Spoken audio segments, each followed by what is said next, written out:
That's what we're all talking about. That's what everyone is talking about. We'll probably get to that, but that's not why you're. I'll start the time.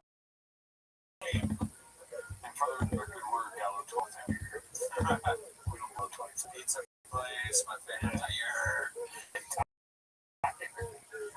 Tire brain. Let's we're gonna play this all the way through the 1,000. I see. Could you tell me what would my Mustang? 12 or 24? Here's my listing, but what year Mustang to do some more info.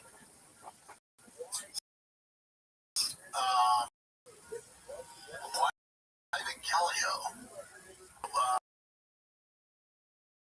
The best engine Ford has ever made, and there's so many parts for it. You get so much power out of it.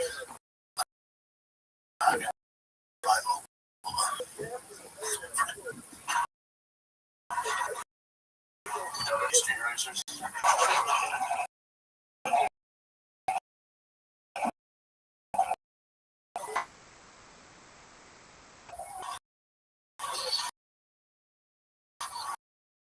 So done.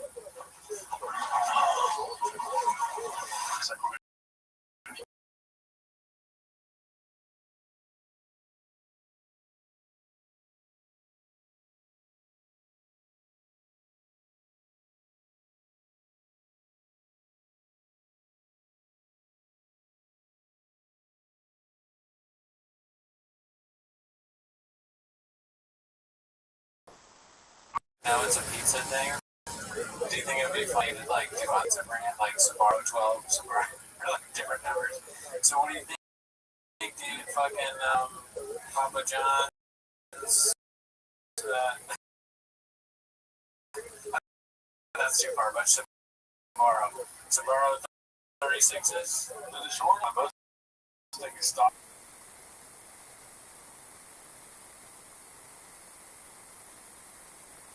These kind of sound like there could be tire companies for pros. Yeah, Red Baron. He can find. So I was going to pizza. All fucked up.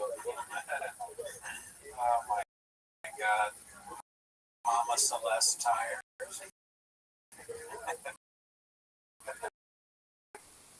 Fun of in the best ways. It's 3 days. 2 dudes. We're like, we're in the thick of it. I was going to say we're in the thick. Yeah, to respond. How would the same respond? And it just opens up more possibilities for things to be done. Like, I didn't prank much, right? Have we ever seen him get, like, shot? Have we seen Sean get pranked? Well, there's that one time where he choked out Chin and broke his neck. Yeah, that was him pranking Chin. No, Chin was pranking him, saying his neck was broken. They don't have a chance to break. Oh, right. Yeah. So, don't blame the team. It's like, who pranked you in that one, right? So this is like, yeah, pranking in this thing. Although, it's probably forgetting shit. Yeah, Rogan told him he could be a good.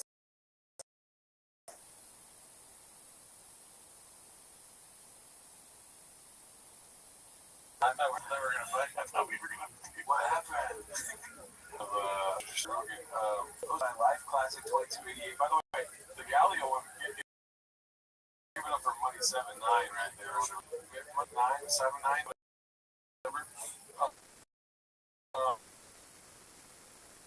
Joe's pretty at work. It's for a kid like that. Right. Yeah, I mean, I can't get ice cream now. Oh, yeah, that makes me really want ice cream. I'm not jealous of it, but just make sure I don't want to be sitting on slab necessarily, but I need ice cream. I didn't know ice cream burgers. Let's see. This is a classic. Post my last box. Throw dog. Sweet nectar. This is the one where it says .com. Yeah. Like .com. .com. Dog alone. But not. Oh, I'm pretty like perfection. I'm very wrong. It's weird about it.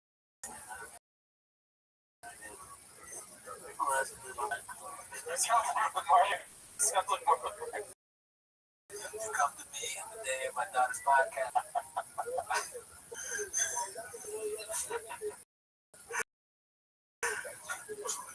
I never wanted to tell it, Michael.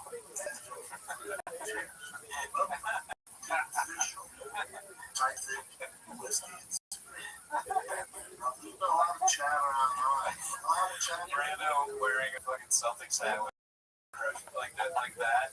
Having fun. Surrounded. I don't know what happened.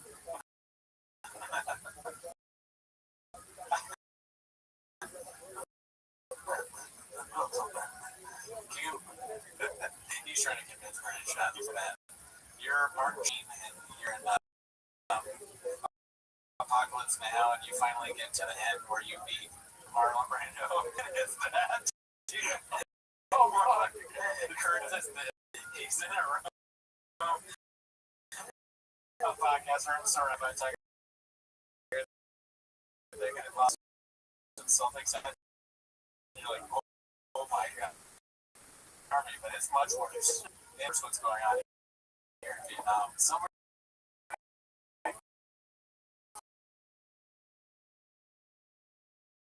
Please, he finally got shot. He's having some like insane. I don't remember anything that character says in the movie, but it's all like completely gibberish and totally insane and scary.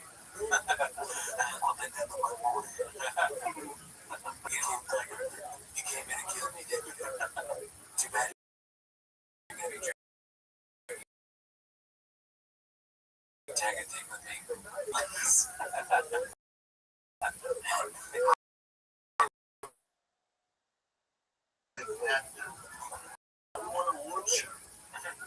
Does Joe Rogan?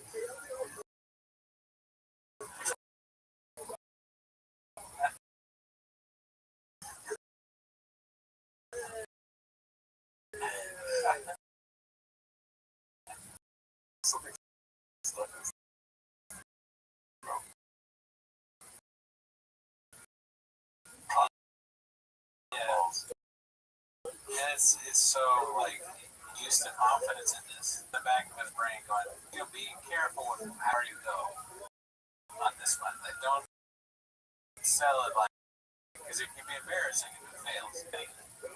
He's just full bore. Especially with Nicky.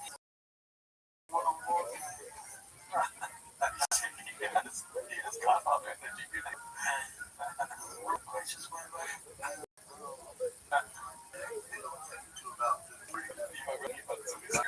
Business. He worked hard to do this, did he?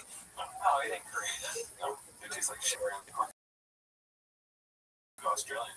People give us a lot of flack Australian, not British. Oh, whatever. Yeah. Can't tell the difference, dude. 7 days ahead. Yeah, dude. A long time ago, when a guy was far, far away, he asked me. Same thing, bro. I'm trying to think of what Shah would say. No, he's wrong.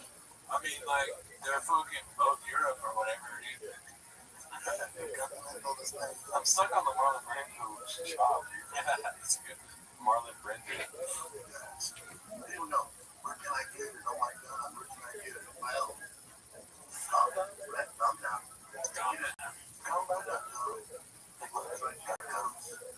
That's easy. You can also, if you want, come see a comedy show. Any of my tour dates, guess what? All the venues carry a Tiger Fit. I'm gonna buy you guys around. Yep, that's right. Round up into the shows. Round up away here. Okay? So welcome to the official Tiger Fit music event. If it doesn't come from here, we don't have 3 seats. It's 2 seats, 1 seat. Bullshit. This is all. Welcome to Tiger Fit Whiskey. Oh man. If you got 3 seats. Yeah, and then the ending when it pans in or like zooms in, and it's all like jinky and kind of like out of focus. Or it's also very slanty. It's like, yeah, you know, heard that one, brother. Mark was a little bummed when he was in there. Damn, we should have asked Mark about this. Tiger thing? Filming this? How many takes? Oh, yeah.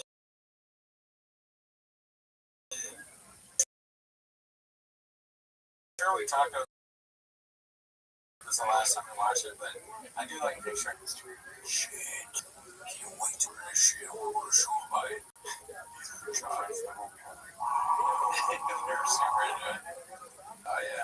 I don't know about that.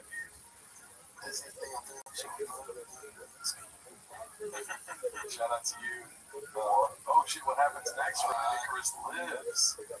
Part 28. I think it's part of something Isaiah. Oh, the book of Isaiah. That's the narrative?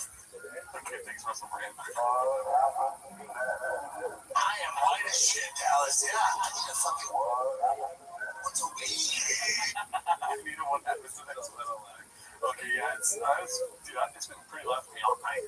I mean, thank you. Right there. Is that good? Yeah, that's good. Can you sign me? I can. Go, I mean, I'm gonna fuck you up. So I was at a birthday party, and there was a legit. Oh, wow, right? He says legit. It's getting worse. La Jimmy. I'm not gonna say who it is. Most famous magician, musician, or musician, or musician, but he's musician.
What goes on?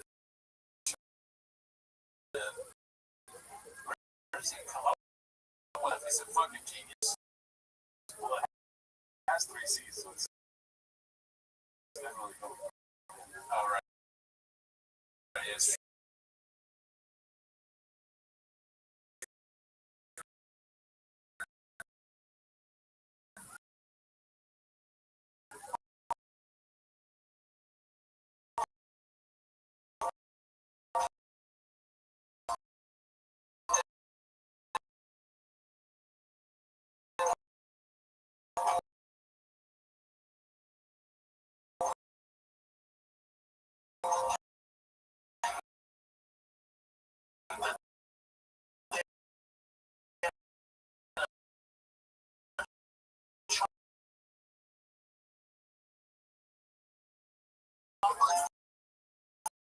That was made out of their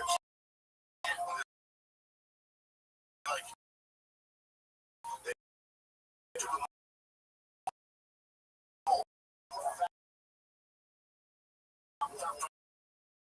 Sally's parents are like, this is some wild Shakespeare. Dude, look over. Dude, I feel like I answered what the fuck. Nobody does. He calls it honor. The best. I love it so much. I don't even want to say anything. I just enjoy it. Can I just enjoy these things? A top, he calls it. Honor. The best. Oh my god, dude. I ruined the name of the movie.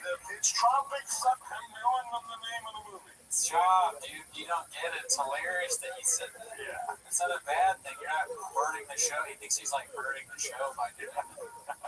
He's like, oh, my bad. I'm sorry. Called it Hot Topic.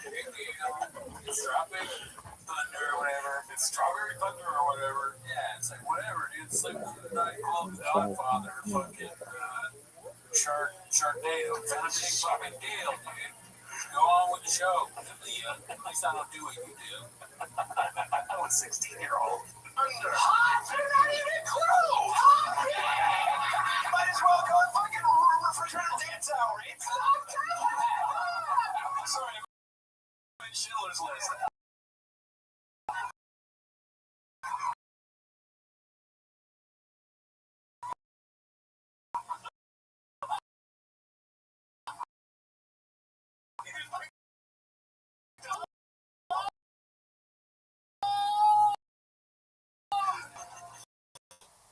I see will flare up at the worst moment.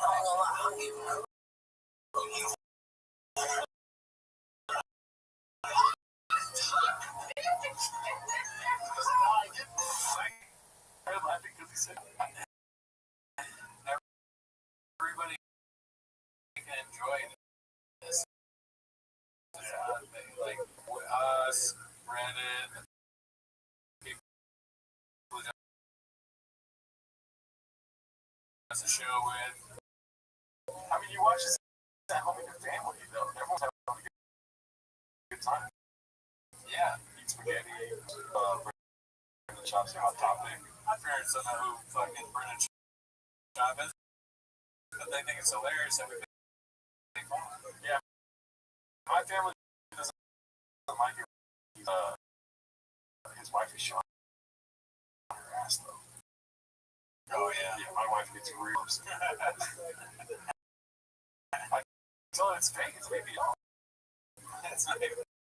That'd be something. What a great excuse. You're staring at some chick's ass, and you're right, it's not. Anyways.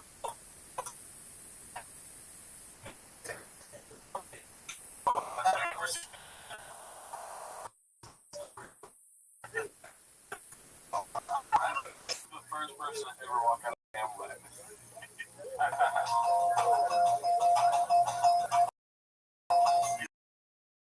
You're the first person ever.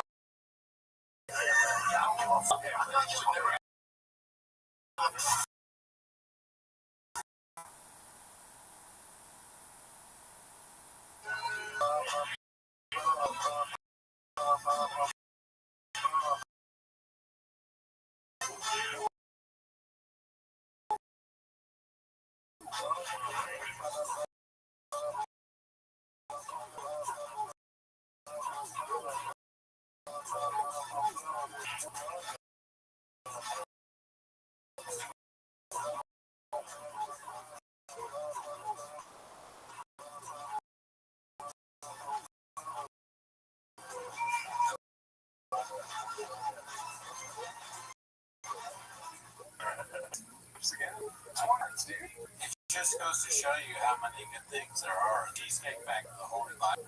Everyone pray for Icarus lives, dude. I mean, he's living now, but he's watching way too much Chop Show at that kid, dude. And the Golden Hour, dude. This man's whole life is surrounding Brendan Chop. Shout out to him. Gallo 24 greater than Gallo 12 and steady a new number.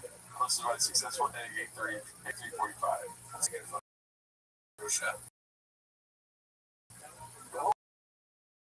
What was the original?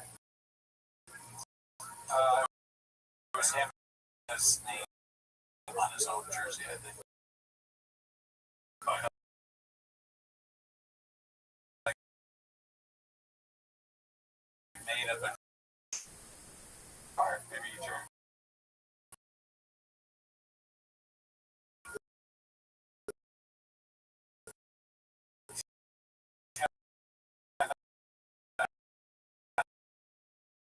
Going into comedy, one of the hardest fucking things you can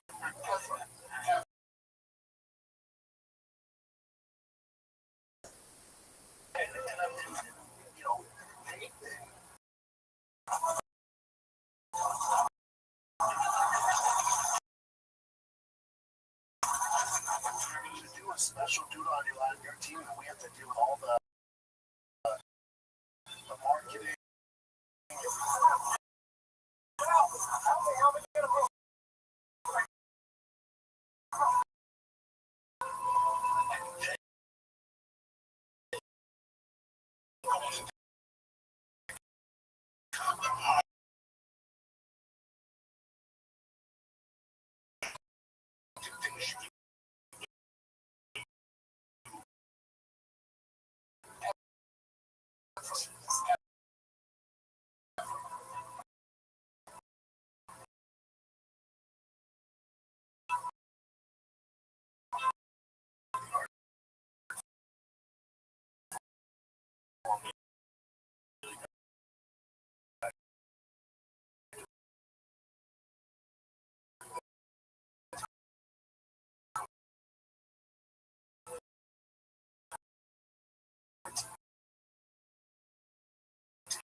So for like a weekend or something. Yeah, Alexander the Good. Alexander the Good.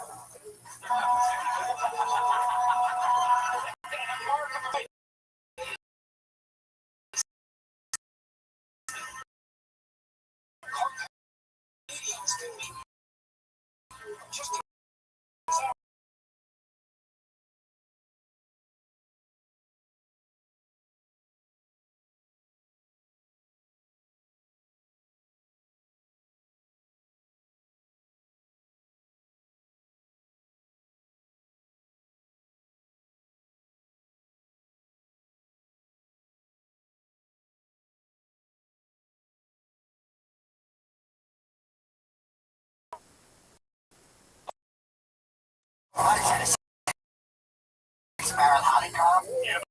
Jim. Thanks. That's it. Gallo 24. Oh, yeah. I made that last one up. I see. Yeah, I think it's probably AI or something. Let's see. Gallo 24. But the audio just dropped out right there, so maybe it is. Oh, it's Simpsons. Gallo 12 or 24? 24. The Chris Lips. Gallo's Pizza. Oh, fuck. Dude, every time you look at this, it's different, no? The fucking lips on it, dude. Are you kidding me? That's crazy, yeah. Dude, I'm so sorry. Everyone, turn your eyes off. Look at that. That's fucking nuts. Those are Gallo 36s. Do you like suck on a straw? I know you don't use straws, but like with the inside of your lips out. It is weird to take a picture of yourself doing that because it doesn't look.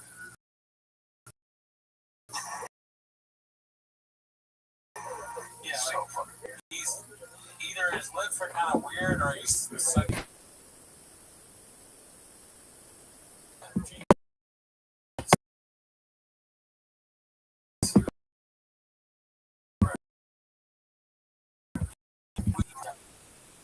There's a lot of stuff, and this is perfect.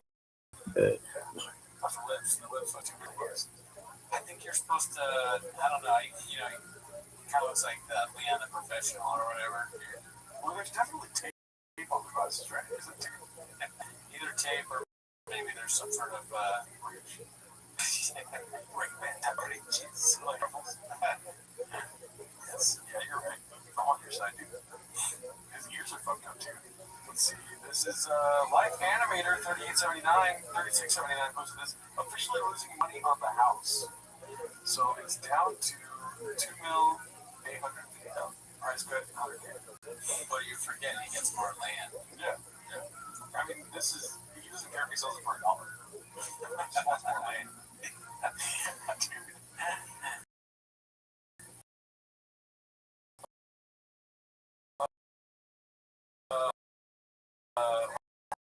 What do you think he's going to explain more? Price cut over the floor? Part of the house. I'd be surprised. Maybe. You never know. That new guy, Griffin, seems to get it out. There's not a chance anyone on his team's going to show up. Like, I would be embarrassed. Like, we're embarrassed and we're not even around him. Imagine working for the guy or with him. Yeah, I think that they're probably, after that clip came out, staff probably came in the next day like, shit, they're walking on eggshells. Yeah. They're like, oh, fuck, he's going to have one of us wash his truck.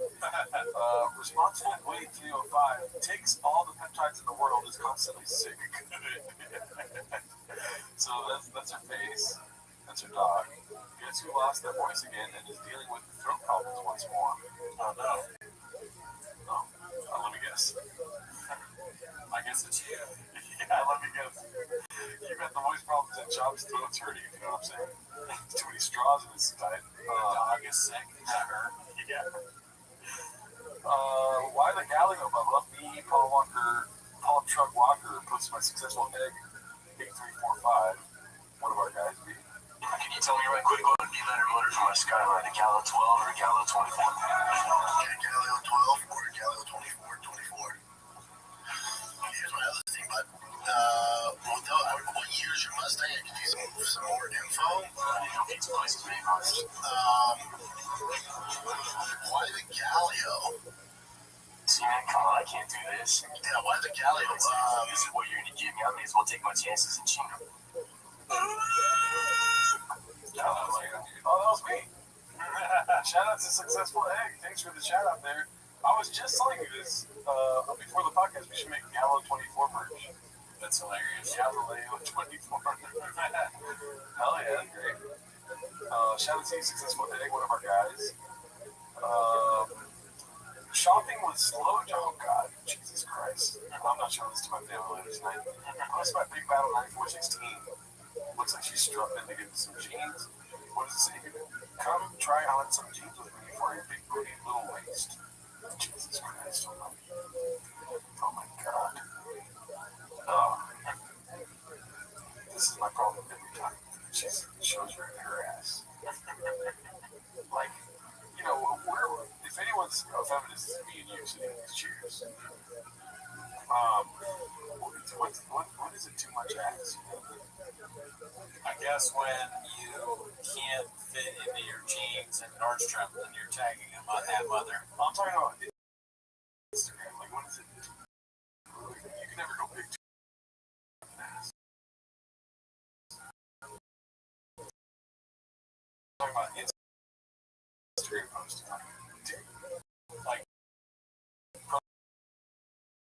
posting too many pics of your ass. Yeah.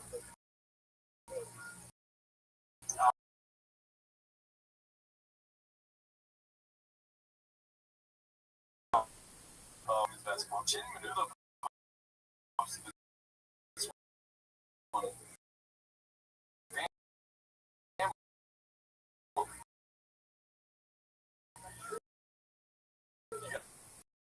Some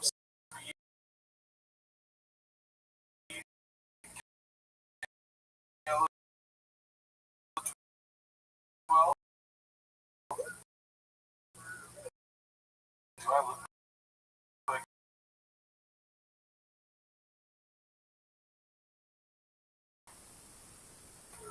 it's me? Yeah.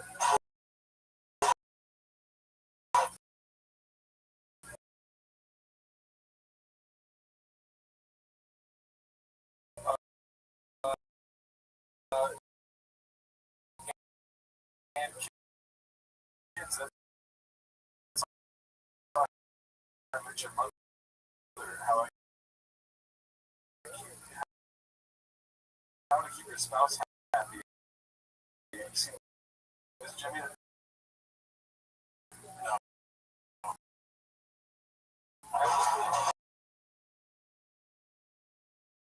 I don't think I'll ever be shop doing a content. My fault.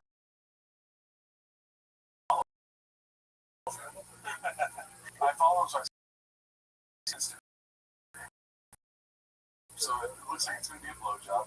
I can hear you calling in the night. She wants to start. I'm doing some track level humor. Massage on. The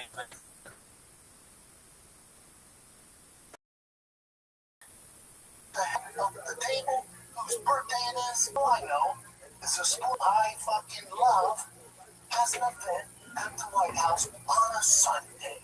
We're going sizzling.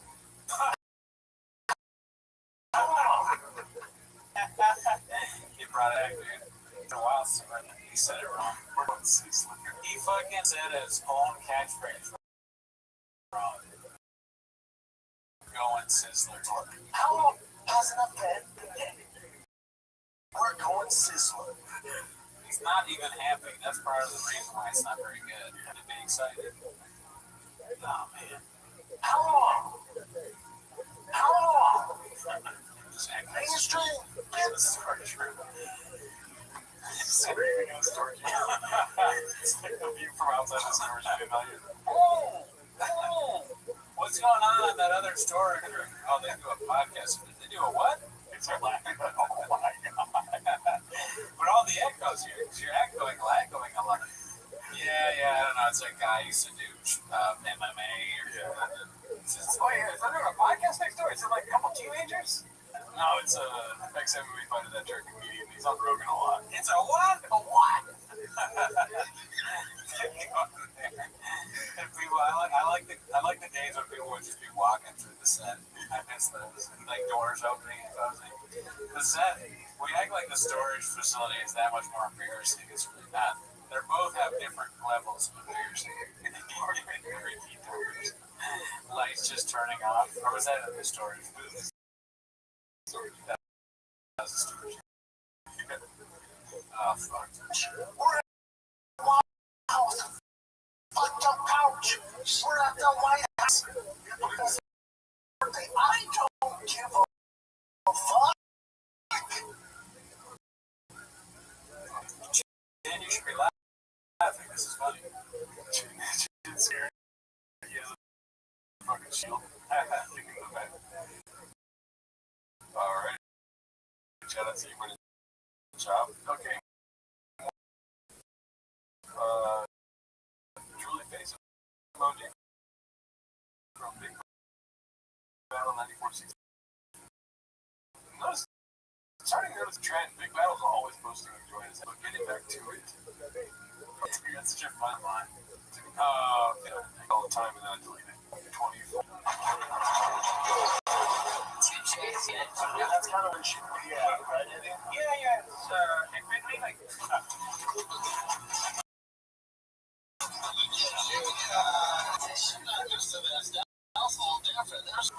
I'll let me get on there because I look gay and I have stupid jeans on, so they drove my truck over there.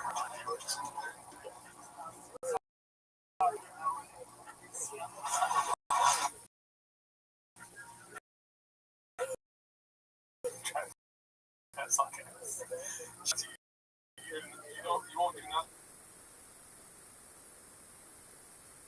We're in California. When we were in LA, I would say that social media for that on the app, and this guy, probably 6-7 houses there, gets murdered. Decapitated. 2 times, okay? Yeah. And this is how numb you are in LA. Like,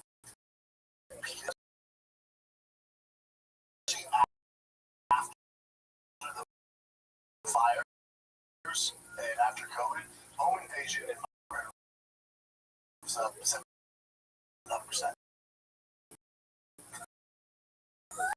I'm like,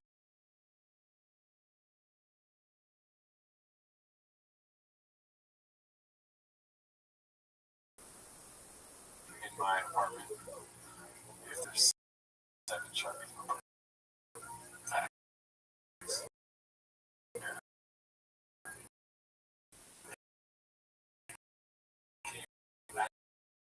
how many of those you put in your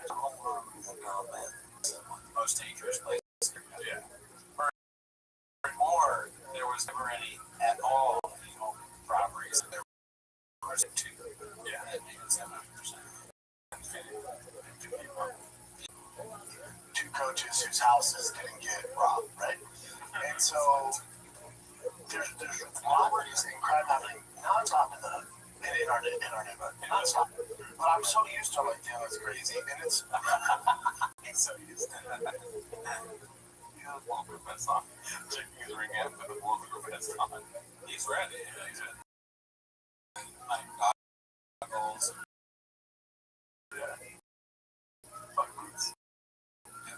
Pretty wild shit.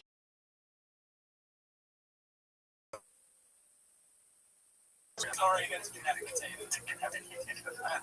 Spicy. That's wild. I just keep going. I come here, I get on the same app, and there are few times gang related. But then here, the cartel shit. But then here, it's like this podcast where we're just making shit up. Who is this? That's like that thing.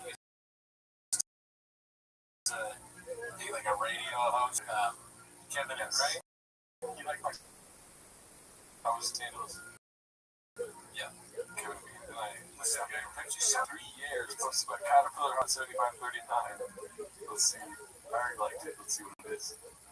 March 30th, 2023. Ultra what my asking for $60. Yeah, man. Why was it some kind of an April Fool's joke? It's not even Fool's joke. Listen, I joke around a lot when I come to us.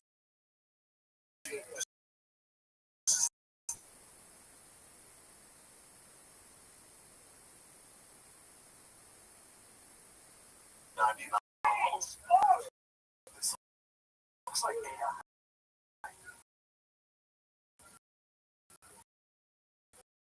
Yeah.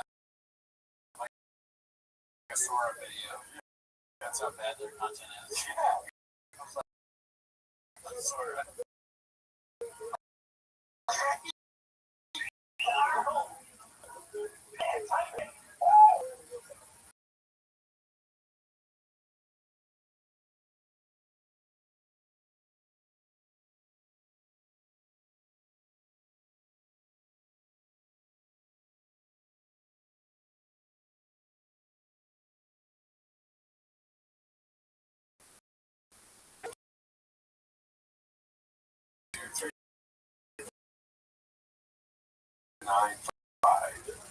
And then they up to they lowered it actually 6%. There's actually more than that. This is the range of what 9 days. Yeah, they lowered it 3%. It's interesting. When I look at this, what I think of as a person that posted it. Do they know? Are they like a real estate guy and they have like a log on this website? Real estate and looked it up online, or is it somebody using AI to be, how do I figure this out so that bears?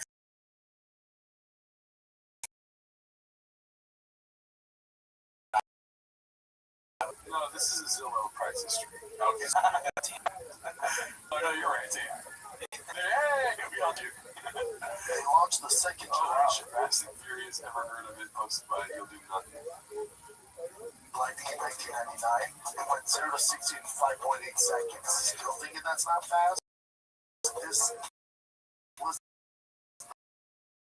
the fastest production truck ever. So watch your mouth. To take it to another level. It's like once it's all said and done, beast will rip and become fast. Better order for my Mustang at Galileo 12, 24. It's so bad. Phone, Fast and Furious. Ever heard of it? Baseball Walker. So he knows Fast and It takes 6 months to make these episodes, okay? Oh, man. Oh, my God. They're 24 to 1 for the timeline, dude. I mean, Galileo 24. Wow, it's a nice book. I see where he's coming from now. I kind of want this now. Okay, let's do it. First is JoJo. It's JoJo now. JoJo Shua podcast coming soon. Unapologetically vegan. I wonder. I mean, they've had this set up for a while.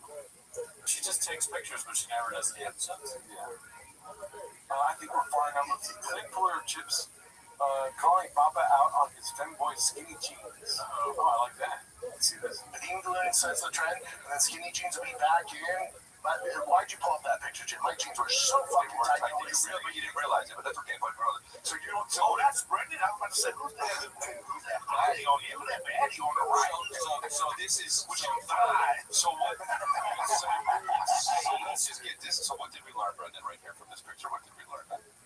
Not to wear those anymore. Okay. Period? Or with the boots, or? Yeah, period. Because in 2019, your boy was spicy. 2019, your boy was spicy.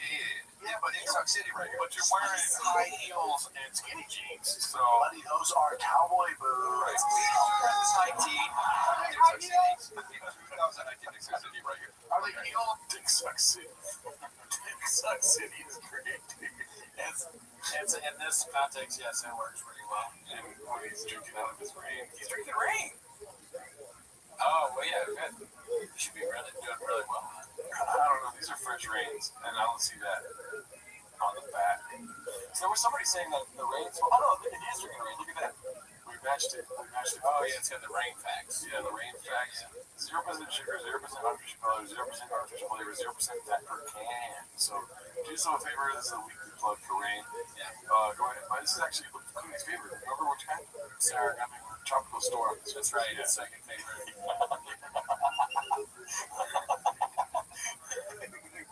That's social media. This is real.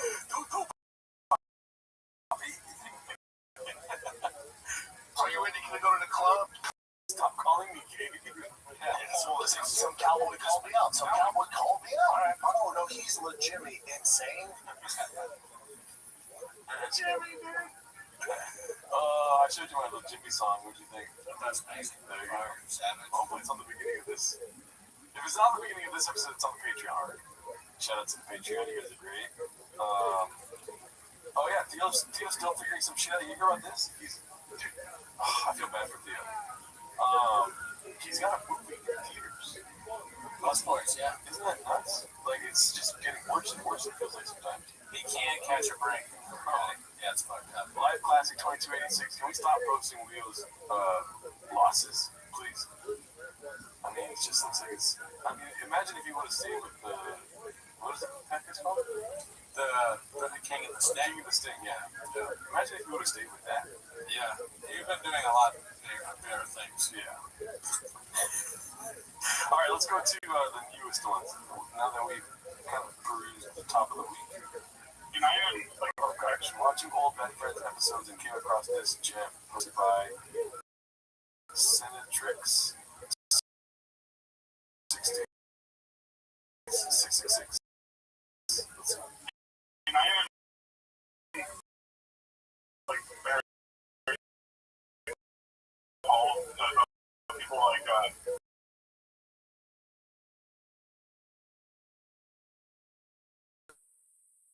oh wow.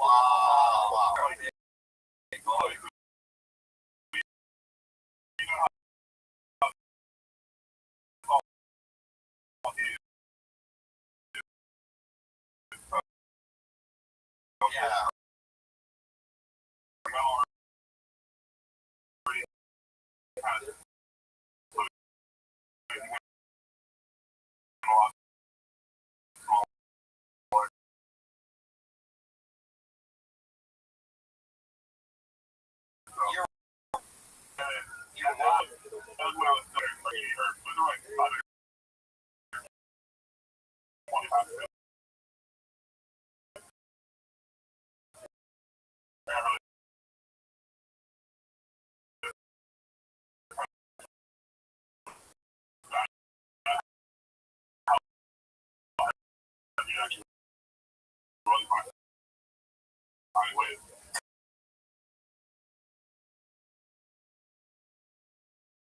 Can I ask you a question real quick, though? You actually spend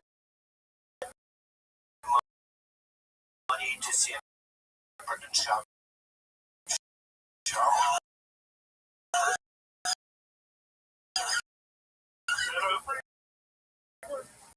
Yeah, so are you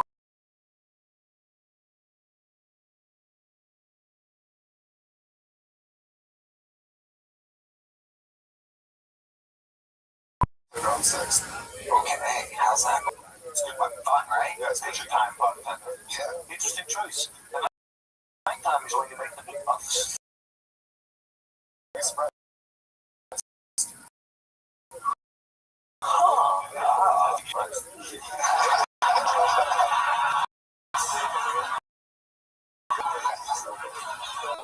Sorry, podcast.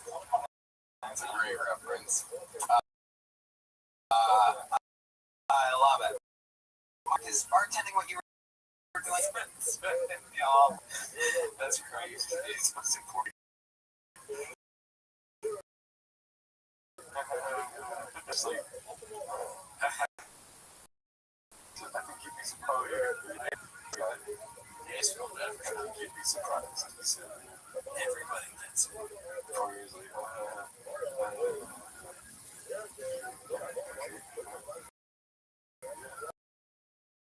He's realizing that he's on Kill Tony. Wait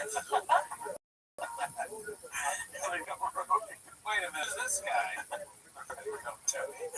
Well, I got a European fucking Brian Callen next to me. You want to go to Warby? Close to probably stop playing. Okay, so here's the thing about going new is that you run into some 13 upvotes in 2 hours type post. Let's see. You doing good jokes? Why did the apple cross the tree? Why? Because it wanted to poop them. I'm sorry, the apple crossed the street. That was great joke. I'm sorry, it was on Rich Lens all show. Because it wanted to go poop. Yeah. The apple wants to go poop. Alright, well now you see the good everything is. I used to, my ex had kids, and the kids would always like, tell your joke. And I always tell them, like, why did the chicken cross the street? And, dude, I sound like Brendan Shaw right now. Are you serious? There's a, okay, last season. He said, so, anyway, let me finish what I was saying. I do sound like Brendan Shaw. They're just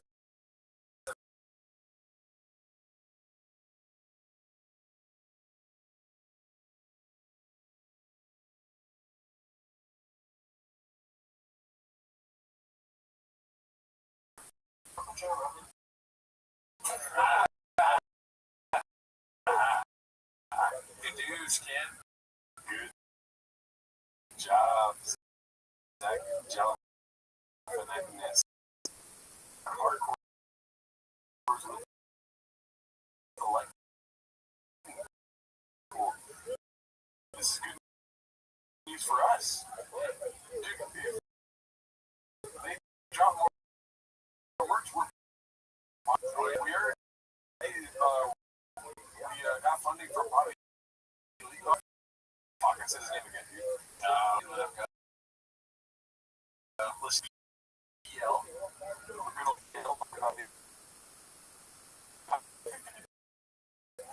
That's me.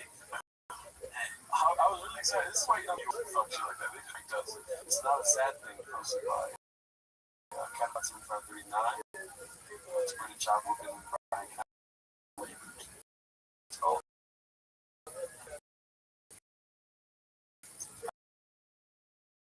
Always selling. Yes. Oh my god.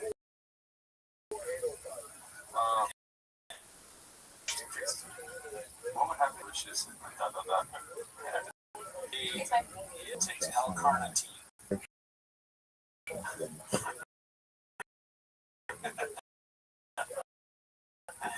So this is the house. I'm sure we can find it to get that information. JoJo's, we already saw it here.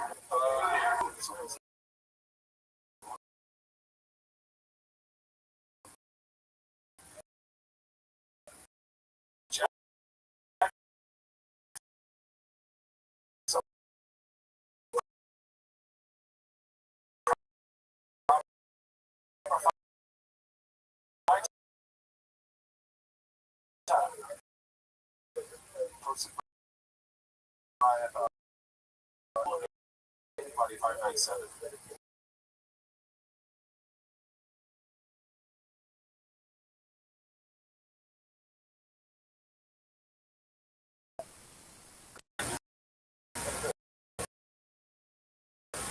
I didn't know that. I know TLDR. Tooth Luckies. TIL, that body-light version of Barney Gumble. Mark, you gotta unwrap the plastic before you smoke it. Okay. Yeah, that's a good call. I can absolutely see that. Although Barney's probably a lot funnier than Chuck. It's not. Okay, so it's steak oil. Do you think that? Oh man, posted by handsome black man. Let's see this. It's not that. They don't have examples. You clicked on it.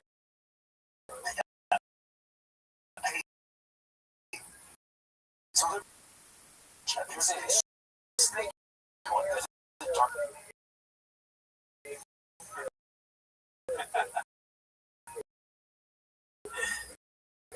I always like snake. You're like Dan 5K posted this. Brendan was never in the official UFC ranks. He was never a legitimate heavyweight contender.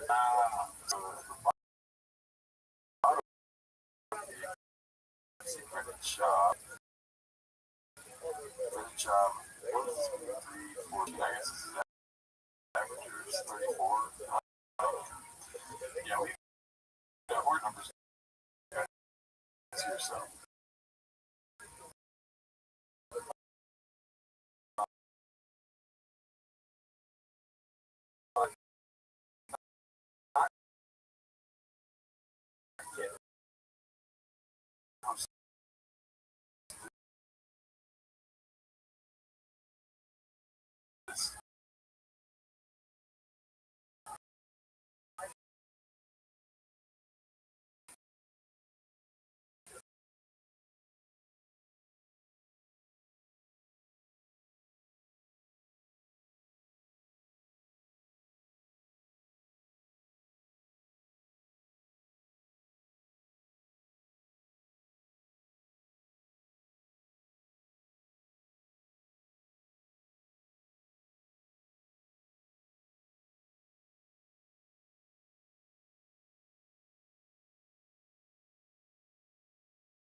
What's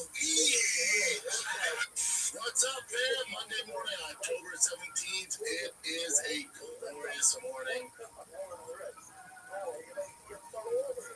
Shout out to Jesus Christ. What is happening? Yep, I'm dressed like Mr. Rogers, like a piece of Mr. Rogers. Mr. Rogers street down the show. He sure did. It was just off air. He was handing out 90% of the time. He enjoyed his life, chat about snotty-nosed kids and sit down and sit on his lap and shit in the beat-down basement. He was a sniper. One of the most decorated snipers. It was a savage. Yeah, dude. You didn't know either. Yeah, beast. Rogers, the host of International TV show for Mr. Rogers, as a Navy SEAL, Marine Scout Sniper Unit. Welcome back to Marine Scout Sniper Unit. I have been watching AF, which I just told you about, so I know you have not seen it. And I'm not going to do spoilers because you haven't seen it, and maybe they haven't seen it. But I got to tell you, funny AF, if you haven't heard of it, the new Netflix show about comedy competitions like this art. I really like it. You really like it. What is it? All right, well, I think he just, he's trying to give people, he's trying to give people opportunities, right? You can chase the bag, or maybe Kevin Hart gives it to you. And number two is that it has people that I know on it, and they actually do well in the show, so that's great. And then also it has people that I don't really know basketball. I enjoy that. So I like seeing that. It's what's wrong? Okay, because all these things are you're saying the same thing 3 times. Okay, tell me about it. People are on it. Artie's a nice guy. People that are on the show. Nice things. Well, not everybody they don't know about it. I want to see names, but they don't want to get spoilers. There's one person, I've never seen them before. Unfortunately, they don't make it. But past whatever. But I mean, it's like it also has the best kind of picture. Like there's one guy that he bombs, but before he bombs, he says that he's the funniest guy in the room. So that was really good. There's another guy that I think he does okay. He's not funny, he's a funny guy, but he says, I have a PhD in almost making it. And he comes out and he's got this shirt on that's just so terrible. It's a terrible shirt. It has all these like things on it that look like stains, but it's part of the shirt. It's just all of it is straight. Like it shows you how crazy comedians are, the stuff that they say to each other about. I've been doing this for this long. Yeah, that's not enough. That's what's missing. There's no one ever. It's kind of funny that it's a stand-up comedy show about a comedy competition and no one is drinking or talking about Magic Mind. If you were to watch podcasts, you assume every comedian takes a Magic Mind before they do it. But yeah, no talk of Helix mattresses. No, I don't think any Vyvanse talk. You know what? Another thing that's hilarious. Yo, what up, Tony? This is not really a spoilers. It's like, oh no, he's legitimately insane. Tony. Big dog, can you hear me? What's up, big man? I can hear you. Excellent. Are we on for Sunday? Yeah. Excellent. Yeah. Same time, 7 p.m. there, 10 a.m. here. Yeah. I think I have Nothing much. It's same shit, different day. Absolutely. Did you have a chance to? You created your Spotify account, right? Yes, I have everything. Did you upload your podcast to Spotify? Yes, I have like three or four of them. Okay. Like three or four of them. So your goal is I to. have your. Oh, phenomenal. So your goal is to do the rest when you can. And then did you link it to Apple Podcasts Yes. and Amazon? No, not yet.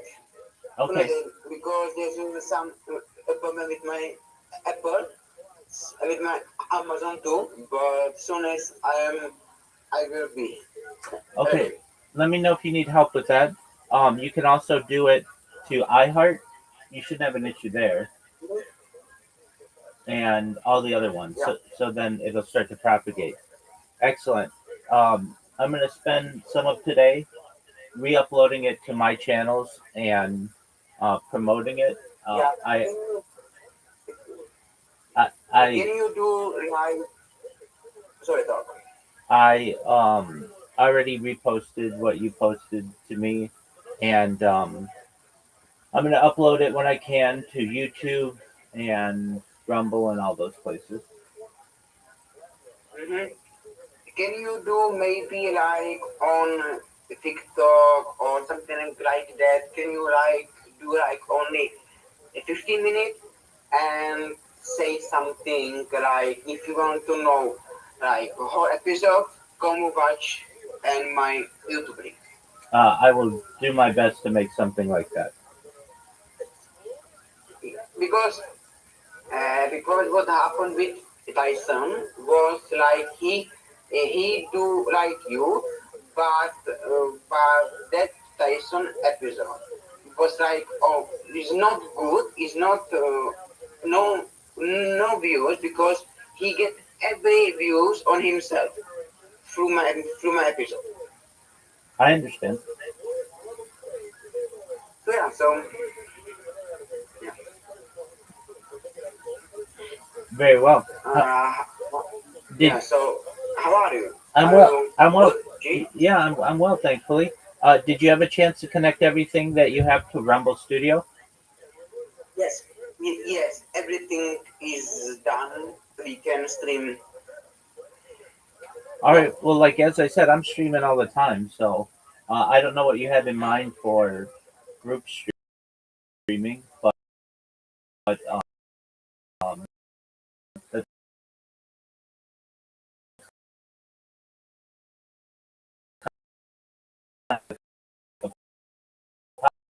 podcast, isn't it?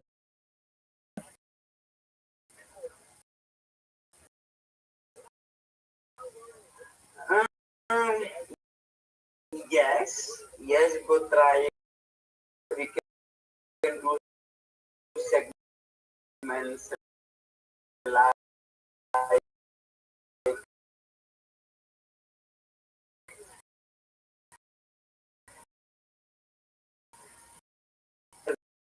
we can.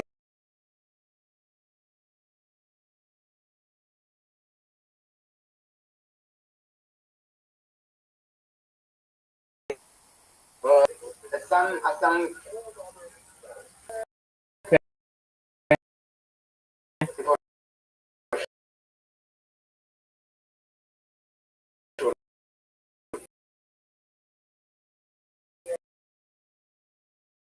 Okay. Well, I'm open to the idea. Have you had a chance to multi stream yet?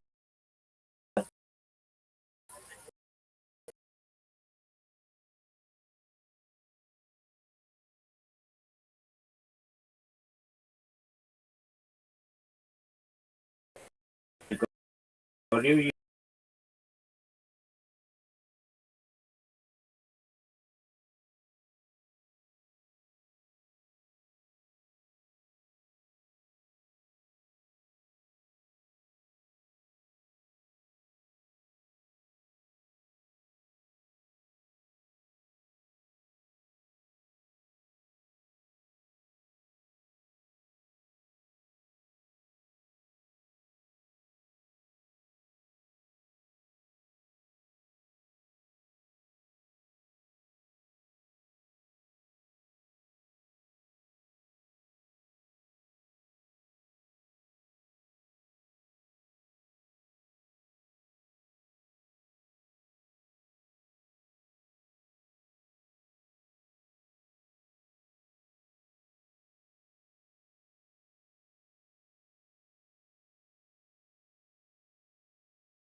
have a common ancestor, so Veggie. it's not that big.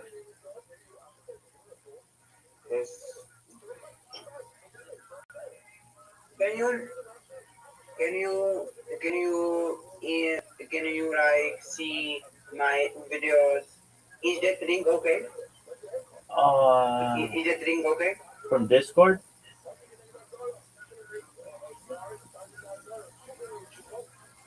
Okay.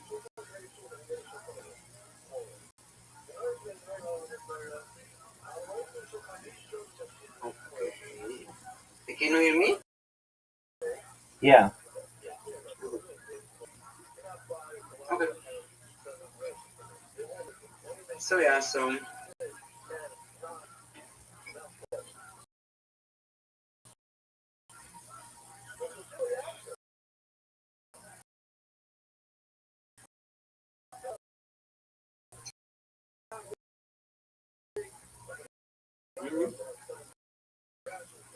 yeah.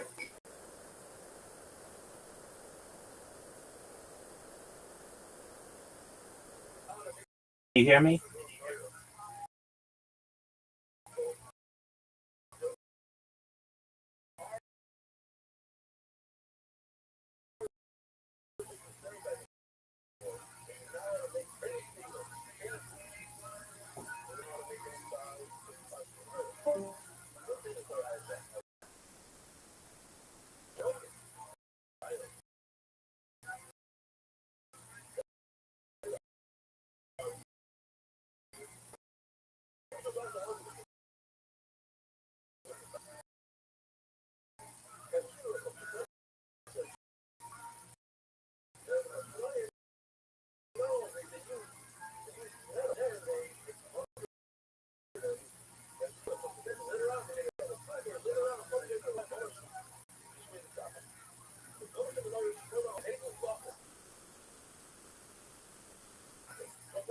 So the premise of the show is that LA,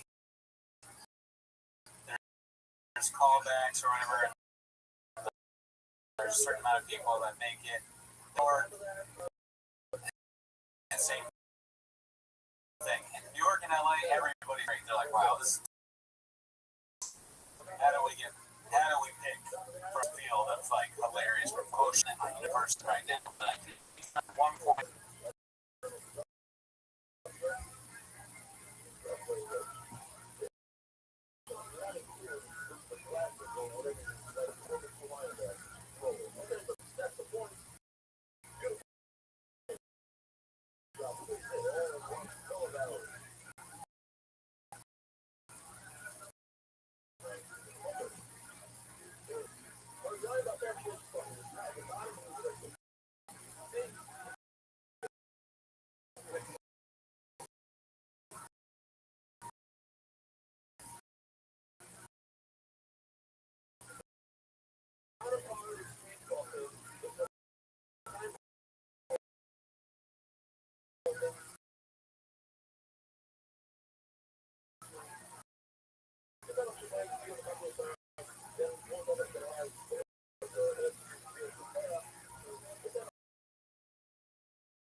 I'm back. Yo, what up, I'm back. Tony? I'm back. Sorry. You're good, big man. So,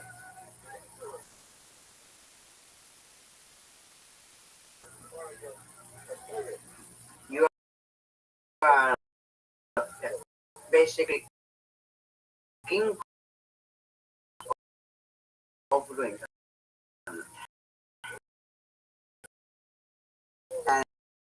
And you will be for a long time, Oh, or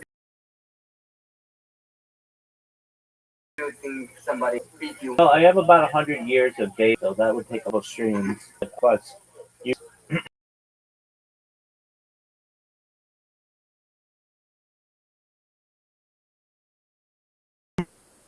like to do nothing but live stream.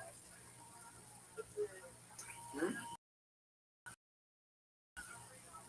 And like who's trying to do it, they're only doing it from one angle,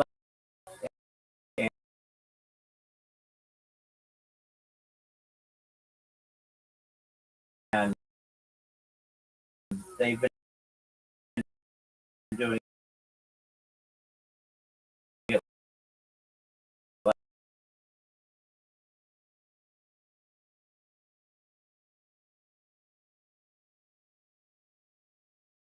like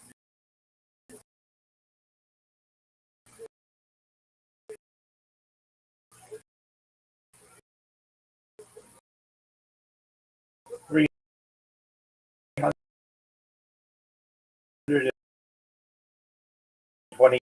days.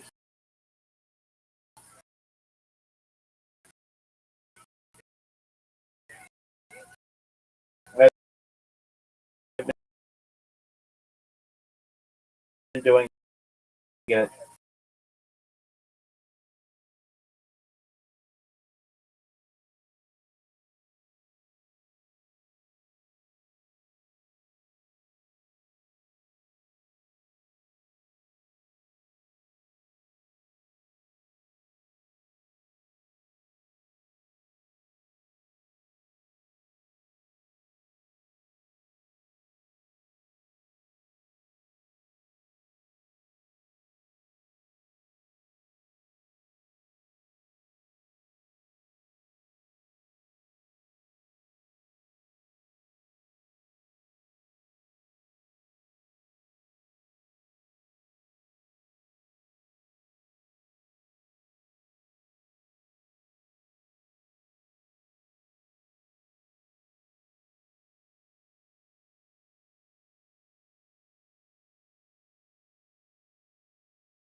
It's they're like freaking out being next to you guys. It's great. You know, as far you can't chase those days. No, that's what you gotta learn. You can't chase them. That's nice. Yeah, it's just different. But yeah. Speaking of motivation,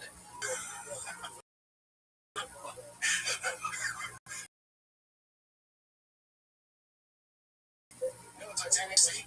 Yeah, I know.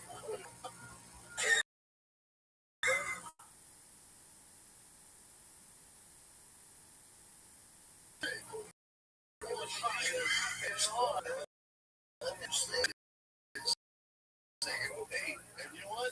You're doing that shit. That water's crazy. Bounce that up. Bounce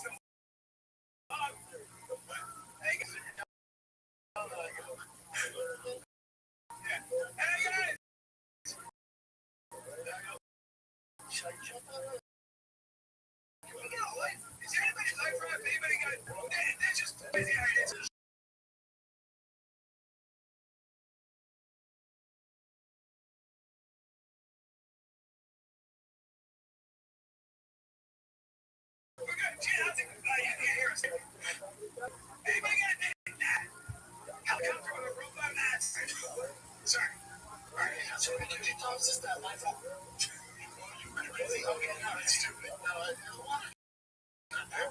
Fine, we'll figure it out. You know, we'll figure it out.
That's what you have.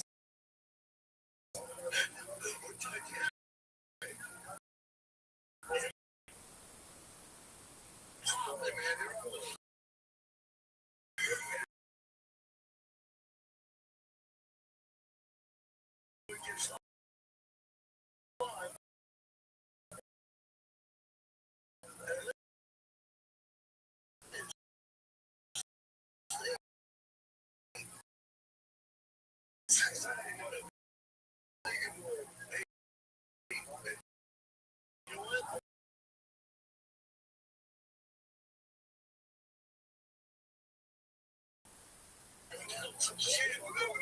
Shit, I think you can't hear us. All right. Anybody got a date? Helicopter with a rope out of time. Sorry. All right, that's what we can do. It's just that life. You're busy. Okay, no, it's stupid. No, I don't want to. Fine, we'll figure it out. You know, we'll figure it out.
of said, I don't think he bombed, but they made it seem like he didn't do well. So it kind of came off like I was saying that I liked that he bombed. Oh, so now I got to write him a message and be like, hey, I just finished it. I think you're great.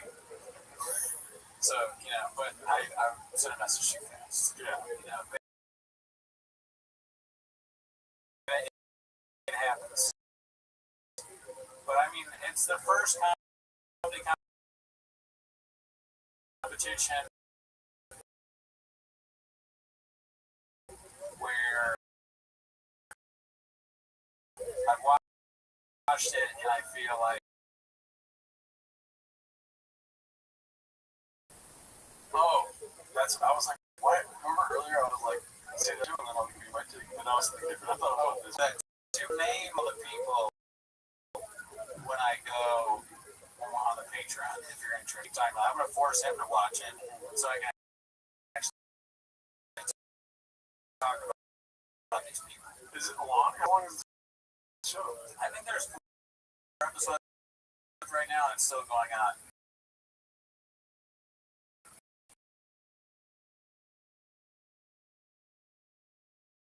There's one guy.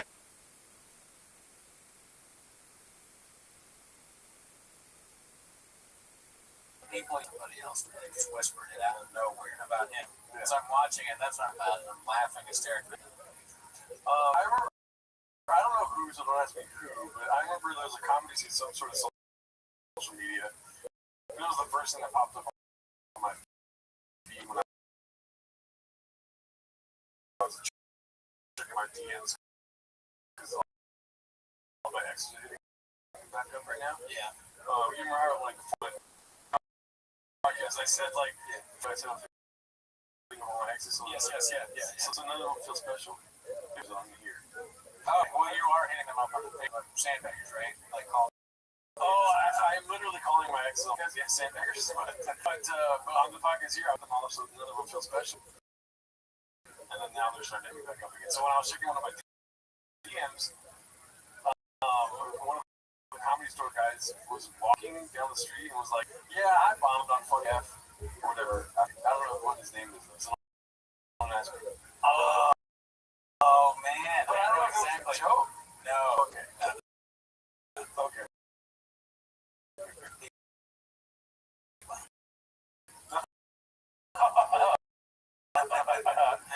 He is the guy that was like, I can crush it. But that was a joke though, because who would you pull up? Okay, maybe it is. Yeah, because I don't know who his name. He was rough. Oh, okay, so now that you say, hey, now that you've banned, yes, I don't.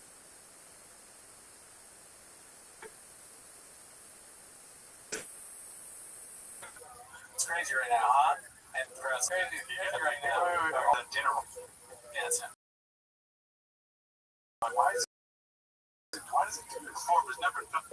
So I bombed on Netflix in front of Kevin Hart. Before it was never filmed in 6K. I treated that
someone's like, hey, are you the guy that sucks?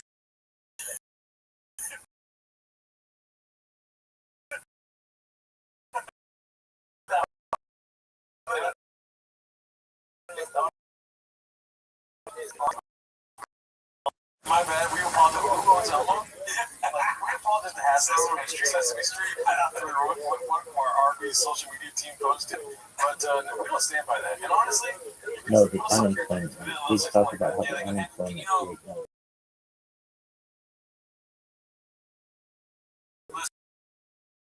changed go out there and since the get an 1930s, Arby's sandwich. There's a lot of really and great so guys it these wouldn't be days. realistic to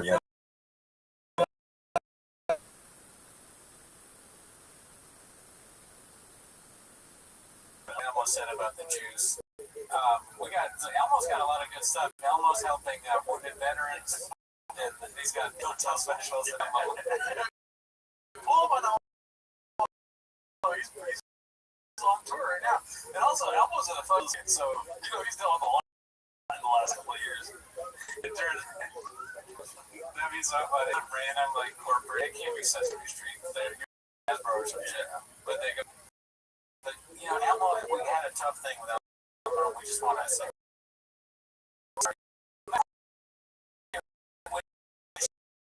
Watch him. You know what I'm saying?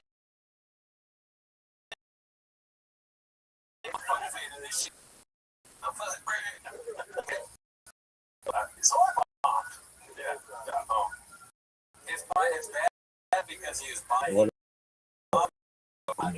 TV. But to continue buying like this, it's like, is this also part of the show, or are you just thinking bomb?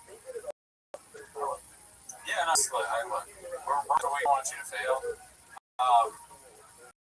But anyway, so he's on stage and he goes like, "It's crazy right now, right?"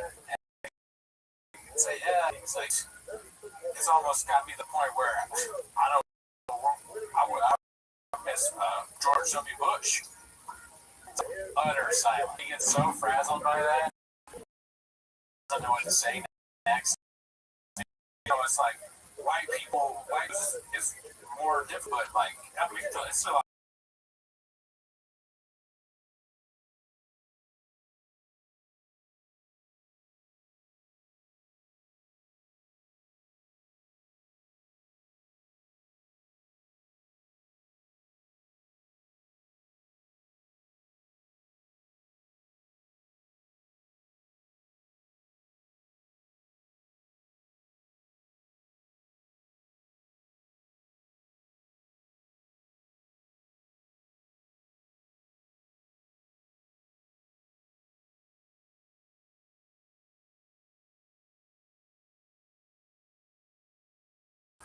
This is the bounce back.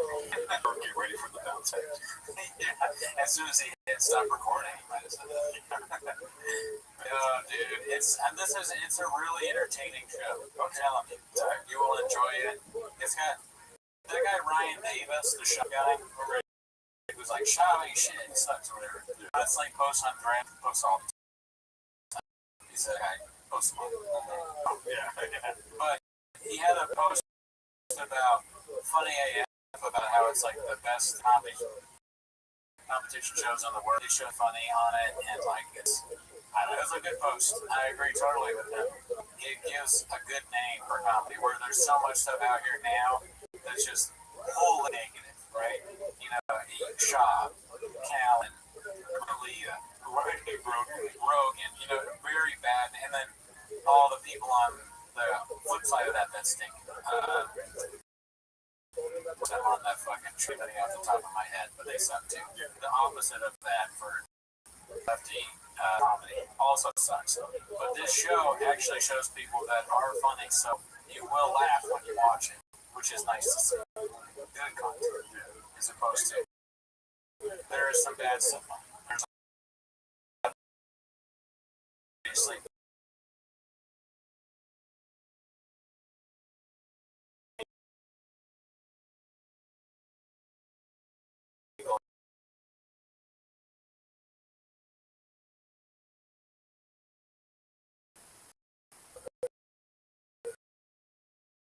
are doing jokes that get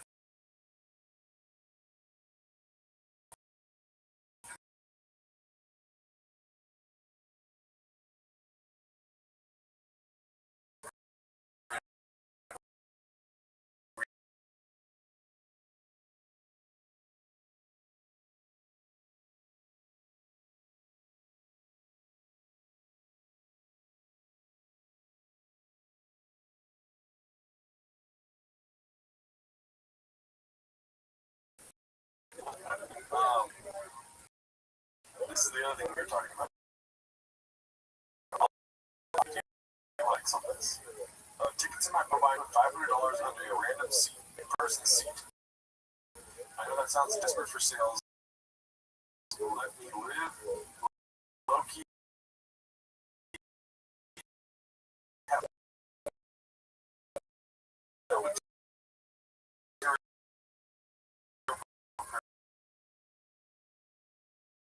So wish me luck if you don't.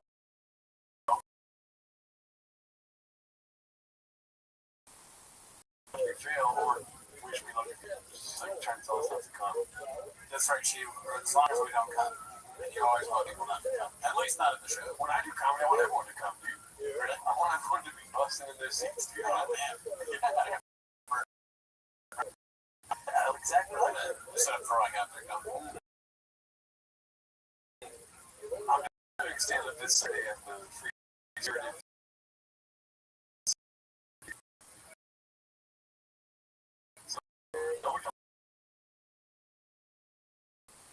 Before we started the show, yeah, I was saying like I don't really have to.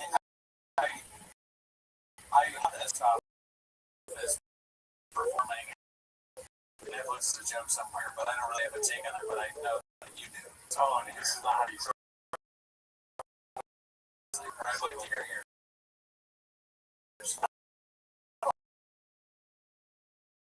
eyeballs.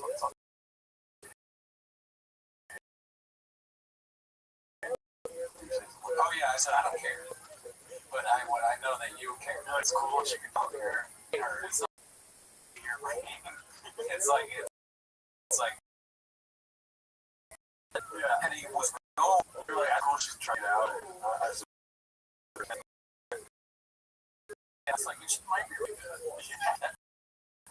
Yeah, might.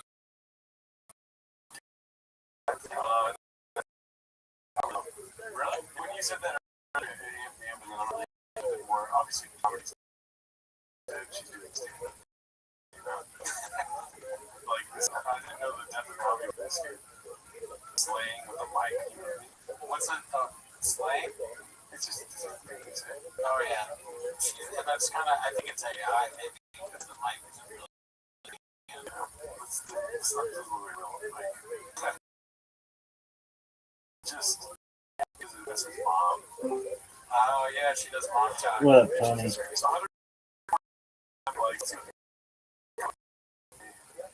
Yeah, I don't mean comedians. This is awesome. That's great. Very nice. If you What, big dog?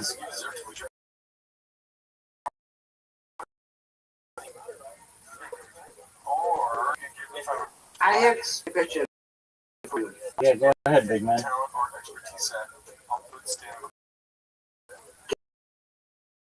Can I ask in that interview like some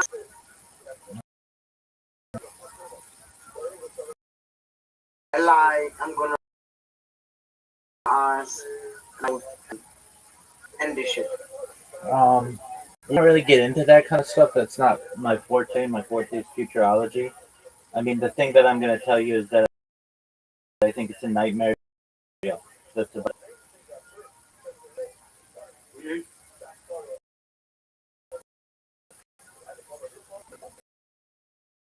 Mhm. So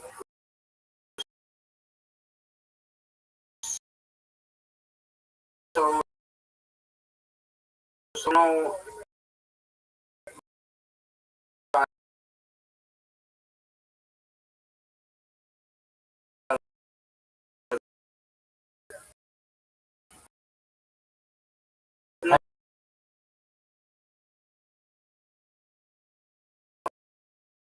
Okay. Okay. I mean,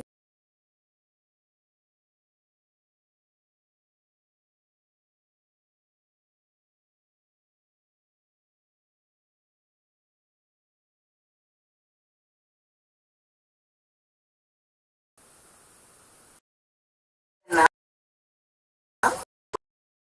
talk about in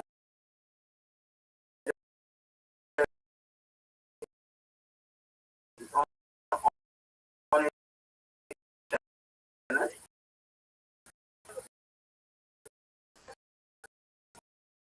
uh,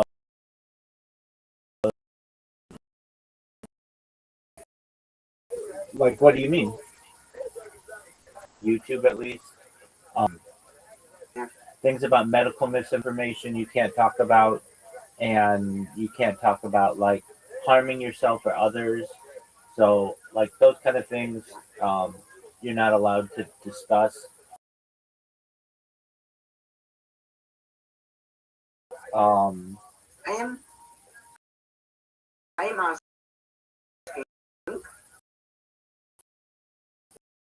because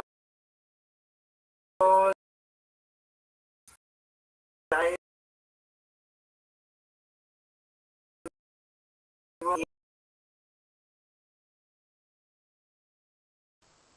like quite a few. Um,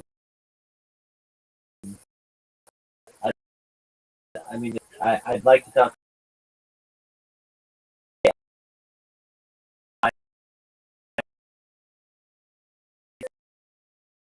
Here's a mega project. So yeah. that's my point. And they were going to talk about that. They were going to Um, Generally,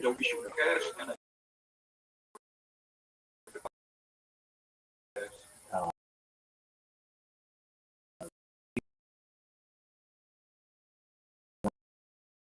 on Sunday.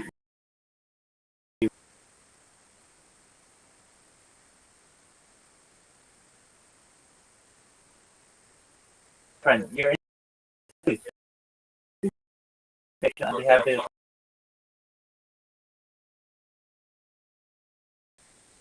Um,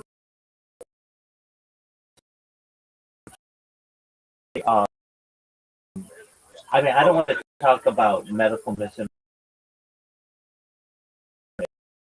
or like, man, I'm telling you right now. I'm just warning you. Like, Okay, I'm sorry. I'm just getting excited.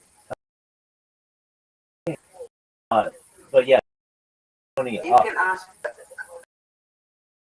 to me. Uh, I can ask you. Okay. so for, Speak. as for you, Tony, like trying to like get something out of me, I discuss those topics.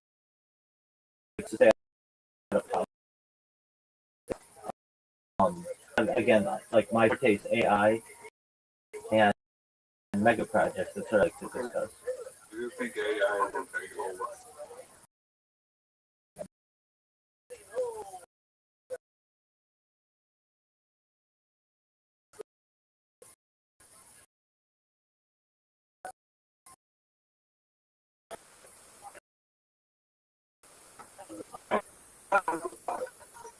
Oh,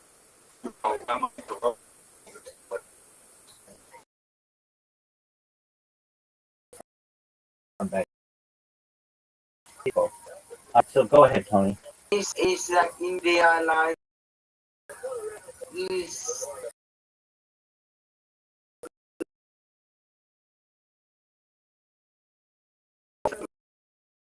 No, it's not here. So no.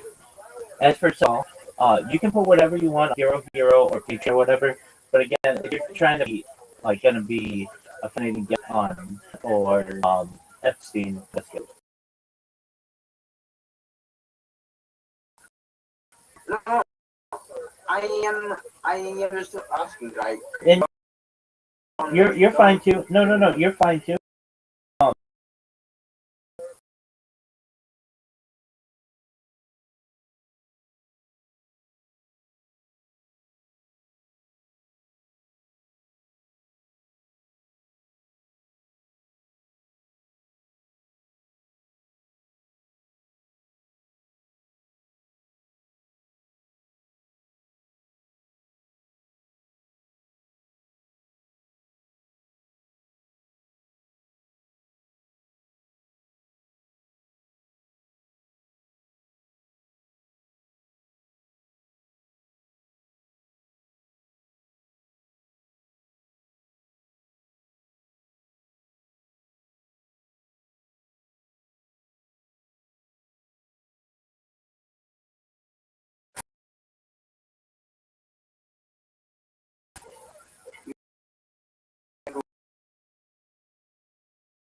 one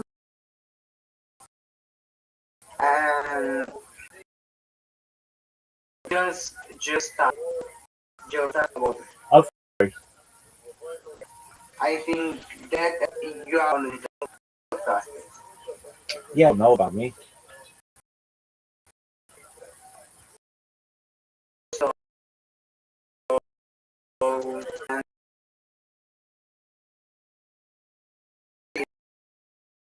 contacts.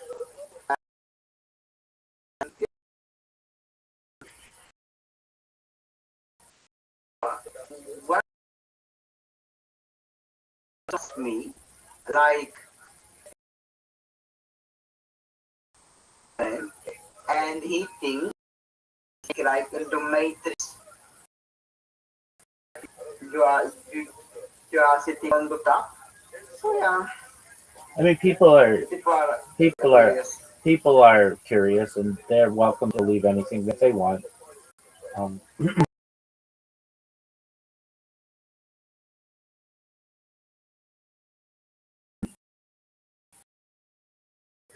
so I'm certainly not a person of anyone who makes any kind of connections. They're welcome to, but again, uh,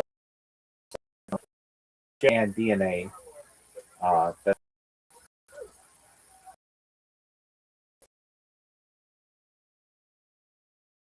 You study with outside America.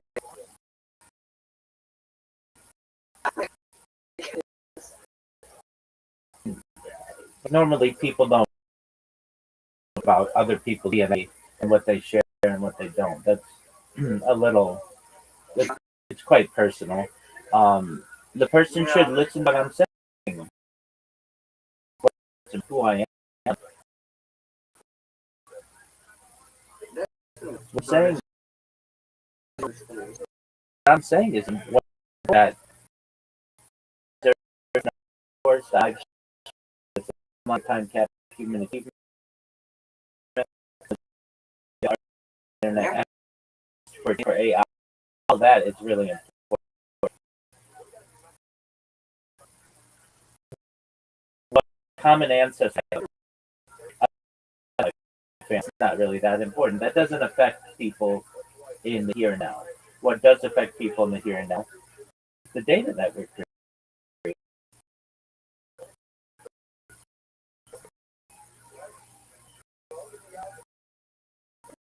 If I am go in person, I have so many questions. Truly, Well, Tony, some of the time because you are you've got to see it like this. I you do are not know if that's the word I would use, but I'm interesting. I am that I'm. yeah, well, yeah. So yeah. Yeah, it's like I mean, every person, you could somebody who's a street sweeper and all the things that someone who's a politician and all the backroom deals that occur are my life, and I recognize I have a very important role share of humanity because people will be able to go to my streams and, and learn about what life was like day to day, and also know what life was like from the perspective of human. I mean, recently, today, the presidential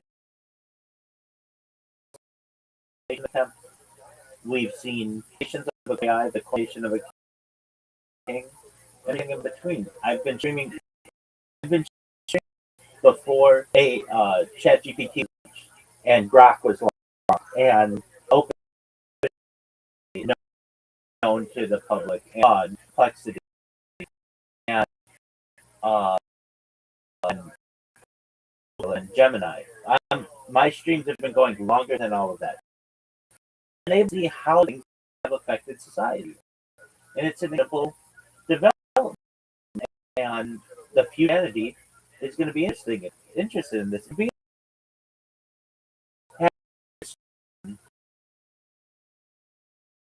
From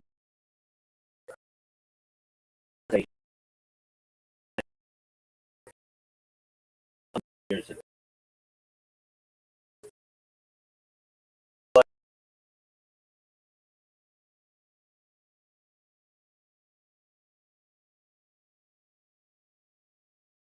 Maybe like the creator of that, or it's not publicly known to everyone. That's why we have a living side. It doesn't include all of the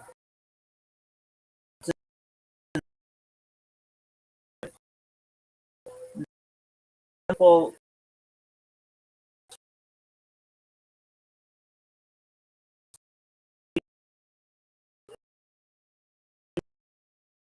because they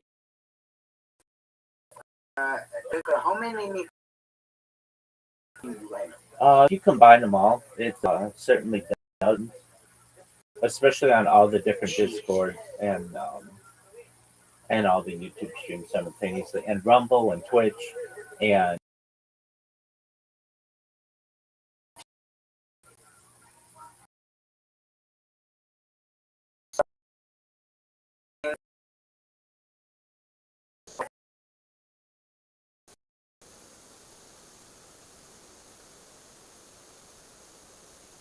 like hundreds.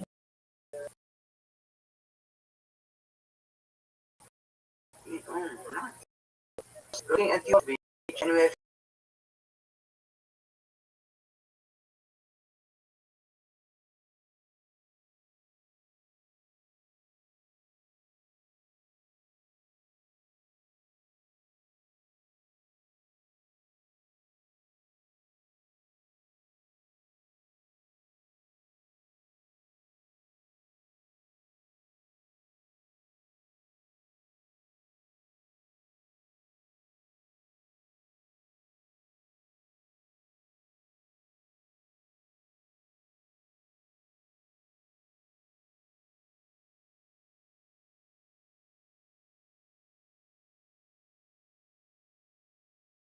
how many viewers do you think so have?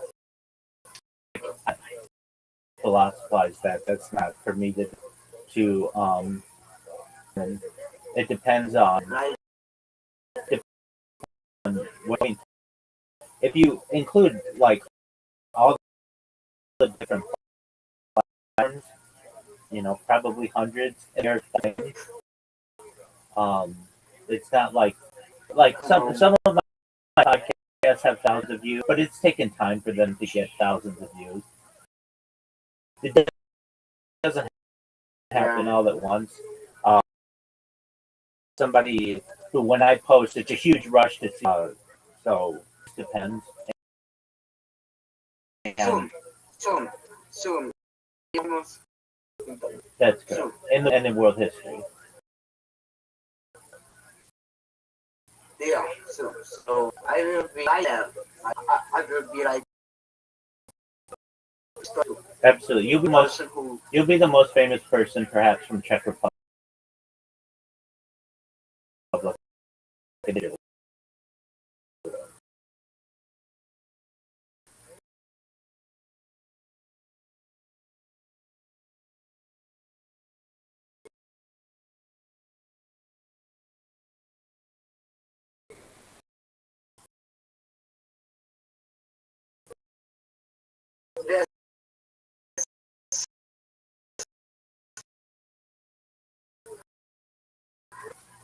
yes,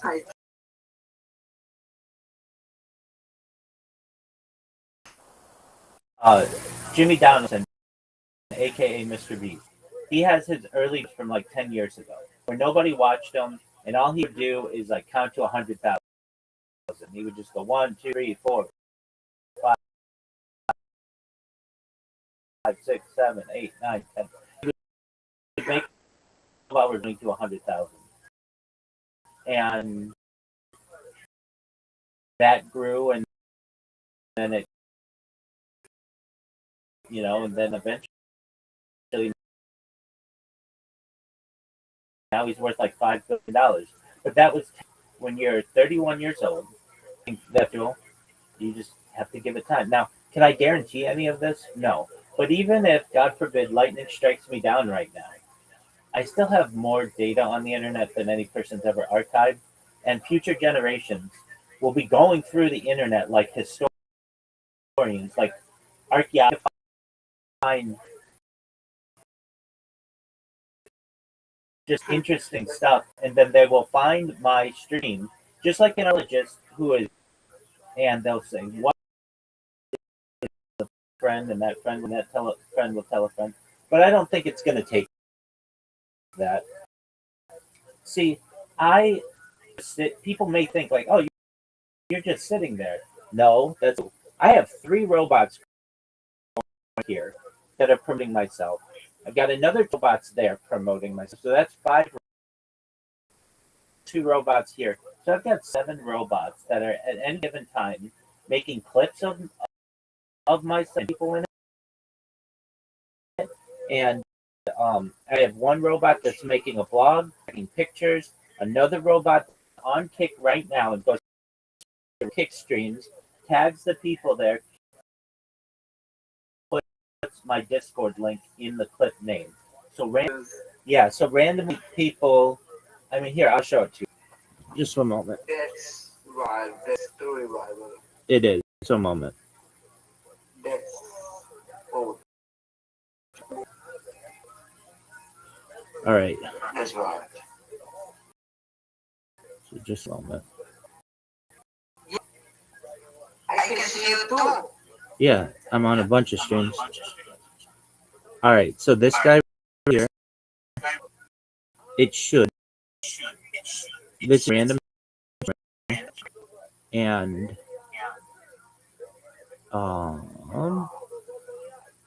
my bot is clip his, and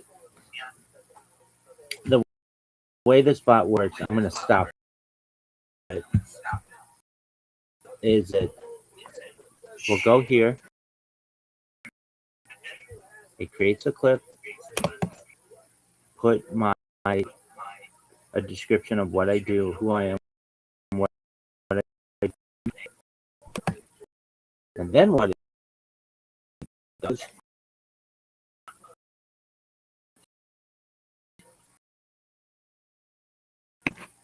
is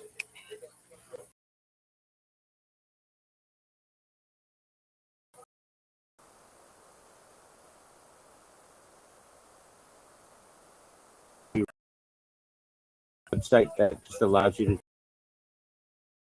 to run streams.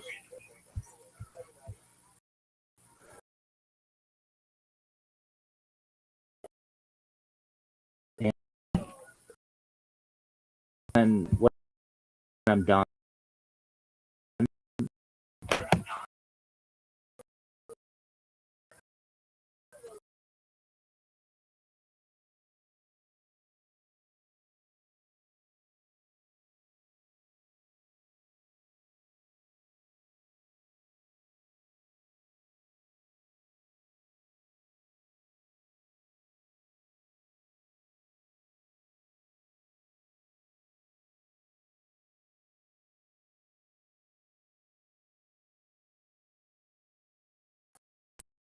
smart. It like recognizes where like it's hard to see, but like the mouse there, and it will close this. So watch it in just a second, and it will open it. It's about 5 minutes to create an account, so I'm not just going to hold it here. But creates someone stream. It clips a clip of them.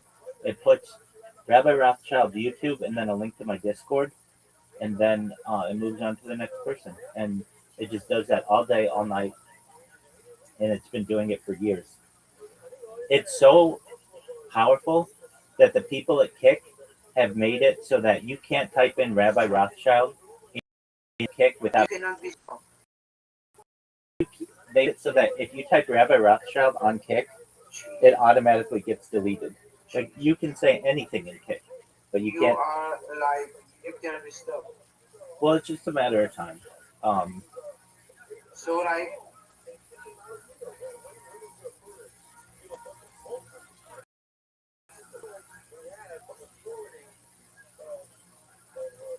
Go ahead. So here's one of my other clips. One of my other thoughts.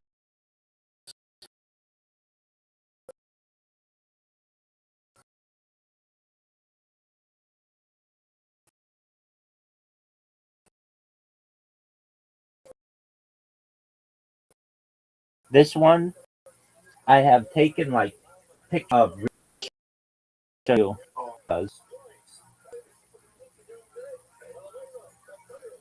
All right. So here we have a picture of some actress over here. It's gonna change the text. Boom. Boom. It's gonna hit save, and then it's gonna move on to the next one after updating it. There we go. Now it moves to the next person. Click change data. The text changes the title of it.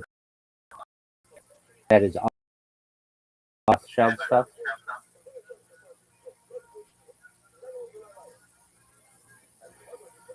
So that's what that one's doing. And then this one's wild too, and is my newest one. It's creating like super advanced, like supercomputing articles about myself. So what it's gonna do, it's gonna do um, a new chat, and then it could be it uses ChatGPT to publish articles about myself, and what it's gonna do is refresh, create a new chat,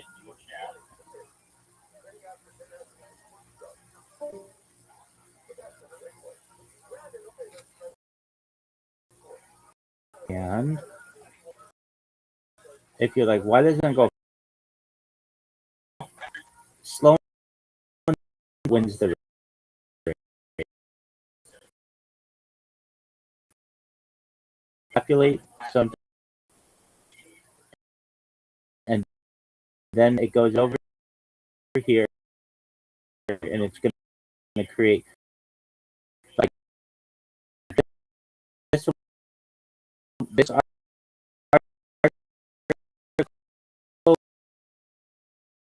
was full of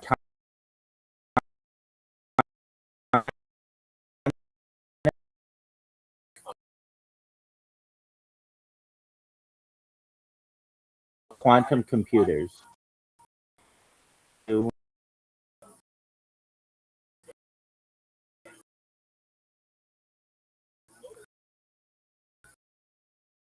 Is created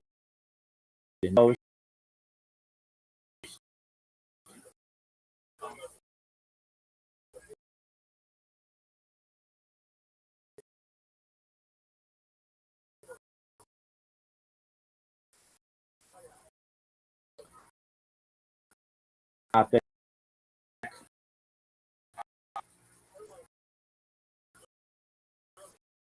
and the topics are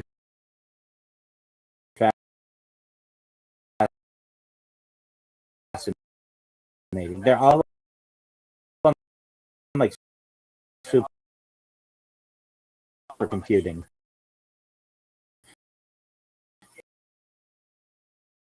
Like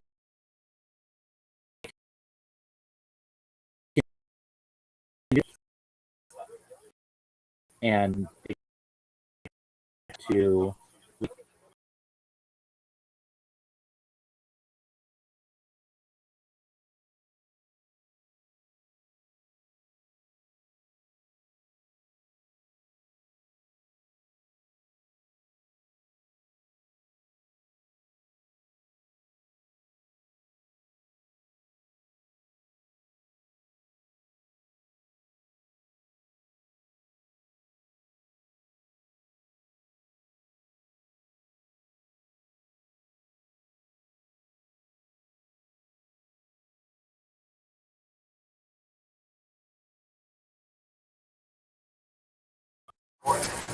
times.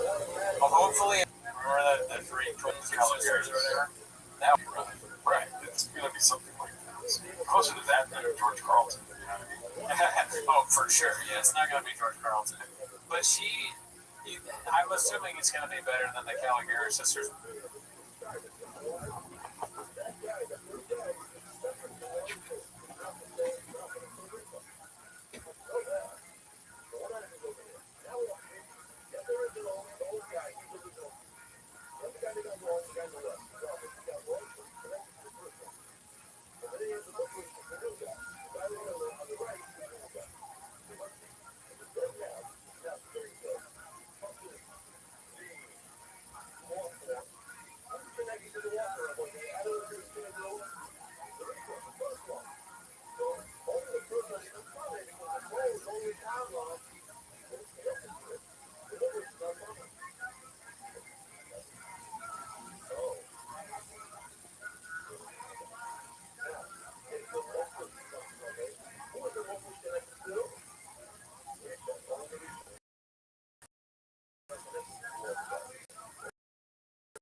Because there's a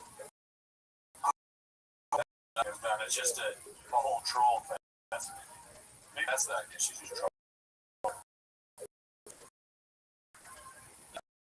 I think that there's an angle here for us.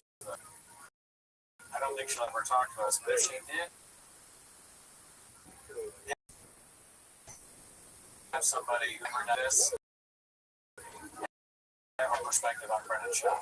Because Brendan Schaub did pretty much like that a couple times. Him doing stand-up is no different than this, in my opinion. Because he's terrible at it. He says that he did all these mics and shows, but he really didn't. So, it is very, it will be interesting. Better than Brendan. Also, she doesn't care about me at all, I imagine. I think she has, like, she might, but I think. Or if she was working, he would. I feel like Brendan Schaub. That's so funny. I can't even have that. That's taken. Takes that somehow. She starts doing triggers. She starts giving fun things. I am like slightly curious of Bobby Althoff, like what that will eventually turn out to be. But yeah, no, I obviously would go to it or. I'm curious to see what it is, though. I'm curious to know why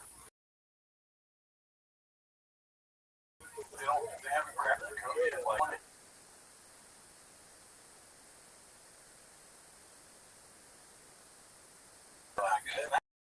that part, I understand wanting to do stand-up and thinking you're going to be the best one.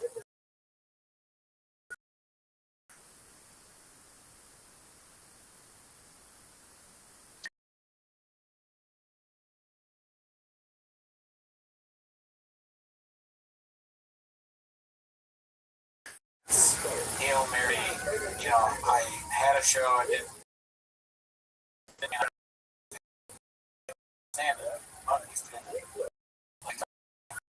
Yeah, and maybe what you or you couldn't do that. More likely, it's probably just a live shows.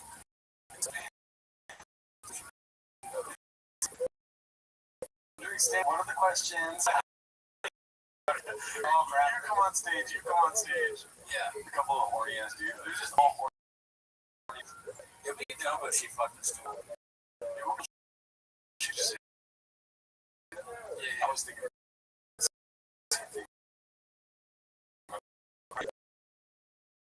She fucks this dude, and then she, you know, be great. Oh, with the leg. Yeah, well, no, she just tells people to come up and have sex. Let's do the leg, yeah. Oh, yeah, like, show me how you fuck. This is like a leg part. Oh, that's what the bit's called, is do the leg. Do the leg, and then it's like when you're humping, what does your leg do? Oh, okay. And then you have the legs all like chicken like that. Yeah, she's like, yeah, show me the leg. Yeah. And then, what's another thing she, like a super famous bit that she gets? Joe Rogan's flying pussies, squirrels. That would be, you know, that would be crazy if she just came out and did verbatim a Joe Rogan hour. And then she goes, And then I was trying to show him how my dick was like a carpet in a shopping cart, because we have huge dicks now. But then the medicine man came out. Brian Calvin. She's just doing us. She needs to do good puppy. That'd be interesting. She won't do something weird like that. No. Like what? Like this, dude? You want to talk about this? Oh yeah. I know we do Timos, but this is pretty great, dude. This is transcendent. Yeah, this is bigger than just T-Fat Gang. Yeah, this is bigger than both of us, dude. Could you tell me right quick what would be a better motor for my Mustang, a Galileo 12 or a Galileo 24? So, he even says that we're wrong at the Galileo. The answer's yeah. Galileo 24. It's so, we're talking about this, it's so mean. I know, I'd rather have a Galileo 12. Well, that's he's obviously just saying 24 because 24 is bigger than 12. Oh, so I'm glad that he knows, man, this hurts.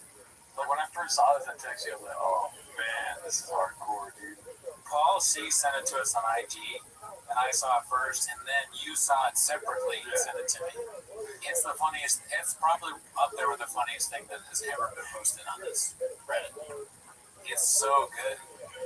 Because I knew when that happened, I did not remember the scene, but in my brain, I thought, while I was watching it, I wonder if, like, there's a scene from some movie, maybe Fast and the Furious. I literally had this thought, maybe Fast and the Furious where this happened. How do I know that? Because I've been watching too much of this shit, and I've gone insane. Yeah. So, and then it shows Paul Walker, and I go, no fucking way. No fucking way is this about to be from that. Even though I had just thought that's probably what it is, I was like, it's impossible. All right, let's see what it is. Quick, what would be a better motor for my Mustang, a Galileo 12 or a Galileo 24? Here's my other thing, but what year is your Mustang? Could you do some more info?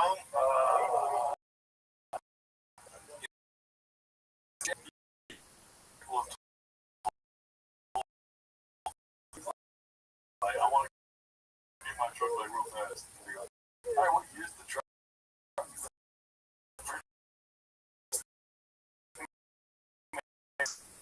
And she said, why wouldn't he just like say, I don't know. And I go, you don't get it. You don't get it.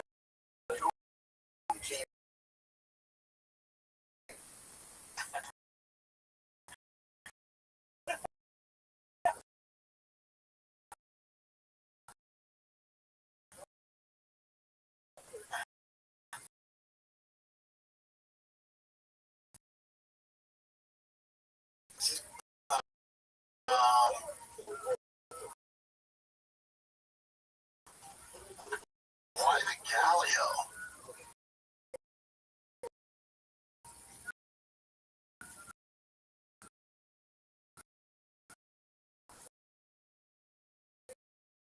Galileo,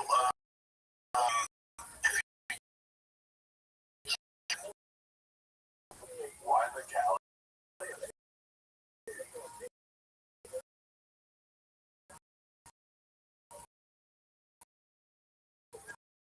Well, that's going to be what we got on Tombstone. Why the Galileo? The thing is, I haven't heard of the Galileo. Like, I know this other engine. I was trying to this one truck that had a Galileo, but not a Mustang. I drove a truck with a Galileo. If we look deeper into it, that's the whole joke. Oh, that's not.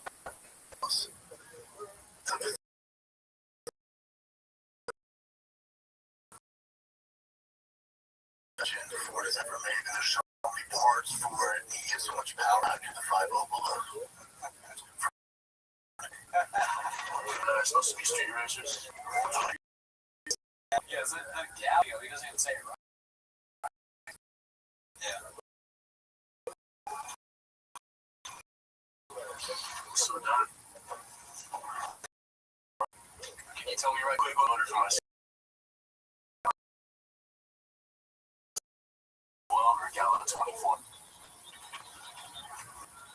before. I don't pizza places many motors.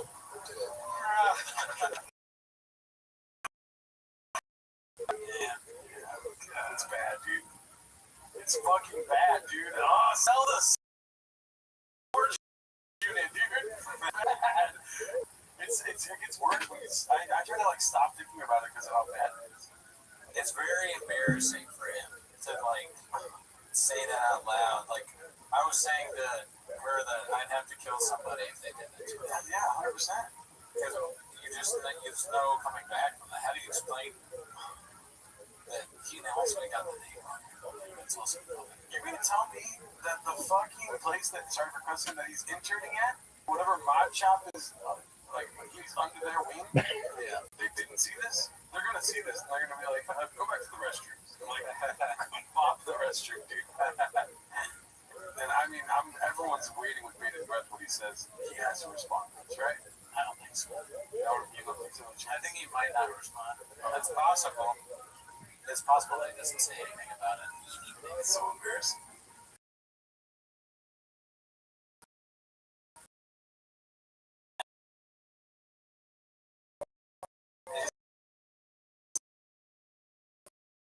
It's think of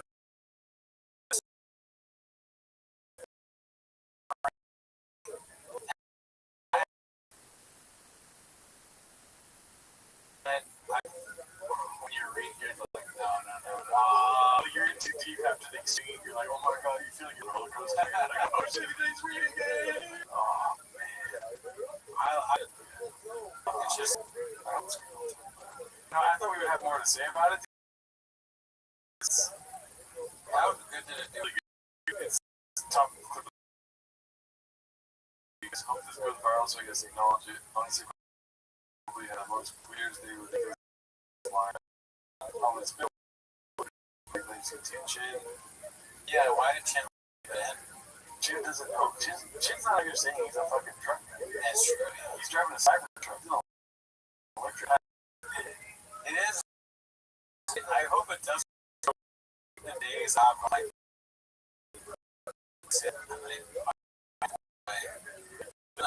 This is like a different way of flipping the truck.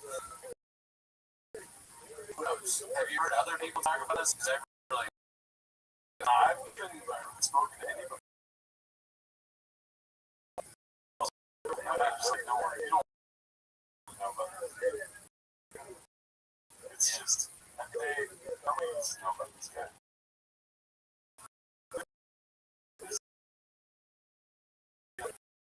I gotta give him like a week's vacation from change or something. You know?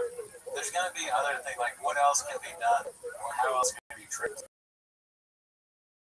The people that used to read it every night, make sure you don't. It was made to be a joke. I mean, the more you think about it, the worse it gets. He's pandering to an audience, right? And when you're looking at gold, little yellow nuggets here and there, little golden nuggets here and there, but it's a lot of sand you gotta sift through to get those nuggets. He's found a lot of truck guys, a lot of gearheads in his clips, you know? Just thinking about like, oh no, you were gonna.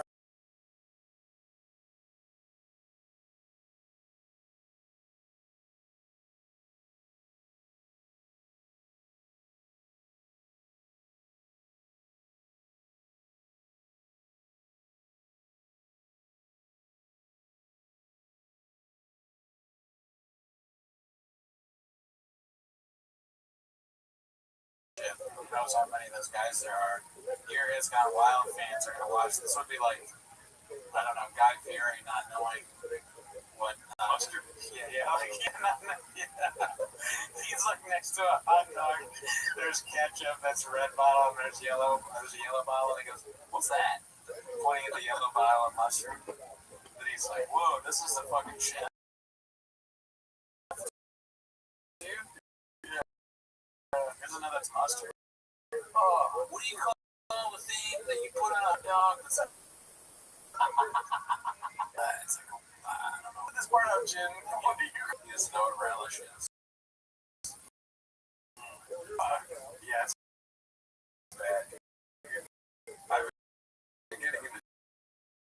recently. Oh yeah. I've been playing some chess, watching YouTube about this kind of stuff. I don't actually sometimes looked up what the type, Magnus Carlsen. Yeah, the chess company. I watched the Untold series.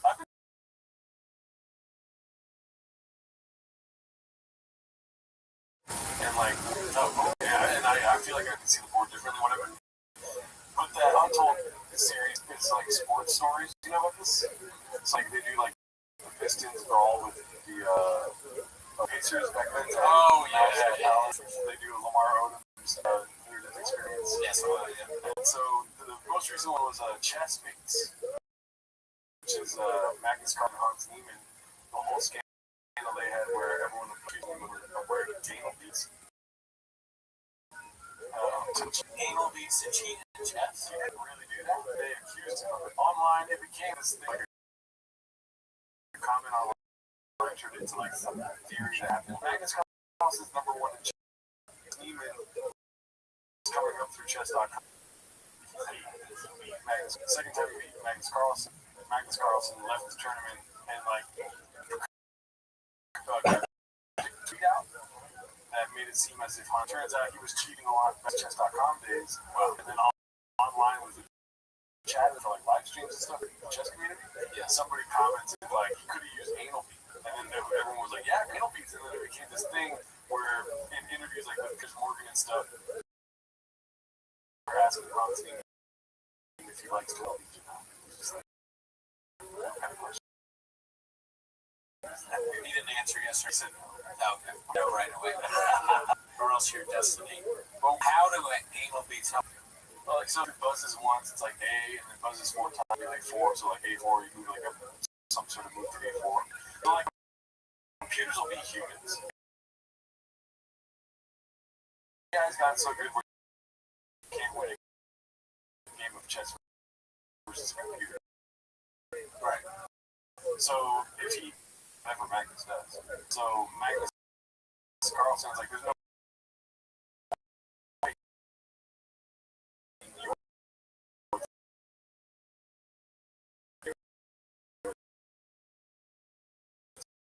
opening and it's my moves. PC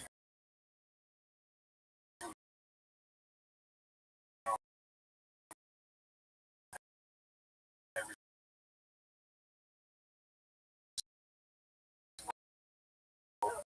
correctly. And then long story short, chess.com is starting the investigation and test no indication.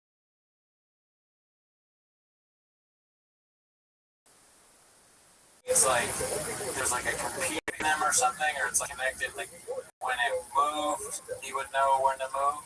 Right. So the tournament's being streamed somehow to an audience. Yeah. And so somebody in the audience could have access to the computer program. He'd be buzzing his ass. Buzzing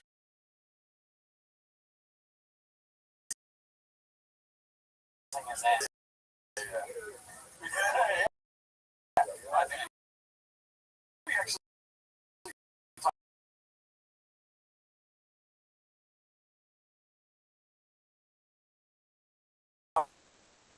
like you're doing that guy for sure, or a girl, is doing that to beat people in chess. Probably not doing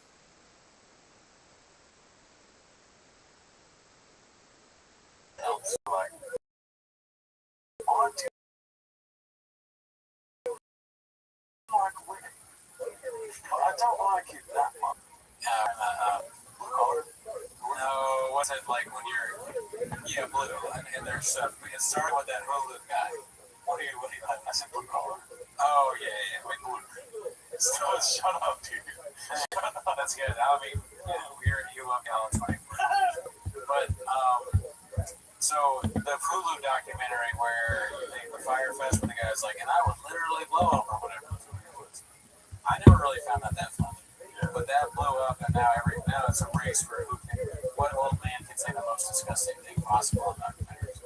was in the moment though, like on news broadcast during the time. It was like people on British TV being like, "Yeah, you're supposed to use animal beats," you know? Whoa, yeah. So it wasn't like them asking them in the interview section. It was like them on like BBC talking about anal beats when it comes to chess. What are they doing in England, man? Yeah, that's crazy. It is weird, dude. We live in a dark, twisted world. Yeah, man, that's crazy. People are finding ways of cheating at chess that just never thought of it. I mean, somebody should tell Michael Turner to try some anal beats while he's doing stand-up. Maybe somebody could tell him.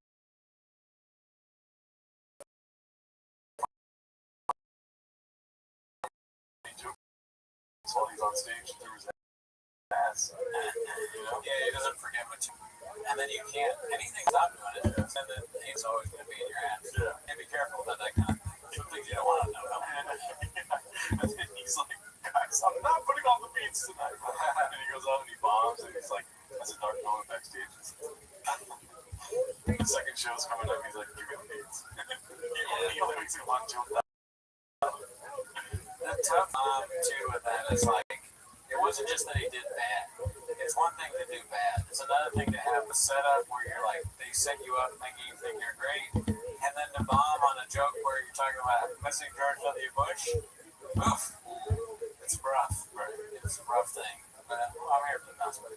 Yeah, dude, bounce back tours happening, dude. We will not be documenting the bounce back because then that's fun. You just keep looking for the bounce back every week. You gotta give him some time to bounce back, you know what I mean? A lot like InfoWars, you haven't seen what's happening with InfoWars? They got taken over by Tim Heidecker. Yeah, but Alex Jones is still out here wild, dude. Yeah, it's very funny. He's talking about Tim Heideck's show, like the clip show.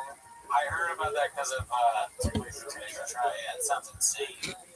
And another one I heard of the pedophile, they're satanic fuckers. It's like, fuck you kids saying they're Satanists. Oh yeah, so fun you and the kid there right now. Well, we know what you're doing. That is crazy that he just can say whatever he wants. I think it'd be cool if Mike Tyson took over Alex Jones. The Onion signed on Mike Tyson to be Alex Jones. They should. Well, yeah, they can sign on anyone they want. Yeah. But Tim Heidecker is like, that's good. Imagine Mike Tyson trying to be Alex Jones. How would I do it? Standing up wasn't real. But Mike Tyson doesn't let go of the Sandy Hook thing. That's all of his coverage. He goes deep into the weeds of Sandy Hook. Tyson is kind of flat. Right? Fuck you, T-Lo. If someone had Tyson play you, you'd be like, oh, they kind of like.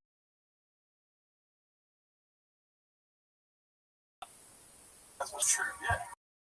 So you're actually arguing for what? What if you have become so successful Tyson start believing it? And people that are asking the families. But I'm saying Tyson, you hire him. They're trying to make fun of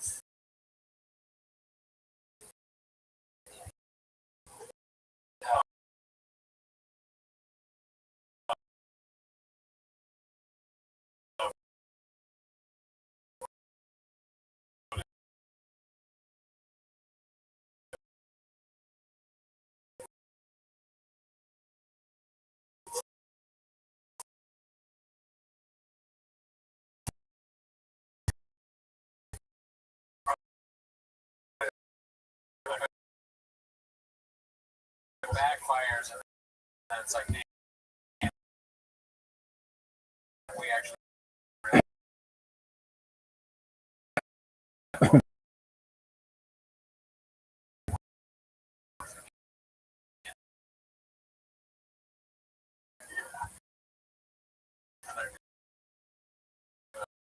Like everyone's leaving.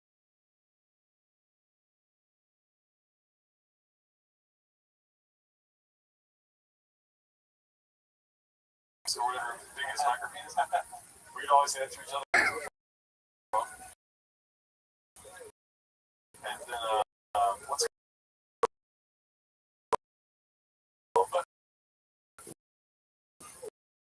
No, I would watch it.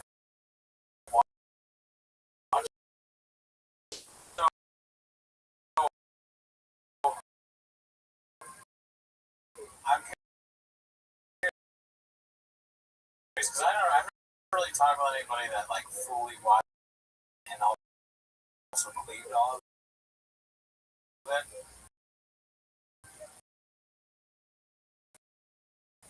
When you're talking, then was there any kind of like the first time you realized, or you realized that you knew he watched Jones?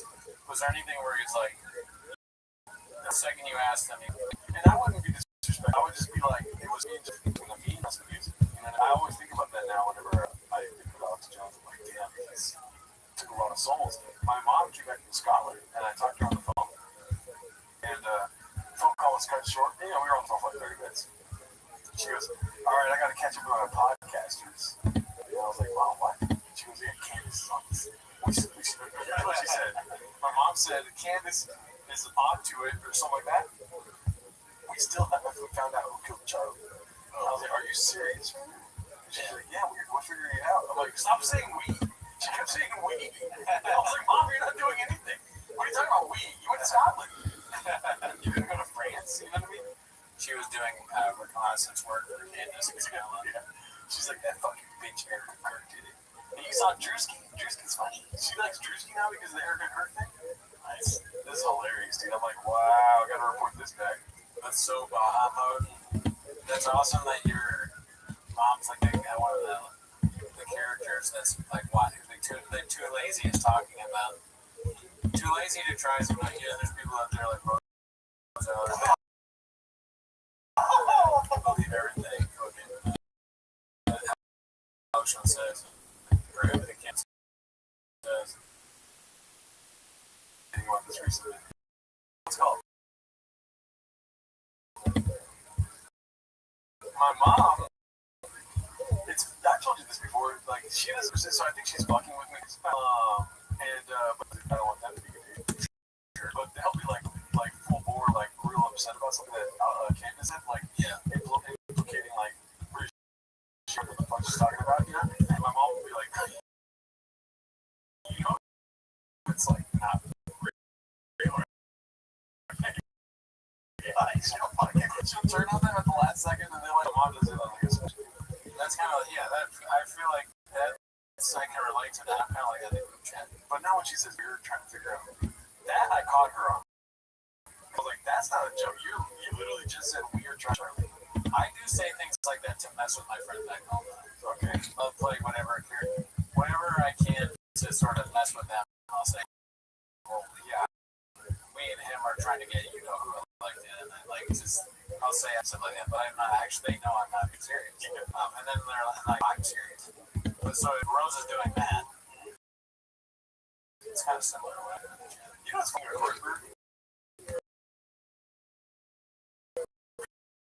Virtually, I'm just kidding.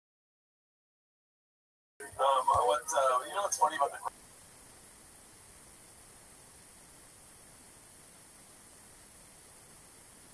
Tucker Carlson? Candace Owens. He went through the fucking gambit. I don't care about any players. Like, he's no point in my name. But while it was happening, everyone's like, if you're agreeing with him, you're going to become a Groyper. And it's just not true. It's just like, no, I think some things that he said were true, and a lot of the things that were. Some of them, and we see some of the things that were outlandish. But I'm like, I don't care about watching. I tried watching the Show, and I was like, yeah, that's not. I thought it would be like Red Bar. Like, oh, you know what I mean? But it wasn't that. It was too serious. I know, yeah. I think he's probably best in clips. Yeah. I know the actual show is like, I don't imagine it's great. You know, like when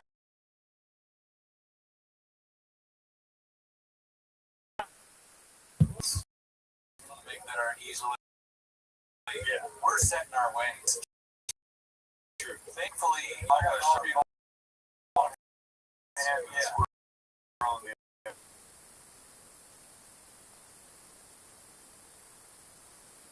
people.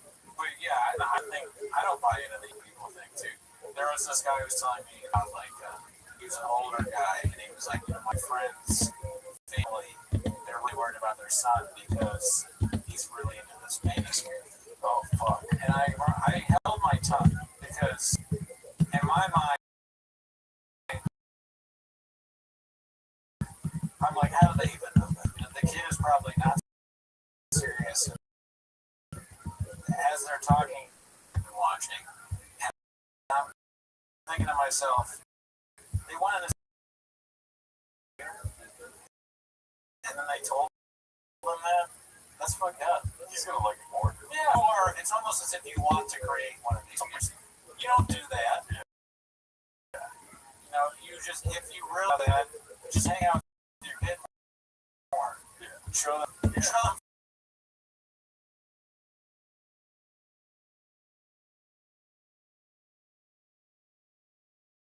Fat my stupid fucking son is. And then make him run around the wall. He's wet and milk. And tar and feather him also. Almost sound like something, not that happened to you, but I'm gonna break the computer for him. I feel like Juan's solution almost hitting that. Dismantle my electric guitar and put all of it into different bottles of water. Dude, what the fuck? Oh, yeah, get it back. Dude, check this out. These all oh, this is good. You saw this? You like him a session like a bud. Yes, if you want to. The one you took into court. Yeah, the very one. Okay. What was your thinking of taking it into court? What you were seeing one of them? Alright, last night, I can't. It's there.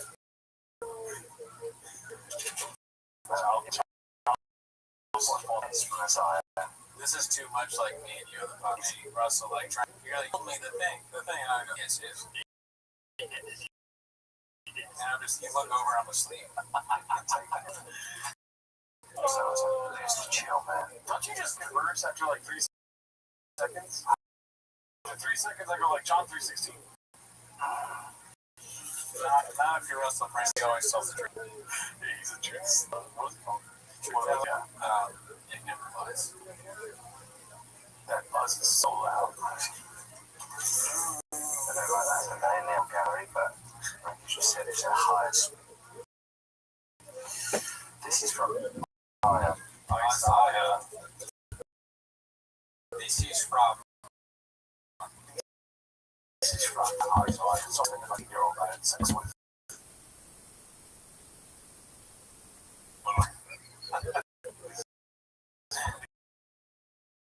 Gospel of Russell.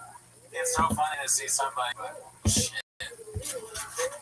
Yes. Everyone remembers that boy stuck in the way. I think his name was Isaiah. You mean Jonah? Yes, Jonah.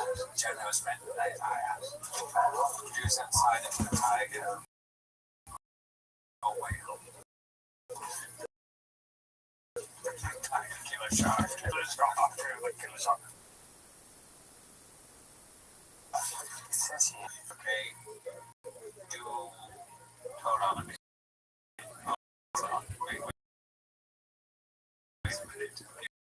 Wait a second.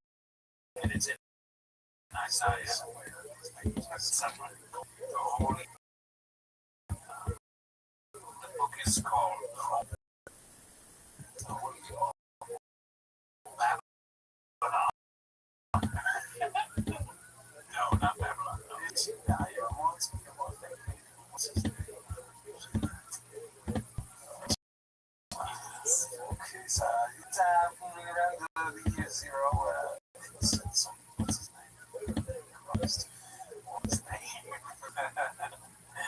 This is what being too horny can get. Yeah, too horny. This is what happens. Yeah, whenever you're thinking about hitting her up, just look at this picture. But it's safe to be in the hentai NSFW chat room. Outside of there, keep it together, guys. Yeah. Call the room where you have someone in there who you can call daddy, ask advice, stay emotion, don't work. Jack off water. It's so small. The one that the last time I was like, the Bible's got those kind of terrible pages. It is a Bible because no page turns like a Bible. You know, that's why when you start reading, you can't stop turning. You know what I mean? It's just like a page turn. And he's read the whole thing. Yeah, I mean, especially the book of. I call this the book of Russell. I said that. You said that earlier. The bit where I forgot what the book was called, and I think you.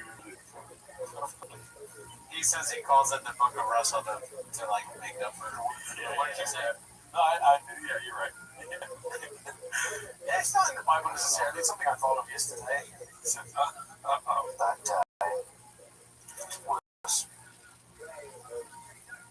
That I can't actually find the verse that I had that day. But this is good enough. This is from Isaiah 12. I like how they cut that before the verse. Yeah, to Gadushin one last time. I feel like it's important to know what the thing is that he's about to say. You looked for so long. Yeah. I mean, I want to pay on. Yeah. What do you think about this? You're saying you're proud of him and all that he's accomplished. I mean, you know, he is exactly what you think he is. The Bears are who we thought they were. Yeah. Looking at some pups. I feel like maybe in the beginning he was having other people write stuff for him or something, because his books are hilarious. The Bookie Wook and the thing. And then he was great in those movies at the beginning. And then he just lost it and also was, I guess, doing terrible things outside of it. Yeah, I mean, it's not going anymore. I agree with that. I think he's gone off the handle. I enjoy watching some of his content on YouTube, not gonna lie to you. But there's a point where I said stop recommending this channel. I can't tell you what that point was, but I was like, oh, it's kind of. I like the pacing of it. Like his pacing is really good. Not when he's getting interviewed with James Morgan because he's got no pacing. But yeah, you can tell like with Two Lazy's coverage of it from that. Like he's just like I don't know. He's just like a fool of himself, dude. Yeah. He thinks like I can find a way out of this, but you literally said on a podcast that you had sex with a 16-year-old. No, it's not the best look you saw there. No. Oh come on, dude. We'll pull that one up real quick. That was like major.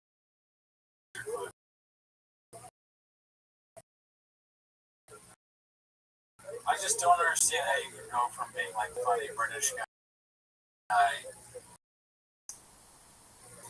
giving, you know, it's really important to be in nature and think about like, well, as God given me,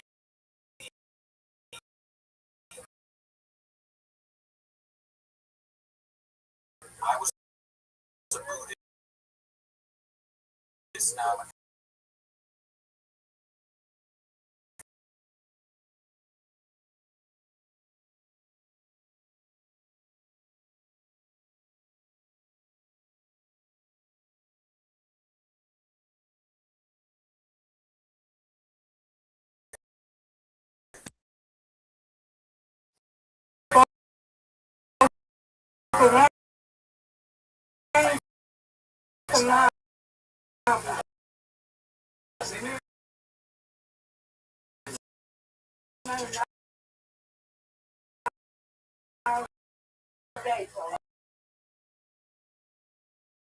I had about time.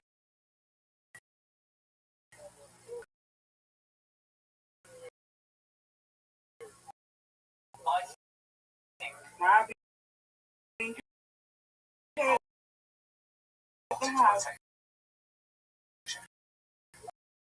I think he Very well. was too. I recognize the cost. I can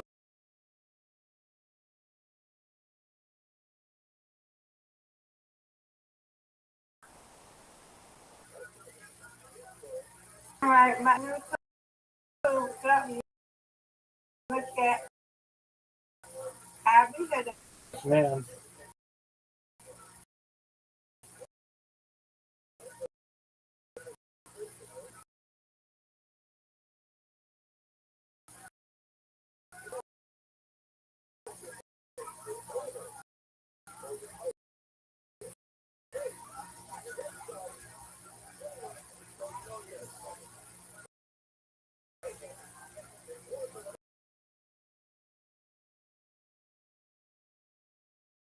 Yes, ma'am.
It sounds so bad with that context. It would be like, I did when I was 13, murder.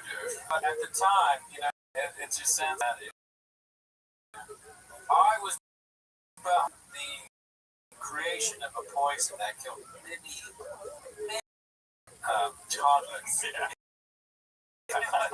Who were working. I did force a group of elderly women to reach temperature when I was 30. But I was a different 30.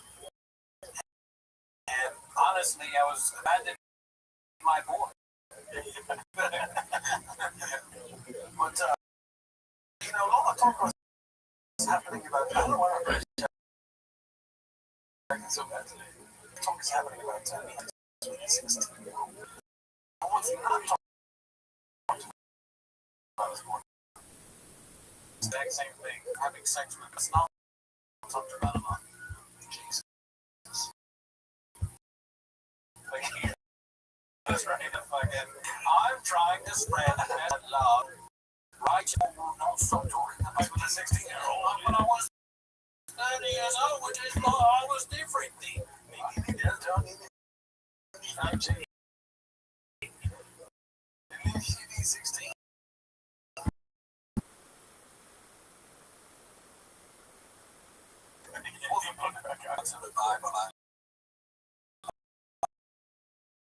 But I'll tell you this, I remember what I did when I was there. People that I threw off the train when it was going over a mountain, I apologize for that. I pushed them off one people. Those were children. Children and families. All families, actually. Laughed. I remember laughing, but I was there. But it wasn't the 54-year-old that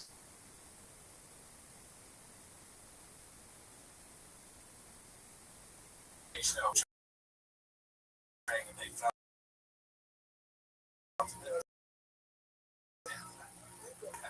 as 30. And there's someone, a 16-year-old, I really say had actual sex with a 16-year-old. It was like, period. You fuck a 16-year-old, I'm done with that. And the show where she has him on, she's like, I didn't really read everything. Like, there's literally a show where she's reading everything about the kids. It's being like, this guy's disgusting. And it has him on. It has like a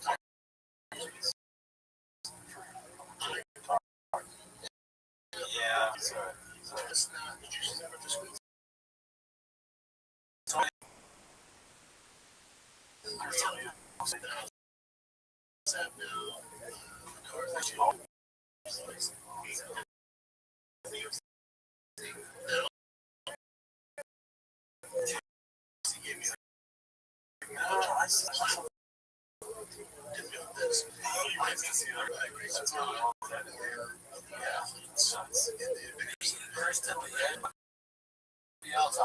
a comedy tour. Also, Brands.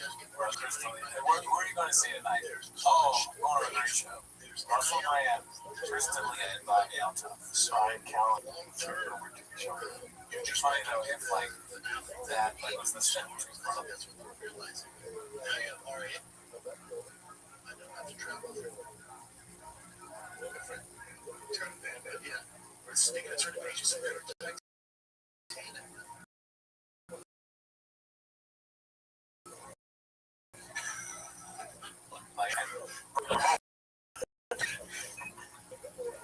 This first council on the line. You just went on to.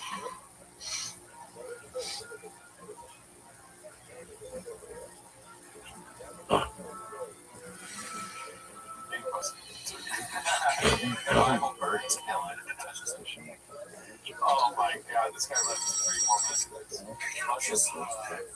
Luscious, sorry. I think he got mad that we accused him of being drunk. The phone number is 775-557-8667. Somebody please check up on Tony Soprano. He has not called in a couple weeks. It's 775-557-TMOS. And we'll play your thing on the show like this. Hi, Sterling.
says that the transcript not available in this thing. That's the weird. Let's try one of those from a couple weeks ago. I don't even know if the coach is dropped or I'm recording for too long. I don't really care. But let's just say sorry in case he didn't get the first time. The first time.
That's the whole message. That's good. Yeah, but for real though. That's what here. Yeah, but for real,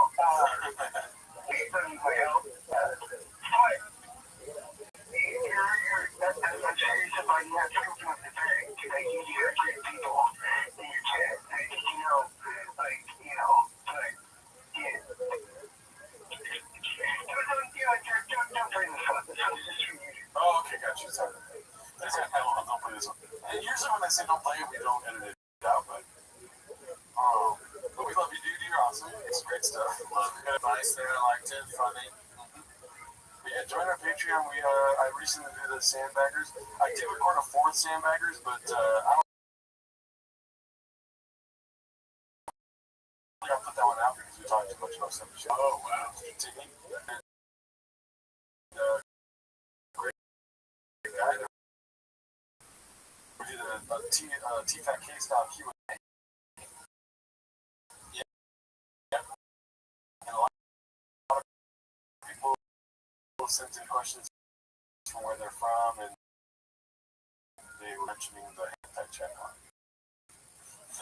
Yeah, that's We did a Q&A episode, like Tifa, and an early access of 10 minutes of Shabbos always. So see you next week.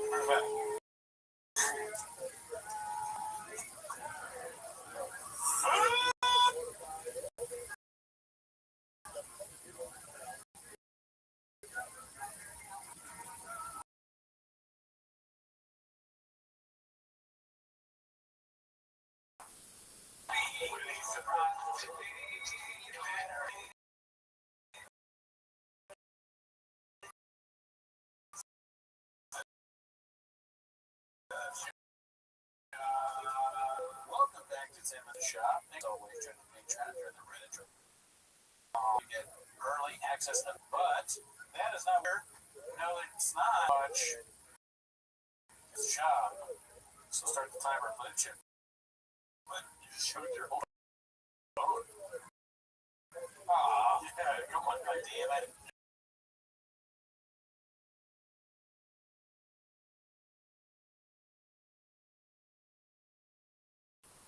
Chains this week, dude. How's your chains week going, dude? I came with chains a lot this week. So you're depressed? Yeah, it's, yes, and I'm trying business. I like your hat. Thank you. Yeah, I just got this from, our favorite business. Oh, dude, I tried. Oh, yeah. Well, you want to tell the audience? Well, sure, guys. Remember, there's the Drug Fest All Gas website, and they have the pictures of all these people that have bought their merch, and they write really fun, cool stuff about the merch that they bought. And I wanted to do that because I bought merch. We bought merch. Another Drug Fest All Gas hat we own as a team. We own it as a team. I looked, and you have to my emails, and I have these old emails where it's like review a product. Yeah. You click on it, and it's like it's dead. We bought it so long ago, so I think we need to buy a new thing and then they'll let us do it. But buying another thing, we're going. Collectors at it now. Old jackets. Some girl was like, "I like the jacket." She doesn't know anything about this world. She goes, "It's not loud." She's like, "I like the jacket." This is somebody you guys are sure. Let me finish what I'm saying. She goes, "I like the jacket." Why do you have to? If you like it, what do you think? Yeah.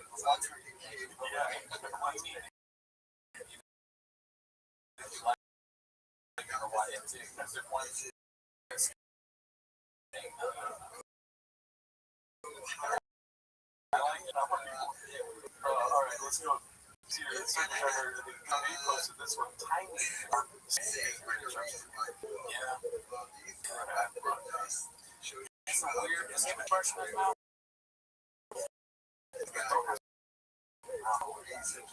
I wonder who. I think we probably had this last time. Whose idea was it, or did he? Or you didn't say, or we'll see. This dude saw some spicy comments. Why is it?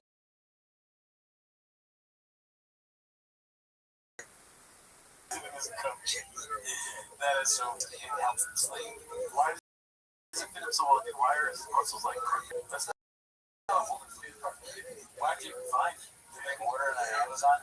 That would be funny. Their Amazon history, all the redacted shit. Cheap UPC shop and an Amazon return. I don't know why that's funny, but that'd be so funny. You see him, he's trying to stick like this in the return thing, it won't fit. I've been unable to fit the returns. The code doesn't work. It's not even, he's like holding up door for some other website. Like, sir, that's a McDonald's card. I will return this Amazon. They're like, what? Slojo definitely just gets buzzballs off Amazon. Just different color buzzballs. You know, right? I'm sorry, I pretend like I know, but what's the buzz? When you're spicy, you get a buzzball. It's like a little ball. You know those balls that, the balls that, like, they're called buzzballs. Oh, no. fuck.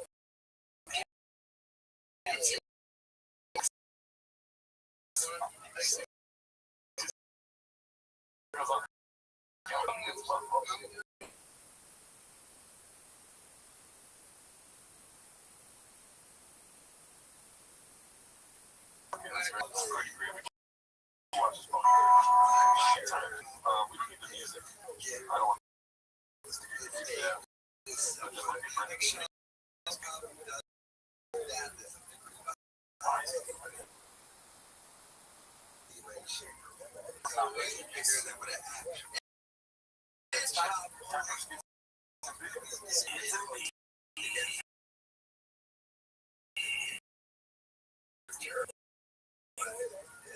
What do you think? Right, you're so quiet. Like doing a bit, right? He's doing the classic hilarious face, right? He's on camera, so he's turned it on. He's always on. And this is the messy man. He looks young. He's like aging. It looks like graceful. Yeah, it's depending on the day.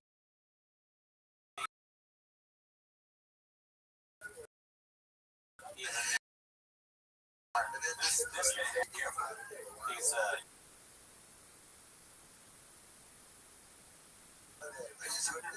Grizzly is the Joker laugh. That's in this body is starting to have horrible things happen to his You're like, oh fuck, come on, change her now. I'm in trouble.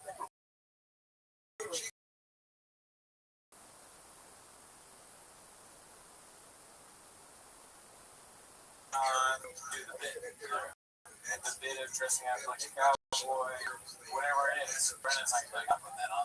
He's never once said that. I'm not putting that on. That's something you just won't do. This is like 540. You know? Shorter. It does look smaller, yeah. He's got the smaller guy face on. But bandana makes you look. I don't think it's 6'2" cowboy. This face, it looks like a guy that you would be at. No, this is not the intimidating guy. He looks like you caught him doing like something bad. A kid is trying to steal cookies or something. Did you eat the cookies? Did you DM the baddies again? It's like, alright, here we go. Crippling anxiety and depression just hang in the green tube. Posted by You'll Do Nothing. Yeah, this is a great video. I think it was 2 weeks to try. Yeah, video on this. Yeah, you gotta check that out. Beautiful. It might have been first grade deck or podcast grade. You know, the third grades. They're like, they're the most important people right now. They are. They're Siskel and Ebert. Looks like what are three amazing entities. Nico, Blair.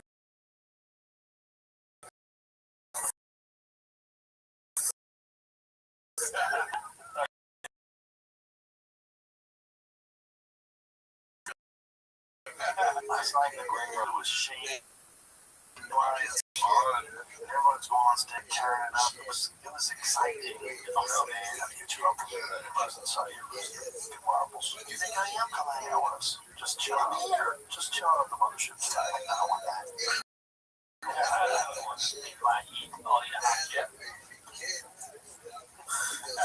I wonder what that would be like. For them, it probably is great. It's just for the us that don't really get it. Yeah, a bunch of readouts. It's not for us. They're playing on a different. We're on like whatever level we're on, and they're 4D chess. I don't know because my doctor the other day said that I was going to take some medication. I was like, but I'm in the mothership. And he was like, oh, my bad, bro. His name was Jamal. He was with me. Yeah, well, that makes sense. It's like, instead of Pagliacci, it's the mothership grader. But I am the mothership grader. I don't know what I mean. What are you doing? You can always save it with the sound drops. Yeah, baby. That's why it's here. Whether you know how hard of a new bomb, because I push like I'll push 5 buttons and I'll remember longingly the dolphin sound. Unscathed. Yeah, that's how I left. One usual 4460 posted this. Gotta love how her weight journey is documented with pics of her. Feel bad for a leopard in Minneapolis. Weight. She just looks the same. She get it. Yeah, there's nothing wrong with either one. This is a hair journey.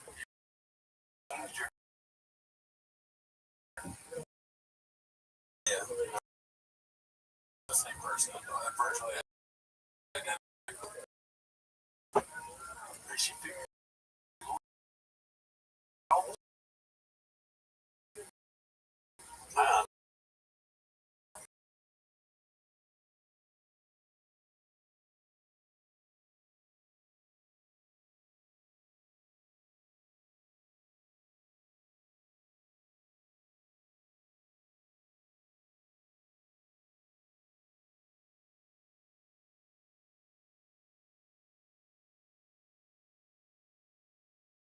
This crew, no way.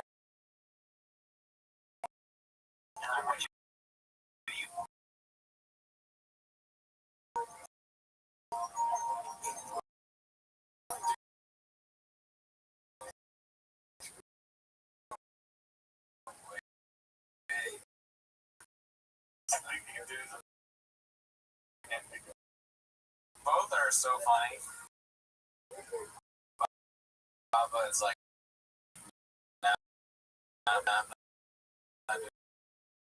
great speed up there. I like how I did not leaving. He's like, much more sense.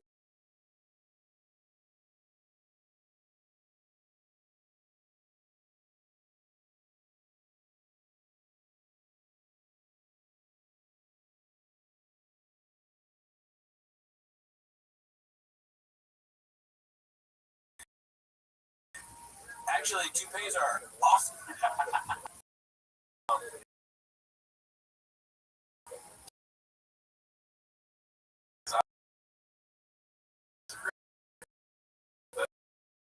Wishes are more. It's like no cut. Oh yeah. You learn how to very sweet. I think like if you Wonder Man, and you also set a date with all newcomers.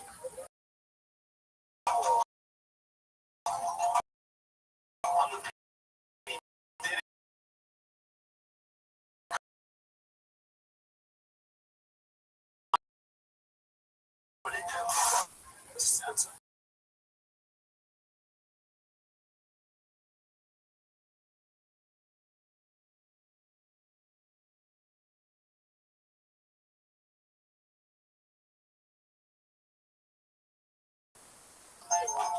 So that's another tip.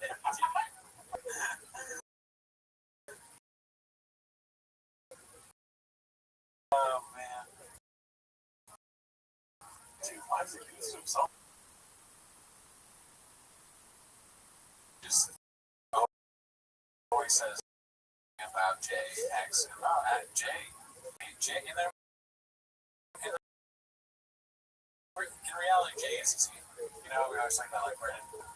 Maybe what if you're a girl? And so you realize, oh, I'm saying I'm public. You know, my wife's gonna ask me about the concert. Yeah, that's also a possibility. Jay just gets blamed for everything. He does. Jay is his alibi. XJ is anytime he's wrong because he knows Jay will fix it. It's kind of nice. Tagging me because of the online video. I have social media that people run for the check in. Is it online social media that people run for the check in? Thanks for replying to me. Yeah, for what slid into your DMs, dog. Thanks for replying to me, though. I don't check it. Yeah, why call him out like that, man? Morbid Seeds, LLCs. That's what this whole podcast is about. Like, you need more. I hope you learned something on this episode. It's good using it. Dude, that'd be so funny to do the coffee cake on the table. What? I am white as shit, Alice. Yeah. Mark shoved that Diet Coke on me. What if Papa got into Diet Coke after letting go of Mark? Wow. This last.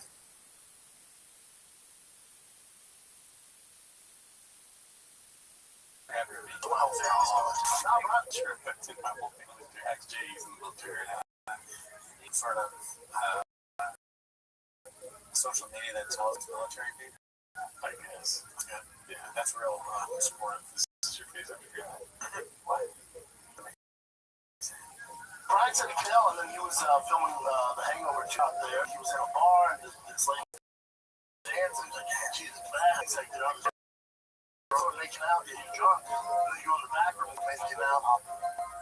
It's a handful of things. I wish there was more photo alerts. They did it once. Yeah. We kept it alive for a long time. It's hard. I wanted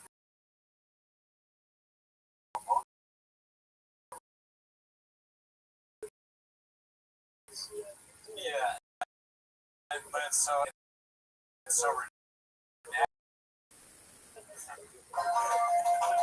When making out, oh yeah, man, if I go down, I just get a hand. What'd you do? He's like, what'd you do? He's like, I don't want to hurt her feet, so I kept making out with it.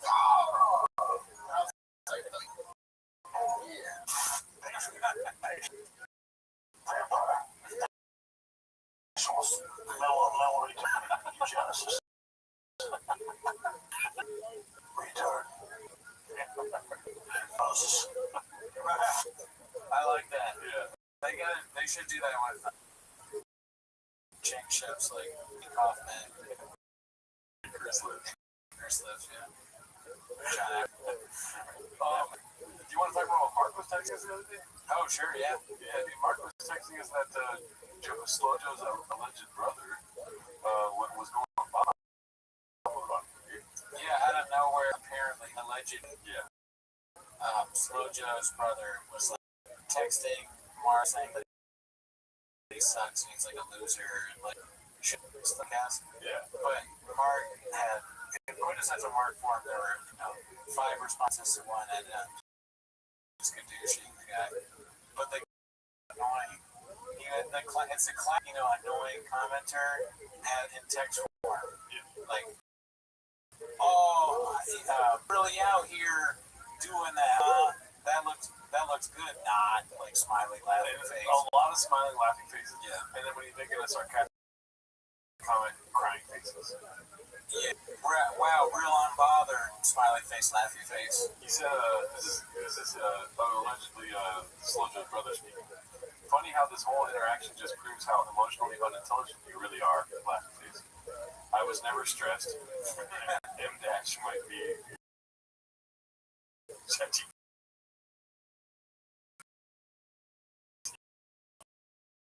Emotionally unintelligent. I was never stressed.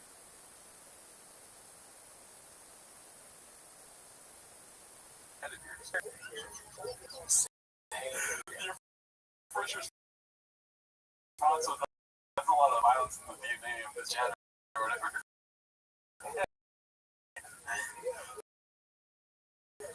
That's not tough, that's just unhinged.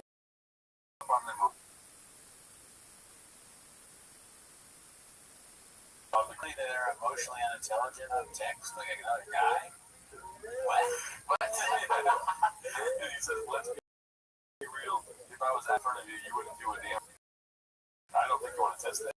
No, I don't think so. You lose cars. Shouldn't be reminded. You know?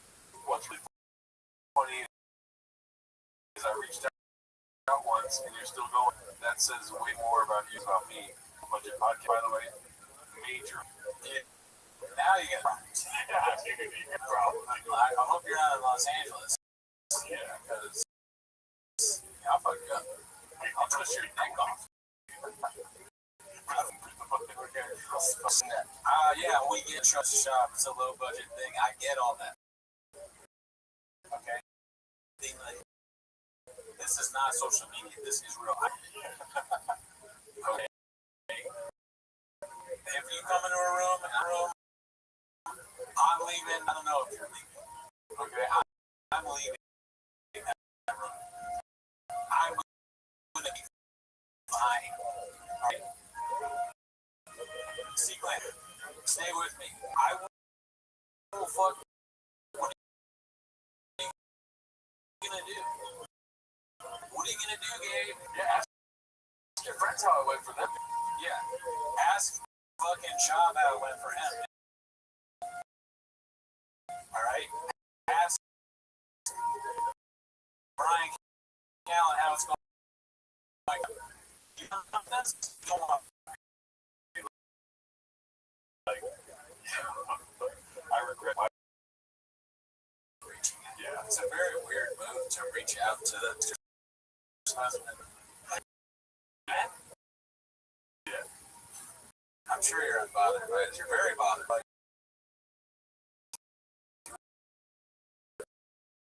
Send somebody text.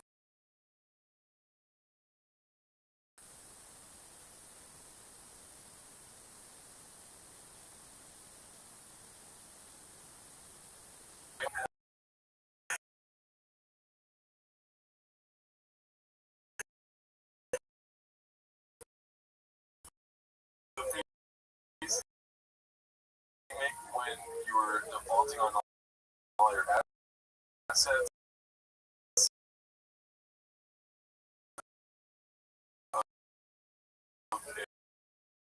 that's a rough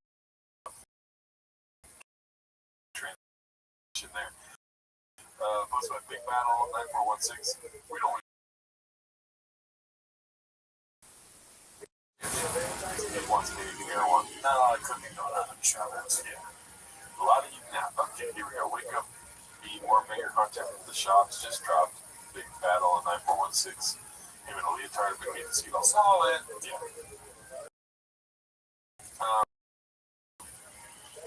Butter 16666. I think I put 26, but I genuinely from the first or second. Great observation. Wow. Wow. Back, he's getting old. It comes for all of us about time. Maybe that's why he can't get rid of any of his friends because they're all Horcruxes.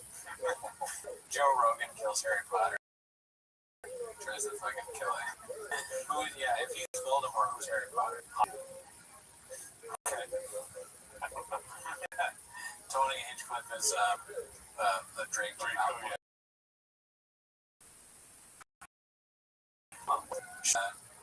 Who's the guy that says I'm a wizard, Harry? I'm a wizard, Harry. You're a wizard, Harry. Hagrid. Yeah, I prefer correction. Oh, yeah, you're right. Chop too. Oh man, Dumbledore is Joey Diaz or somebody old. Jimmy Dore. That's got to be a good guy, right? Dumbledore, Jimmy Dore. Yeah. Or you also got to be gay. Oh, Dumbledore's that's right. A wise gay man in comedy. Probably funny of those. Yeah. Gay men are hilarious. That's true. I can't think of any off the top of my head. You know what they do in their free time, right? Comedy. Bubba with the smallest dick. We've already seen this. I don't want to say it again. Yup. Okay. Just real quick. We can stop it right away. Yeah. There's no chance it's for her. It's a huge dart. She wears the tightest clothes of all time. You know? Yeah. R Word having trouble selling tickets. Posted by Savage 712. No. That's so sad. Fuck it, dude. We've all, baby.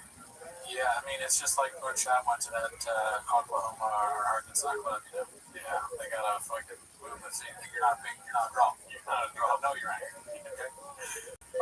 You you want to look at some research while you talk to the audience? So Sooners are playing. Okay. Anywhere Brian goes, that guy's like, Sooners are here. Okay, no, let him say right. No one knows who you are. All right. You didn't say that. You didn't say that. All right. Good luck. You got a tornado.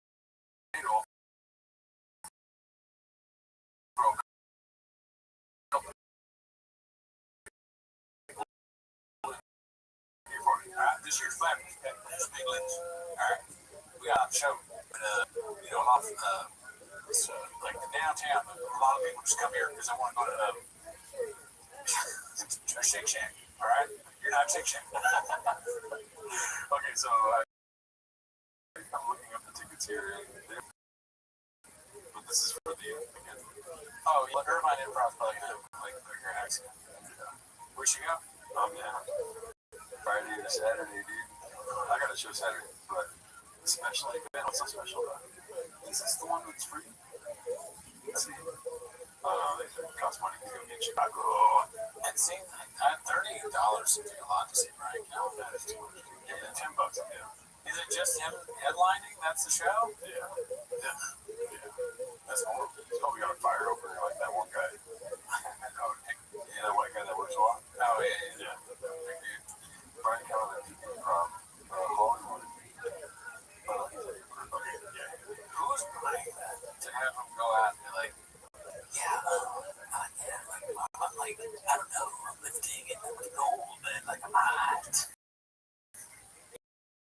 Yeah. My phone is like controlling my life. That would be great if I could do it.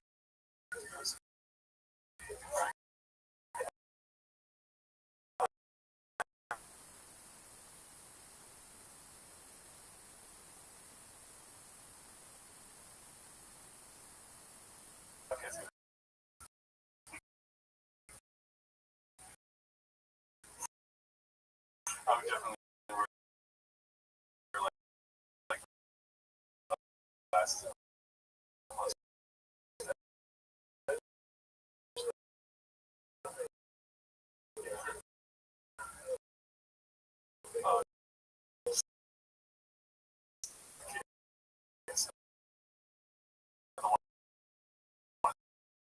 On Friday night.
Someone big bus. Yeah, so you literally was something like that. He like literally did the big bus fucking taxi podcast. He fucking the bang bus picked him up on the street. The bang bus picked him up.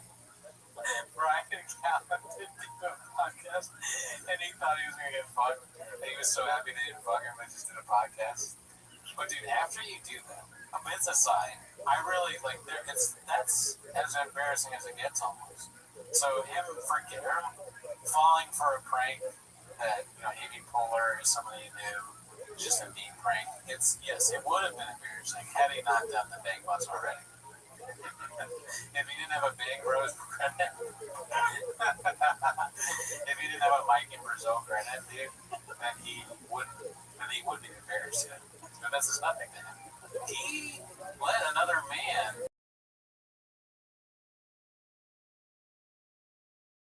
hit him with a fucking whip. Dress account. Oh my god.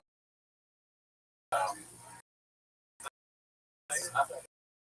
Keep in mind.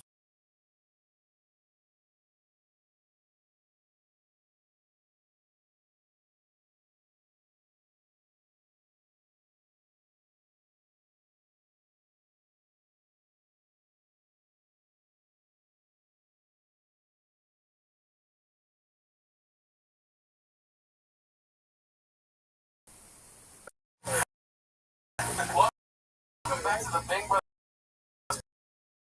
podcast. We're here with Brian Callahan. Dude, he's talking shit. I'm getting some stuff. I'm getting on some stuff.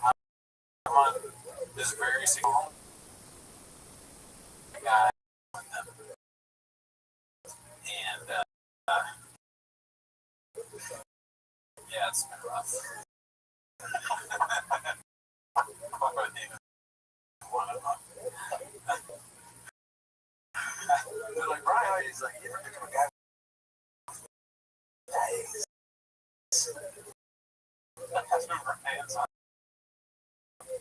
Brian's on the, I'm going to go too far. Brian's on the only thing, and then he's just sitting there, and then some fucking guy with this thing.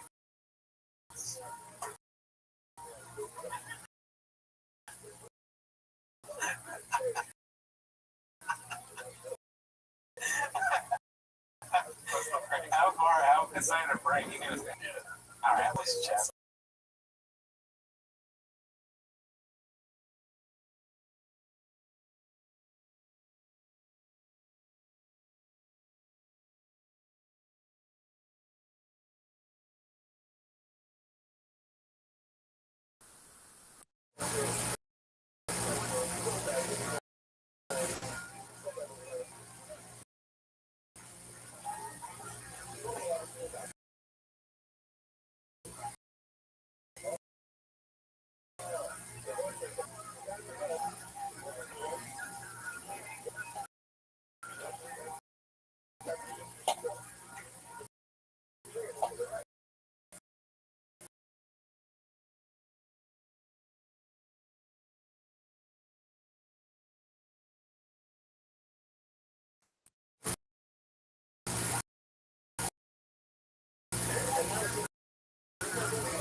How far away is it? They keep saying that like Slow Joe and Chop are gonna do all my videos. Nah, Brian will do it first. It's like all my videos. Many years ago, and we had a nice little conversation, but I cannot believe that she has followed me and wants me on this show. You know her, and I know Amy from back in the day. I love Amy. I love Amy. I've known Amy for many years. I haven't talked to her in a long time, but I love her. And my producer calls me and goes, "Hey, did you do you know that Amy Poehler podcast? Do you know it's a scam?" Next email is you send your bank info. I think Tim was so good. He gave me like all the questions. Like, you know, Amy can't wait to talk to you. I know somehow that I know her. They do their research. Comedians are desperate at any level. Remember that birthday scam? The one where it was like, this guy sent you a thing. Oh, my wife is a huge fan, or the wife said, my husband's a huge fan. They want you to perform for him, stand up on his birthday, and we're going to Venmo you the money. Can you do it?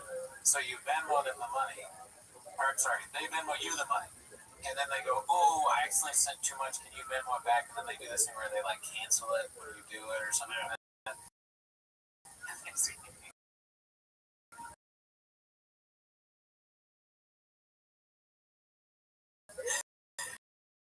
But I remember hearing about that and thinking, no way, like, and no part of me was like, dude, we're going to Chicago. I was kind of like, this is not real. You thought it was a scam? Immediately. Yeah, because I suck at sitcom. Oh, really? You want to go there and just like, you've never seen me do? You know, that is a weird thing. Yeah, what is this scam? And so I just kept messaging them like, okay, for sure. So what do I do? And they're like, you just got to fly to Chicago. I'm like, okay, you're going to buy me tickets. They were going to buy me. I don't think they were offering money. It was their bad scam. And even if that's not a scam, it's sort of a crazy ass. Yeah. Like, just come to Chicago. Maybe if I'm coming to Chicago, I'll do your show. I should look it up on my DMs on Instagram. Let's see what else we got. Okay. So this is job reading, an ad read. Ad reads are a problem. Just post a clean, Sky 2305. Haven't seen his post in a while.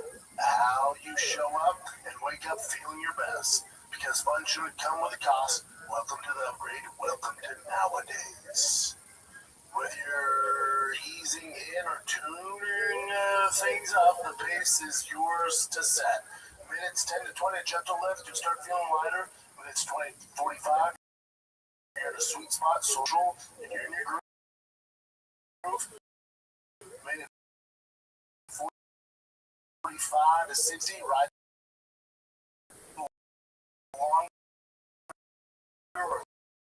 let it wind.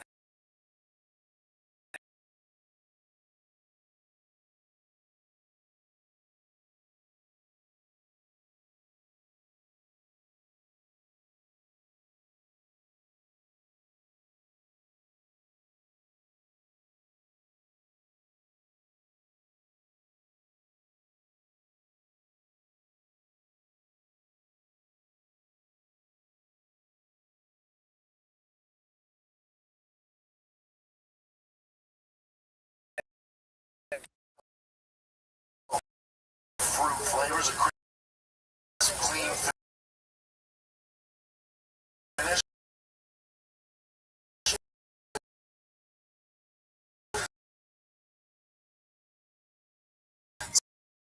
Zero hit of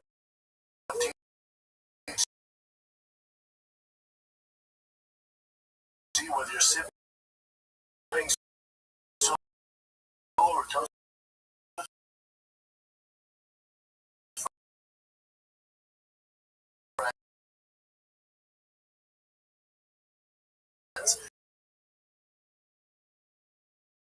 Nowadays is a made to mix in with any moment.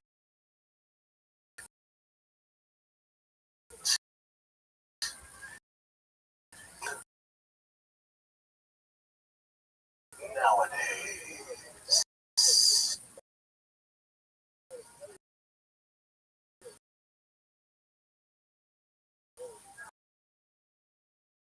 So this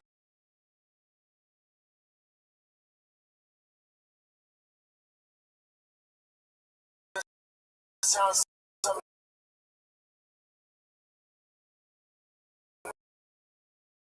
JC you want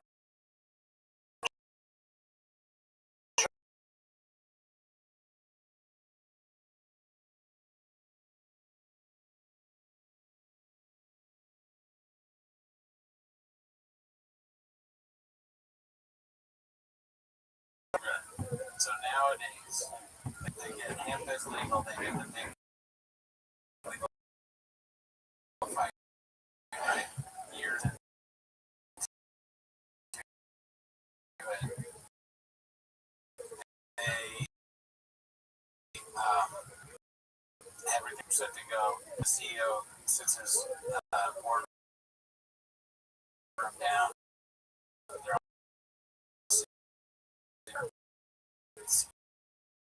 They're all sitting right. He's talking, and he goes, "Listen, guys."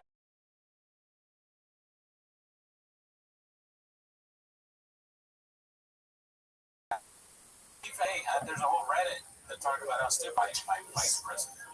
That's why you're the CFO. Well, we should all be sponsored by them too, then, because we are literally more redacted than TPK. That's a good point, I guess. But okay, I will snap his fucking neck. oh, that is, I thought you said I'm sorry. Let's see the ending of this.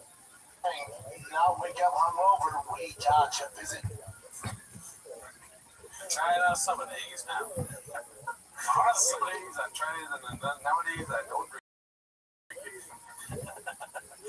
This crazy motherfucker is all out risking his life and making laws just to make a buck. LOL. Poor Bob, legit look terrified. Ha ha ha. Actually, for what did you post this one? All right, let's go.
Clearly doesn't.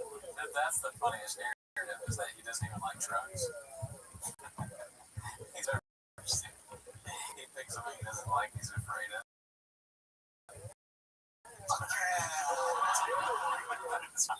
So this is why pick something I wouldn't want to be in that either. I wouldn't want to be in that cycle like all crazy. When he made that turn, it made me nervous. Blame Bob. Wanted to be in that fucking idiot. You're probably asking yourself,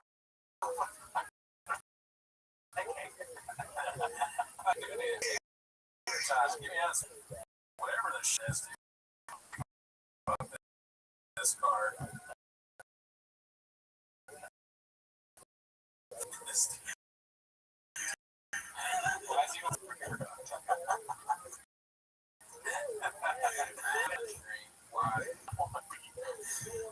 his arm is so close to the other guy, like he's gonna grab your help.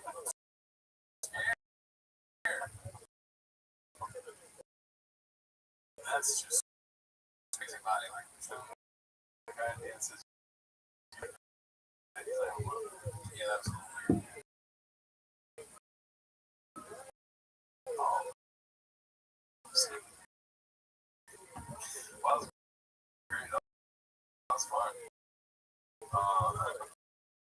We've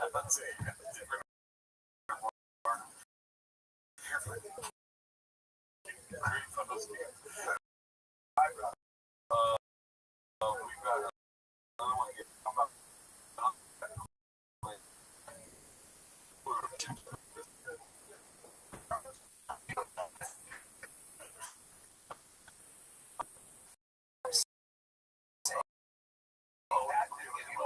I had to fight Miller like he gets his lips down. I go,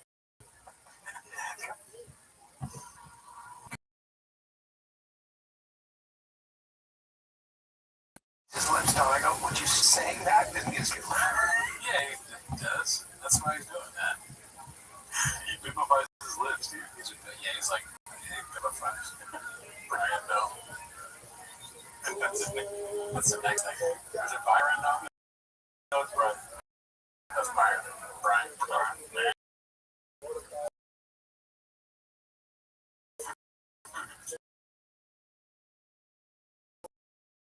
Time out, Dave. I got Mr. Holmes. Fuck yes, I got some DSLs on you.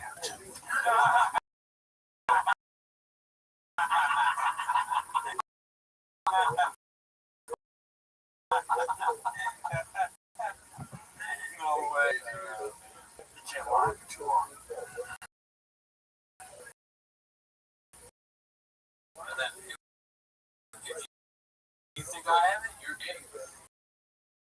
Oh my god, dude. What else you got, Jim? That's so funny. Why does he keep saying that? What else you got, Jim? It's like, yeah, it's a transition. He's got nothing else to do. He's like, he goes like, that's that means big old pussy. Why would you ever consider, like, as a dude, get with something? I don't think so. I got some DSL on you. What else you got, Jim? Why?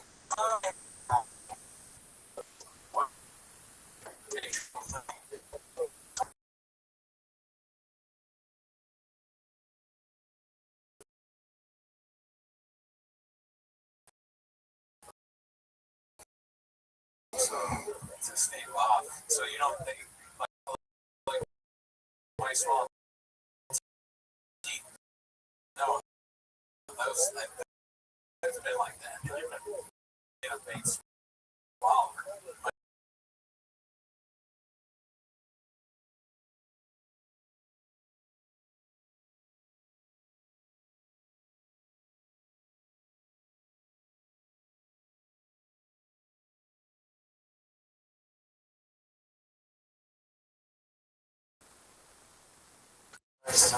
Baseball. That'd be funny if you looked to it.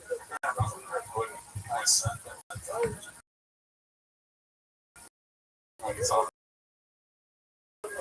saying you're a big old pussy. Everything like that. It's funny. Actually, I was talking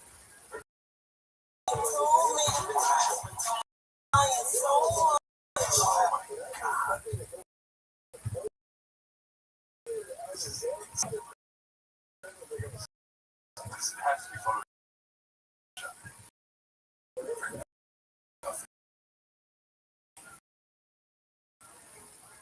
Patty, drinking.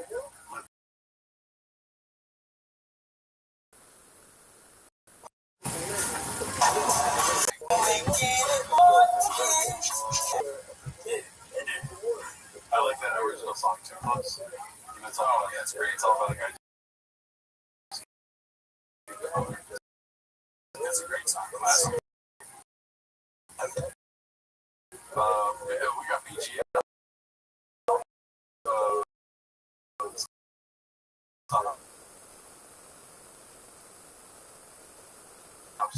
Plus by not getting how much sympathy you should have for talent. And it was painful for me to watch Brian because Brian, for whatever his flying praises for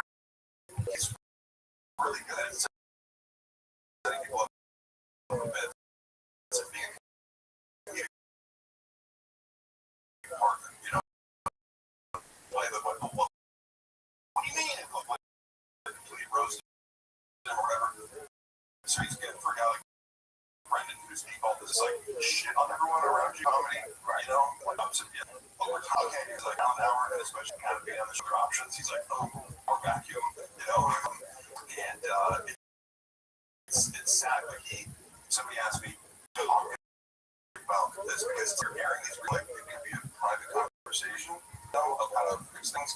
And I go, yeah, right. These conversations where he tries to explain the basics of it, like, or how to keep it going without going negative or shutting down. Brendan isn't trying to hear it because Brendan thinks that he's an expert on comedy by virtue of having had a special. You know, I'm like, oh, it was so weird to see that. Understand why you think he's an expert at it. You know, everyone really liked it. They liked his follow up. That's actually he is a phenom. He was sort of child savant in comedy. I don't know why this is supposed to change, but I do like how Mark Harley talks about TFK like it's the JFK assassination. You know, except there's nobody that died, but he's like, you know, he's discussing like the magic bullet, like yes and Yeah, he definitely he gives it some gravitas. You know, he talks about it well. It's very important stuff. I agree. he keeps it grounded. Yeah, this is like some of the most important stuff going on right now. Yeah, I think that's what's going on. Still, even still, drop the TFK bombs. yeah. I mean, he just dropped the bomb. Yeah, it needs to happen. Worse things coming. Gabe's and Ella was just the tip of the iceberg. But like, yeah. Okay, so we seen this, I think.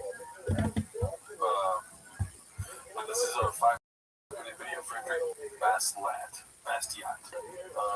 You know, BGL just goes. Yes, if there's anything he took from the Baba playbook, is just like, don't stop talking. And if you're not done talking, stop them talking. That's the new. And he did not became pronunciation is very hard part 10. This is 5-minute video. If you want to skip, yeah. As an hemp as an agricultural product. I like the shame of not knowing how to say that. And what is it that he doesn't know the word agricultural, or is he just worried he's not going to say it right? You'd think that a cowboy would know what agriculture is. That's a good point, you know? Yeah. We'll teach you that shit, Doctor. How about this? Okay, You forgot about that. You should have thrown it right there. Anyway, he's used to it live. Bring back some hardware as a team. because we were promised one thing. We were promised a flaming young. What we were promised. I'm laughing. I didn't even know this was a flaming young, but he said we were promised a flaming young. God, spaghetti. No one asked, we're in the mood for a flaming young. Nobody was in the mood for fucking, nobody asked for spaghetti meatballs. You were not expecting any facet. Yeah. That's an older thing. Go to Whole Foods, man. Go hang out in the produce section. I get it. And these go, these chairs. And then conversations. And piece. He sounds like me. Go to the produce section. No, like the whole podcast, we just did that with you when you're on the table this year.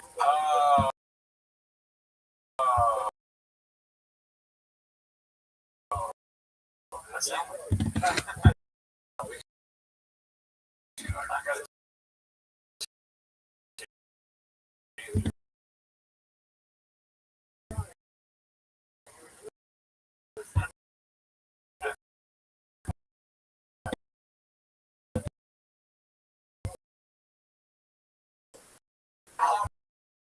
Conversations. And piece of shit.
what you want. You knew exactly what you're getting. Get the best of the best.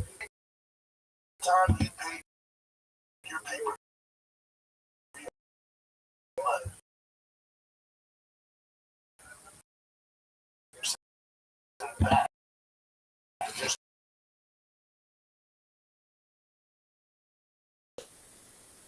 It's all, I don't know.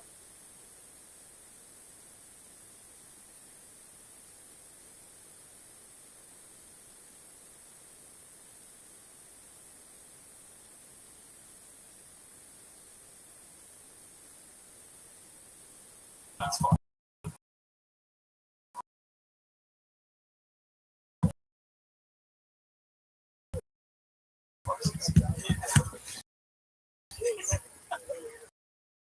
It's all fart.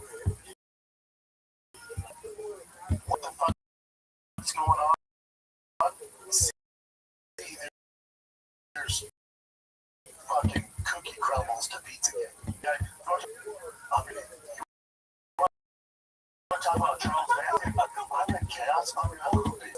It's like that.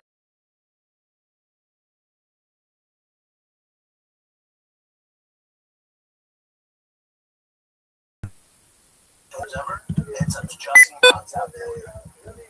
The one thing that could make this a store, like a store, Yeah, I'll bring this baby slow.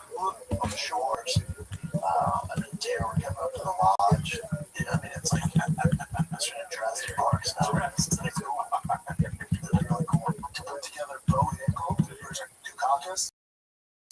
Dukakis, yeah. Here to pull out fucking sugar. Dad, but that's Dukakis is the name of the guy that ran for president. He's Bush. Yeah. So he's got like these names next to his head. He's a government plant dude. It's a NASCAR rocket scientist. Hand speed, light years different. Light them up on the feet, take them down at will, and then you take them out twice, you get them down, you choke them out with a straight armbar. We all know how preposterous that is. For town, innocent bystander.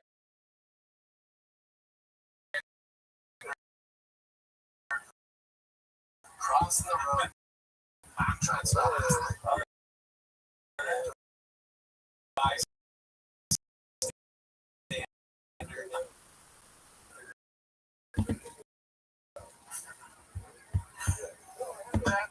Sorry, brother. Ooh, that's not bad. Not bad at all, my man. You know, you can't. You're alone.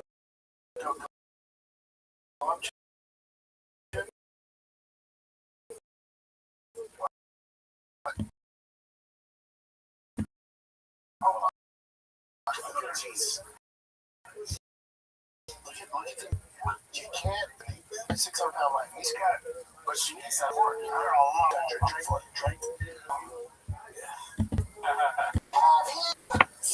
And then they're like, you guys are like at the they're fucking over here. That's funny. Like, what?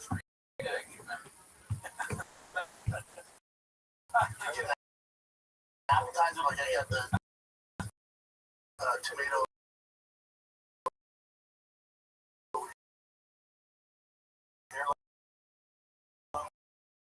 You know, they're fucking slapping the table. So like, you was looking on this truck diaries, and I'm feeling rocking on burgers. You know, you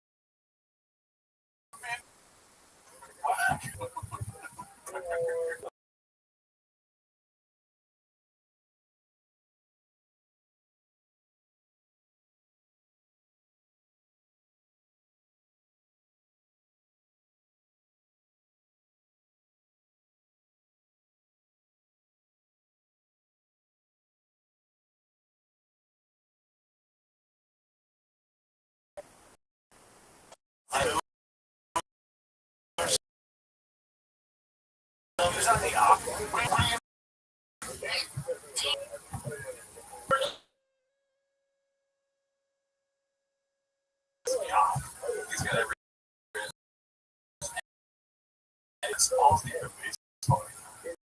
It's more, it's an excuse. They don't have much control. Well, this is how I talk. I'm a great man. This is how I talk. Wow. Well, dude, Flaming Young is nuts. Yeah. It's like, you know who you're saying Flaming Young. Weird as brain doesn't notice they said it wrong. Yes. Or are you trying to say Flaming Young? Why things? Yeah. I guess it's because he's a big guy. You up for something like that, but you're not being mean to him. You'll also not listen. Yeah. Whoa. One's like, let me finish. And he's like, I think that's it. Let me ask you a question. Do you think if I ask him, and I sit there and say, do you like filet mignon? I asked John that. Does he hear that? Does he hear filet? Does he?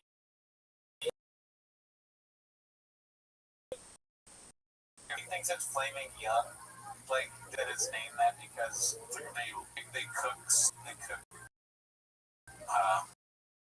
yeah,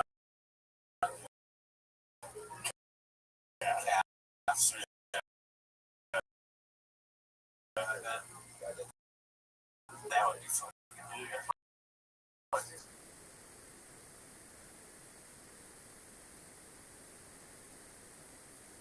Yeah, I think that one because he said something crazy instead of feeding. What was your favorite? My favorite was the Innocent Bystander. That's a good one. Innocent Bystander.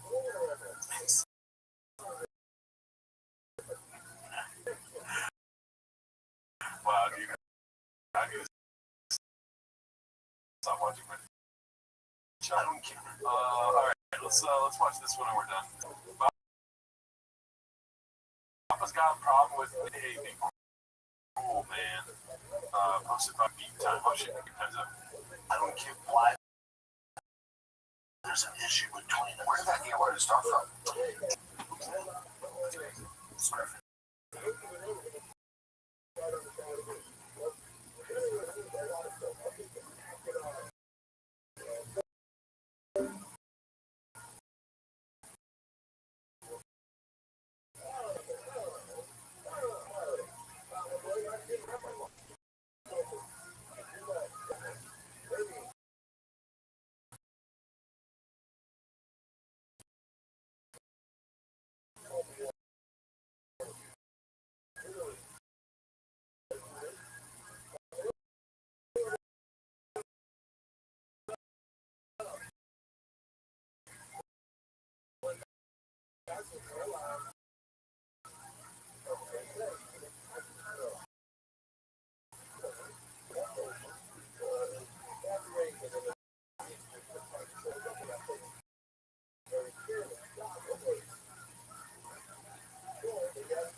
sluts. Everybody's favorite 10.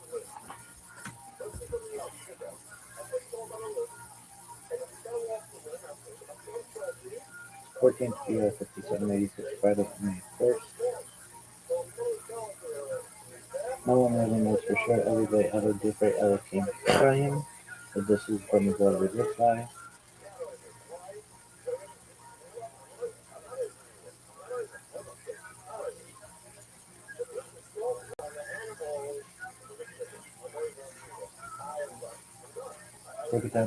מקום השקט בשם ומקצת כלום על ספר העומר.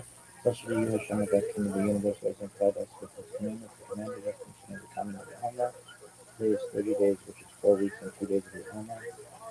May the merciful one restore unto us the service of the faith on the batch to its place speedily in our days. Amen. Selah.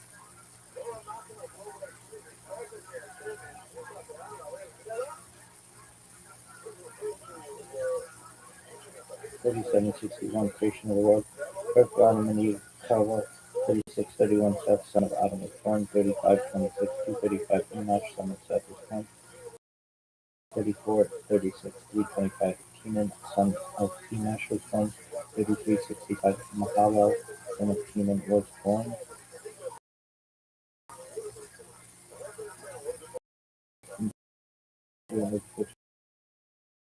26. Hey!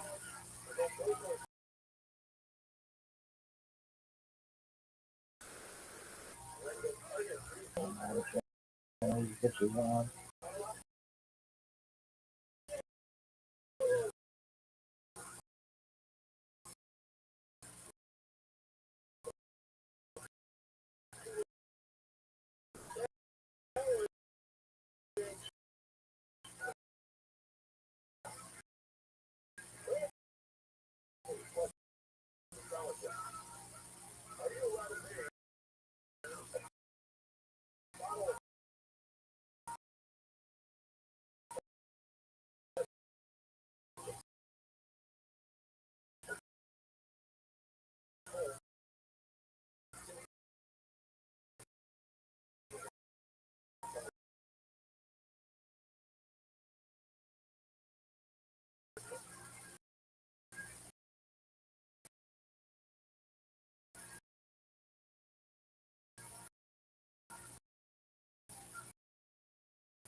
Molding to dive into the primary texts, which are admittedly as sublime as they are obscure. let me express my growth these lectures to reach a larger audience here on Esoterica. If you want to find the entire series under the playlist Entering the Garden, Introduction to Jewish Mysticism and Kabbalah, I'll be uploading them over the next few weeks, or if you find these episodes after autumn of 2021 and you want to watch the entire series, you can find them in that playlist. If you find this series on Kabbalah interesting, I hope you check out my other content on topics of esotericism and perhaps consider supporting the production of free academic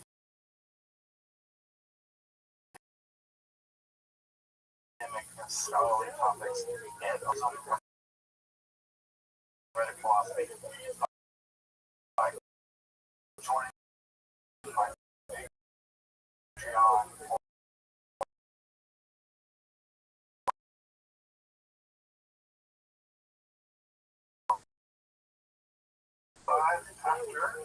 So I'm going to pick up with some summary.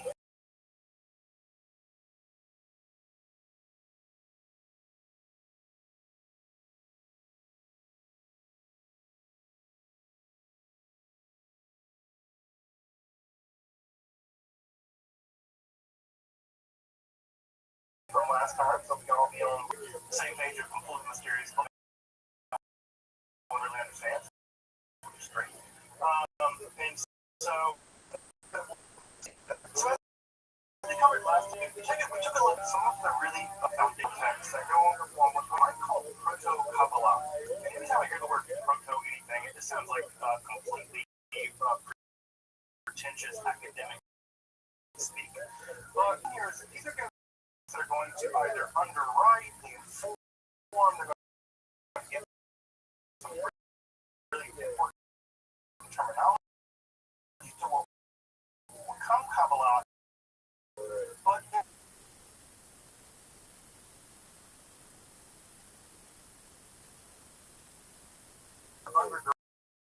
serve as a foundation for what's going to become Kabbalah as you may know it, or as you don't know it, you're here to learn more about it, or Madonna, or whatever.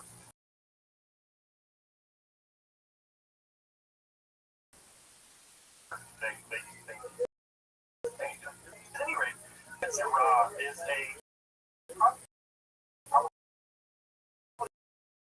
one of the more famous of these books, and it's a very tiny little book. Like I think I said last time, in its own word, Genesis, which is just a two-word word that means something like how the world came into being. We're still writing cosmogenic, right? If you've ever read The Breacher of Time by Stephen,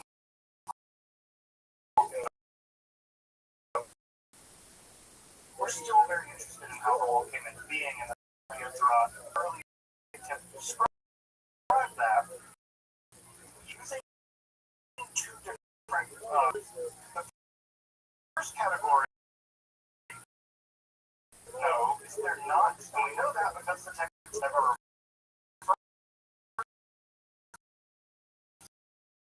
as such, never even sort of invokes that notion. Then a bit later, and we're going to see it, of course, is the 22 letter alphabet. And what we have is a separate story about how the world came into being, with God using being the 10 separate of nothingness, probably mathematical terms of some kind, right?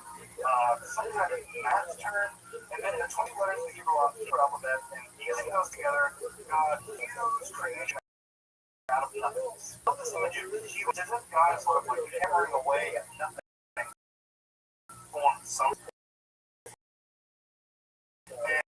And it's really, I've always found this image to be very beautiful because it has this sort of, it's a kind of working class God with numbers and letters. And I always appreciate working class God, human God. This isn't God speaking from a thermal drive. So I appreciate that image a lot more. The wobbly God.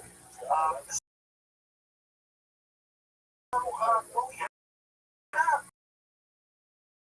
right, in these images of the undergirding structure of 7 years around.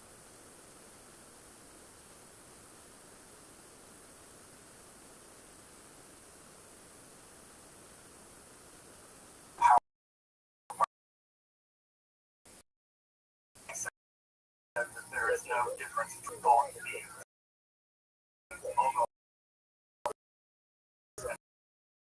Contours, they're almost a normal same kind of idea. By the way, that idea is roaring back in the 21st century. And so, in many ways, I think this is a pre-modern notion, but it's become both a pre-modern and a post-modern notion as the snake always swallows its tail. So, second is brought in this idea about how language and being relate to being emergent from divine language. And again, it's like swallow its tail, right? It's also how one that sees us. So we can speak correctly, right? Right? And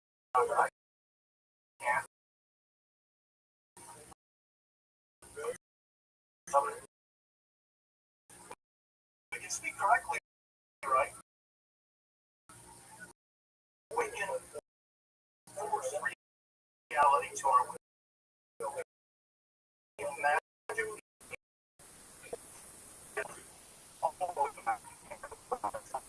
Where some glottal sounds have been well lost to both Hebrew. By the way, the Bible Talmud says that if you can't pronounce a different word and about it, that God doesn't hear your prayer. It's a minority position, but you like.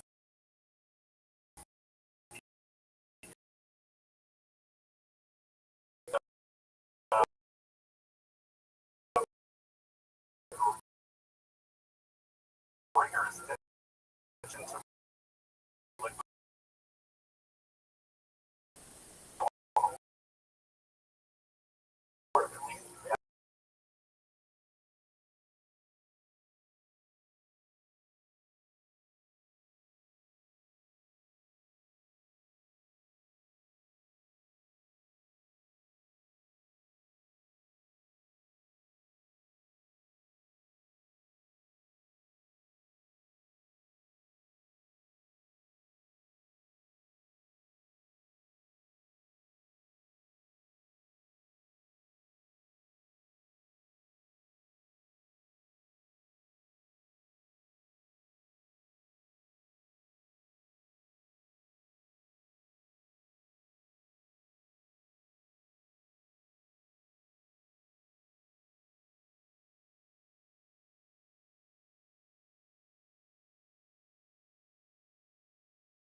mystical movements going on.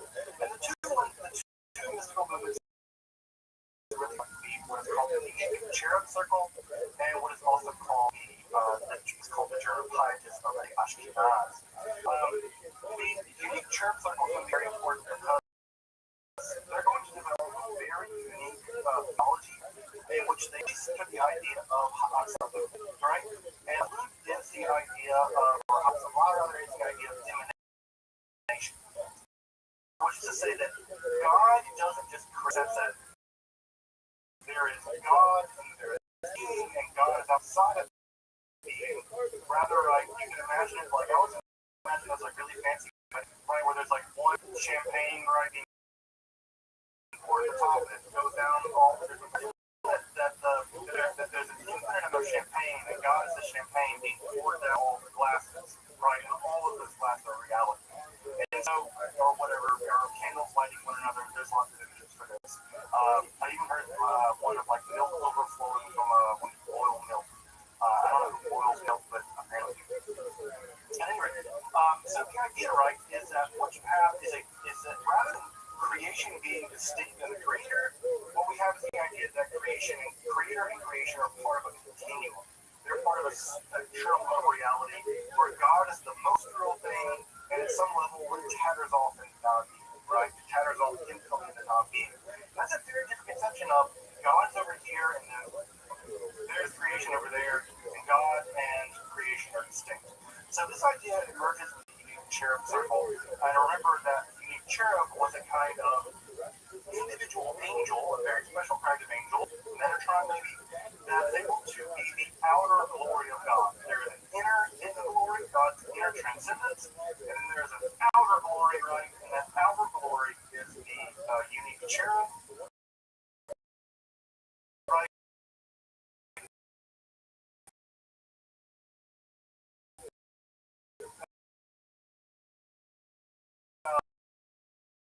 And then that unique cherub takes the outer glory to the rest of the Ashkenaz.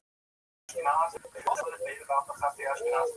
An earlier theory of the Jewish mysticism claimed that it was an entire movement of the Jewish mysticism in the early parts of the 11th, 12th century in Germany, in Ashkenaz. I would say Germany, because Germany conjures up so many ideas because of European Jewish history, and because Germany wasn't a state at that point. Germany was like one tiny little warring state. It's like saying you're thinking Hamtramck, like that's what Germany was. It was 300 Hamtramcks all went together with a bunch of different kings. I like saying Ashkenaz because Ashkenaz communicates how amorphous the barriers are, right? What was Ashkenaz? We've got a general idea of what we're talking. Something about Germany. We're talking about the area around Regensburg. You may know another famous mystic also from the area around Regensburg. That is Hildegard of Bingen. Hildegard of Bingen and the Chassidei Ashkenaz lived very early. And again, what's really important about them is they seem to preserve a lot of magical texts. They preserve a lot of Hekala literature. They preserve a lot of amulet literature. They preserve a lot of this sort of strange ascetic literature that seems to emerge at that time. And what we now think, what scholars now think, is that rather than being a mystical movement in Judaism, it was a kind of particularly weird family who just so happened to be very, very powerful, right? Who happened to be actually very, very powerful and have a good bit of money and a good bit of influence. And so the Chassidei Ashkenaz were famous in many ways because of the relative influence they had, and because they were literate. They come from, they were connected to the Colonimus family, out of Italy. And it seems like what ends up happening is a lot of books are coming in from North Africa and from the Middle Eastern world. They're entering Italy, and they're being pushed into the Ashkenaz via the Colonimus family.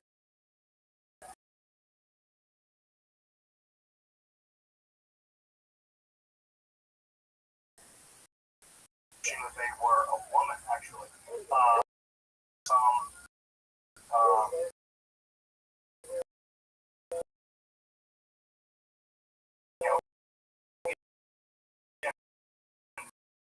Something like a kind of wearing transgender identity. Like register Colonimus family. That document is not terribly well known.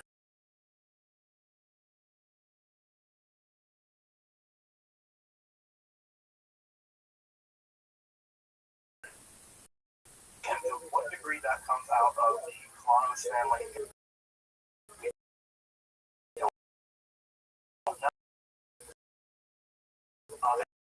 they're also one of the few ascetic movements in history. Say Jews who intentionally harm their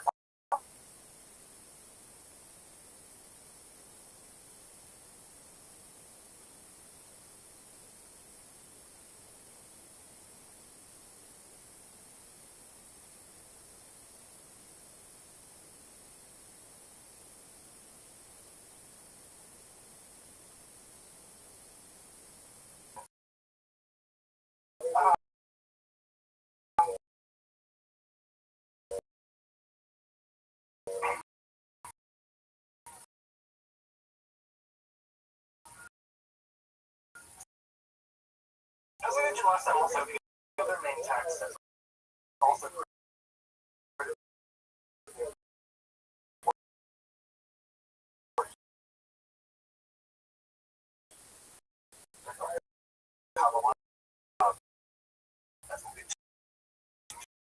9 is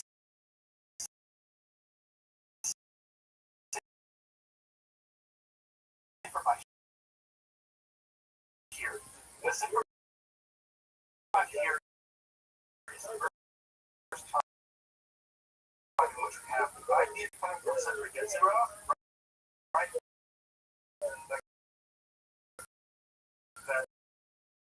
That roll is from the center of that combination. Those are the synthesis. And for the God is not the simplest one.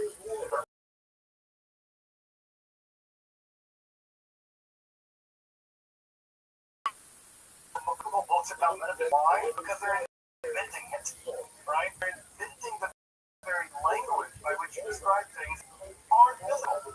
It's the most abstract, difficult things you can imagine. So the language is very tough.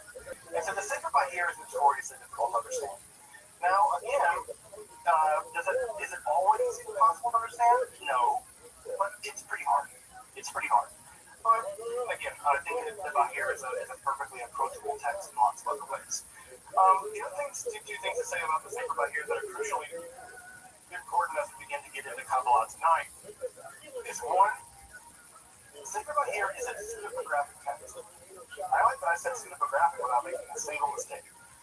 Pseudographic texts are just texts that are written as if they were being written by someone else, almost always someone more famous than the person who wrote it. I don't know, Taylor Swift is probably not going to write a pseudographic text because Taylor Swift is famous enough to write Taylor Swift. Taylor Swift's going to sell her own book because she's not. Well, if I write a book, I might actually be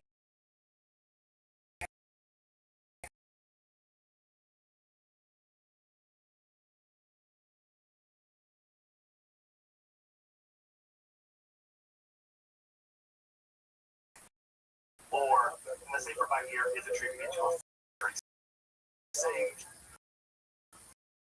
That same structure is going to be picked up by the same result next time, and that text is being attributed to she.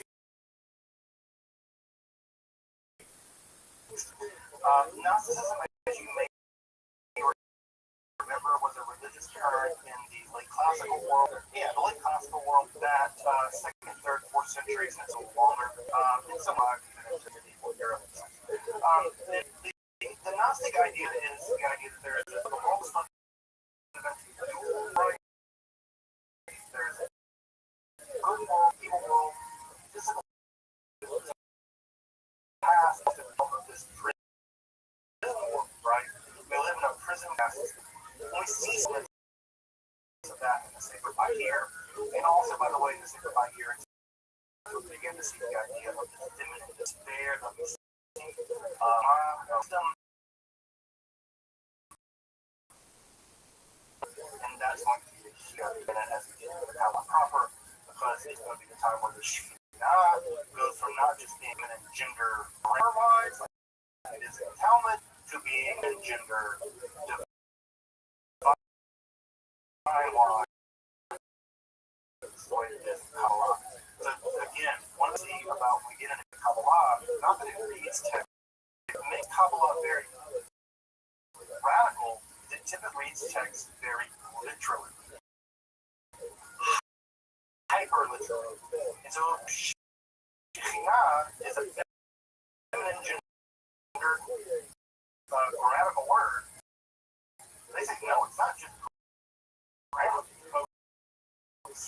That's because the Torah never makes any mistakes ever. Nothing's on accident. The word is full stop. Fascinating. It's not that it bends things around. Of course, it does that too. See that tonight. We'll be in a part of Kabbalah world tonight. But again, I think a lot of stuff will still be Kabbalah. This might be a difficult question.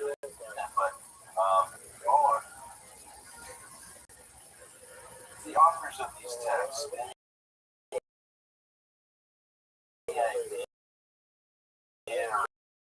any speculation on who they might be.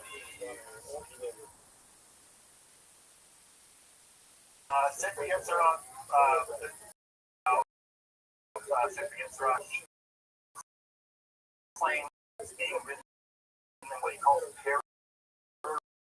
rabbinical circles. That is, people are adjacent to the rabbinical world, also have their knee or have their toe in the world and Christian Syriac.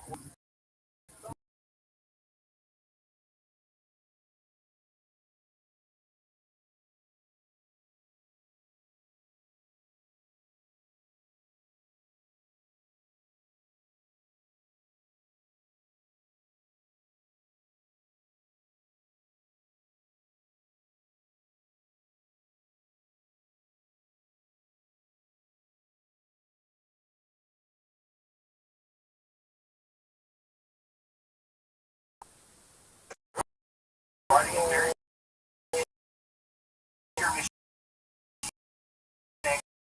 Hebrew, probably in contact with the rabbinical world, but also probably having their toe in the political world.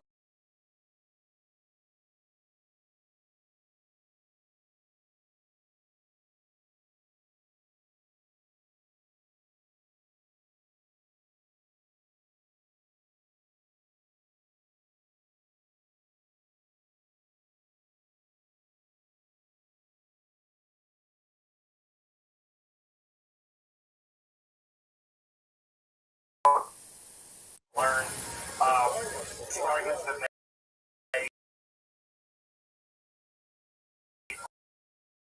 on both sides. People say it originated somewhere in Europe.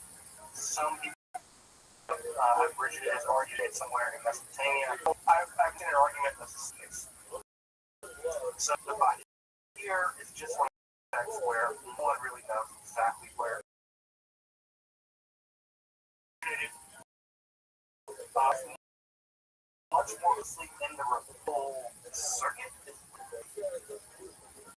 Now, it's one of these things where, I think about poets, right? I think about poets. And, when I think about a poet, like, I don't know, Arthur Rimbaud, right? Let's give an example, someone that jumps to my mind. Arthur Rimbaud.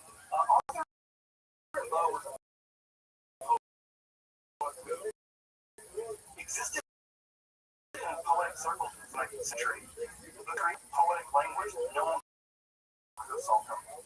He basically became very the poet as we know, modern, in some ways, modern. And if someone were to talk about this experience, so I don't have, I think you have to look at, you have to look at the literature and see the arguments, but I've never seen a convincing argument about someone claiming where the person is.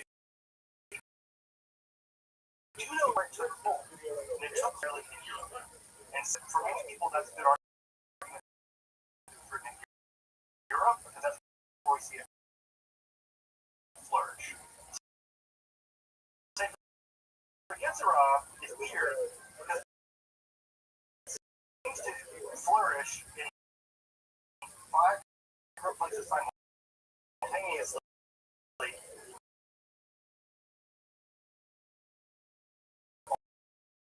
All the world. So we see versions of it, we see commentaries being written in Italy at the same time.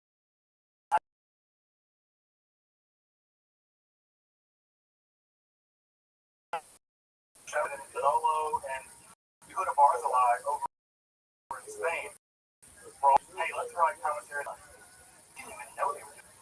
And yet it's so I don't know. It's something's going different. And the truth of the matter is we don't know. There was a period after the Talmud, but before Midrash, where we have basically no documentation. with a 300-year period in which nothing seemed to have been written, right? And yet there I was. So it's weird. It's super weird. It's a weird thing. Yeah. Super fun. Again, and sometimes I tell people, young scholars who want to get into this field, they're like, is there anything left to do?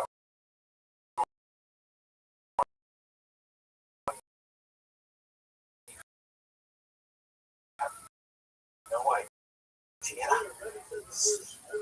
basic thing is we're going to, people are going to be in these archives in countries like Iraq, countries like Iran, because it's in those places, I think, where if there is a clue in Syria, if there is a clue to any of this, it's going to be in the state archives of those countries. And, lucky getting someone who can do all that work in those countries to do the work. Geopolitics. Geopolitics subsumes this kind of literature, unfortunately. Questions before I jump into tonight.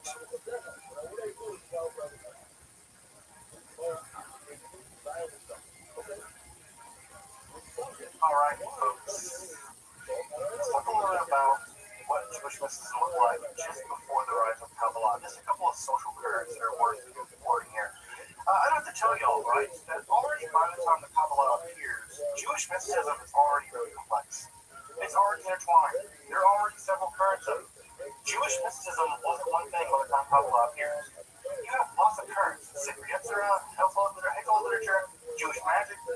Jewish mysticism in a broad way is already very complex by the time Kabbalah appears. So, in many ways, it has a lot to work with. It has a huge repertoire of things that it can work with. Secondly, the Jewish world, once Kabbalah appears, had already spent centuries being racked by what is called the Maimonidean controversy. Now, I'm not going to get knee-deep into Maimonidean controversy because it's incredibly complicated, but basically what we have is a debate about the merits of Maimonides. You may remember this, you may have forgotten it, or maybe you may not even know. Maimonides is one of the most divisive figures in the history. Now, I know that now, everybody with Maimonides, Maimonides High School, Rambam this, Rambam that, everybody loved it. That was not the case in the Middle East. They were people that were very pro-Maimonides, and they were people that were very happy to give Maimonides books to the Dominicans to burn them. Jewish communities went to the Dominicans and said, hey, we heard you guys burn heretical literature. They're like, yeah, well, here's some. And they gave them Maimonides to burn. So, in a big way, Maimonides was very polarized. Because on the one hand, many people thought Maimonides rationalized every aspect of Judaism away. For them, Maimonides took Judaism and just made it a point. And Maimonides didn't bat an eye to it. He would say, okay, angels and demons are metaphors. God's hand is a metaphor. Right? God is a God who wins.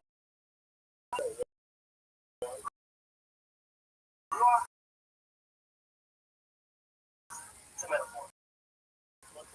Maimonides was happy to rationalize his version of it. Now, there are other Jews at the time who were like, hell no.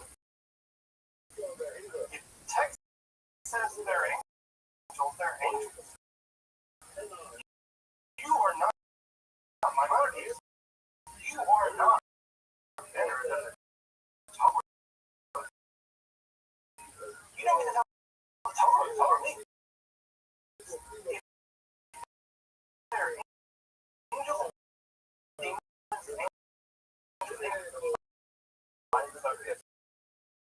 so if the Chazal is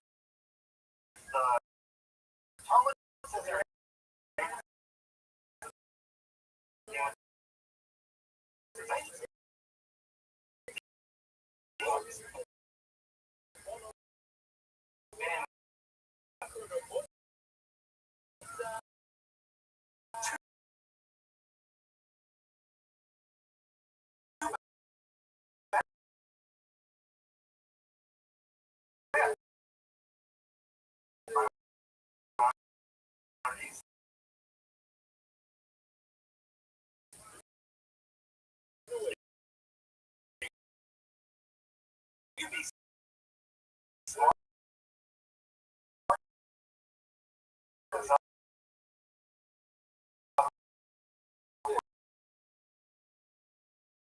Who knows what? And you do not get to undo this.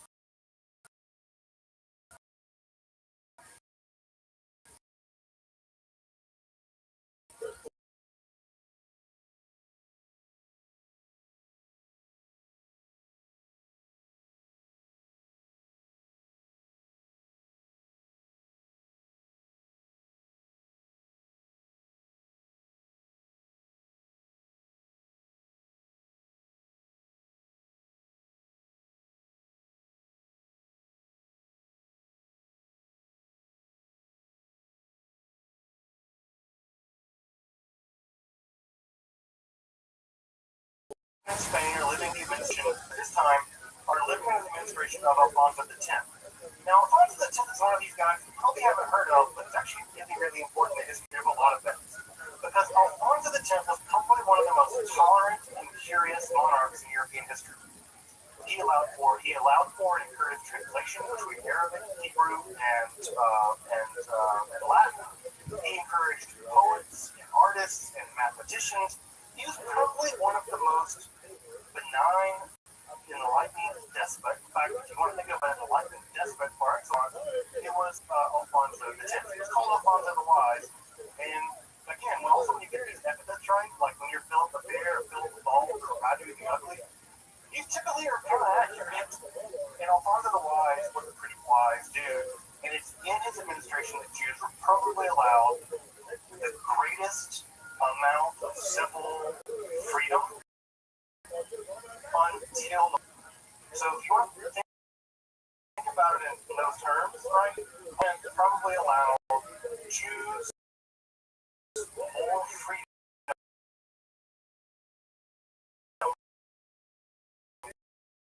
in his realm than any of your leaders. And so, a relatively liberal world in which new ideas can be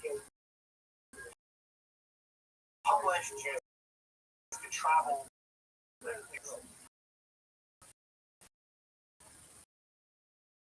Also, what's important to note at the same time is that Jews and Christians are living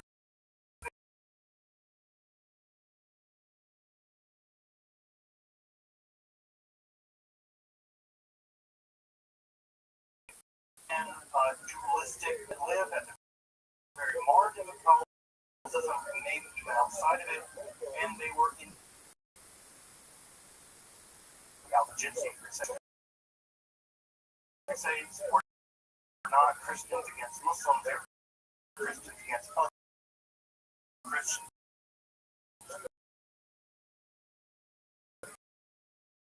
The Albigensian Crusades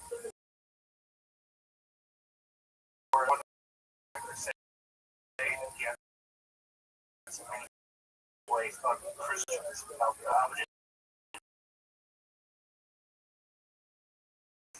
Time around the image and theology of Mary adoration became intense in this time period and around the corner in a minute. That's going to be a marketing problem to Jews. Because Mary is very charismatic. People really like Mary. Right? The Mary veneration proved to be enormously popular and well people found. Supply and demand. If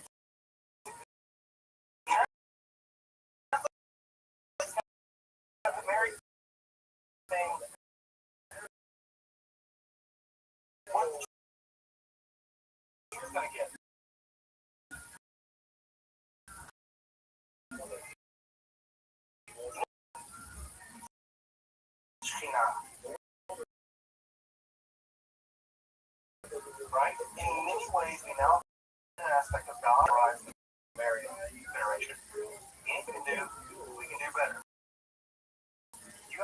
God, we got God, right?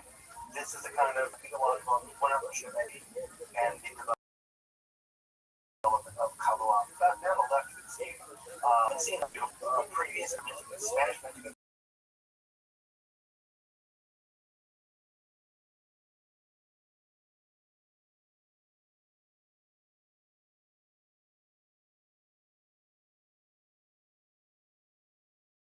Kabbalah. Because one of the things I always like to point out to people is that mysticism and nationalism are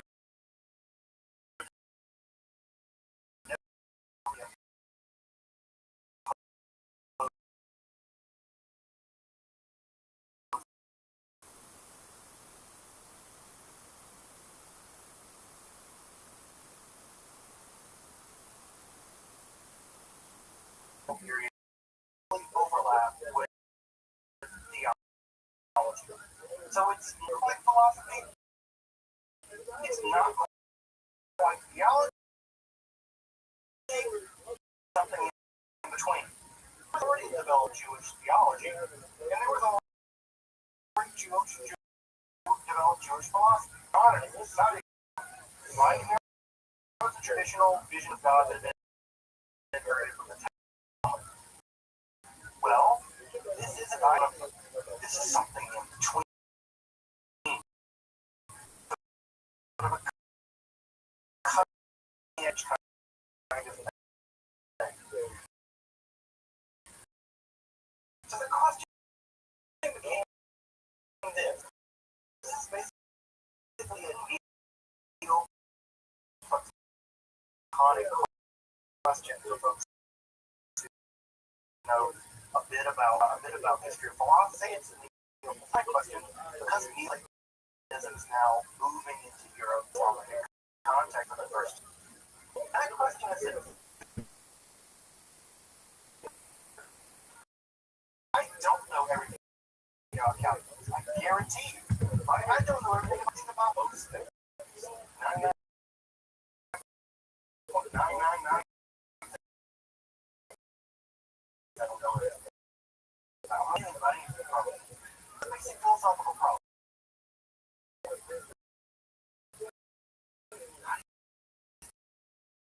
Yeah.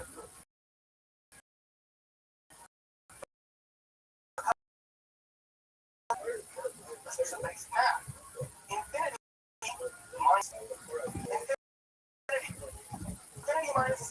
10 million is still infinity. You never get to it. Right? A little bit more. You never get there. So, number you'll never get to it. Infinity. How do you do that? And Neoplatonism is famous, infamous, for trying to solve this problem by adding in what they call hypotheses. Hypotheses of Plotinus, the very famous Greek from the 3rd century, and then by the time the morphic philosophy like this very small image, you can see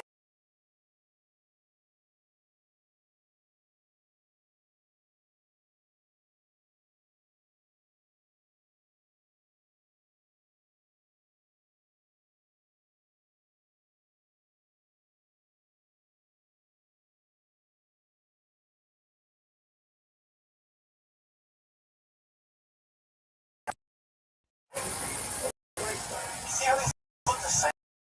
They're starting to look similar.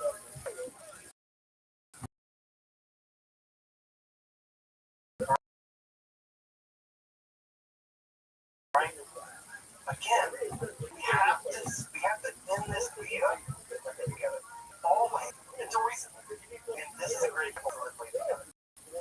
Now, Kabbalah wants you, like I say, have its cake and eat it too. They want to make God isn't transcendent. They want to maintain that. And they want to maintain that God is immanent. God is the God of the Hebrew Bible that walks around in the rule of humanity. They want to maintain God's radical transcendence and God's radical minutes. They want to have both. Because they have to have both. Because if God showed up, some guy, and gave him a bunch of rules, God, and also if God is responsible for being, God doesn't transcend being, because for being must come from something else. And so God must be also beyond being. And how Kabbalah is going to solve this is by introducing three concepts in it. Here in Kabbalah already, but you may not know why they're there.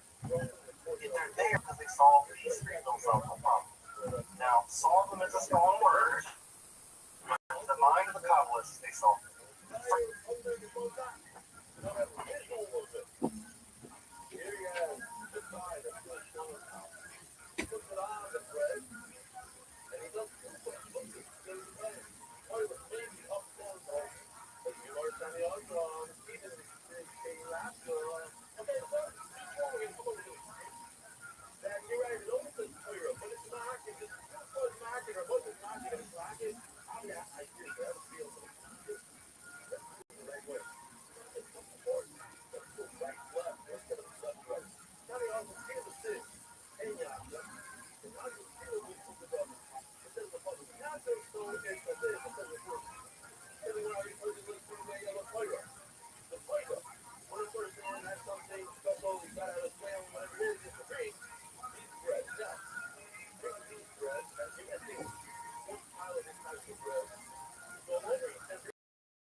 And the very last one of that last is going to President China.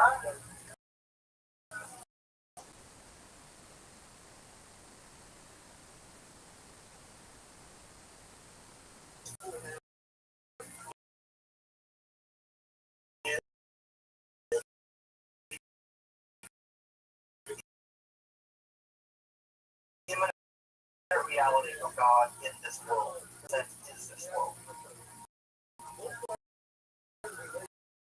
The final one. This world.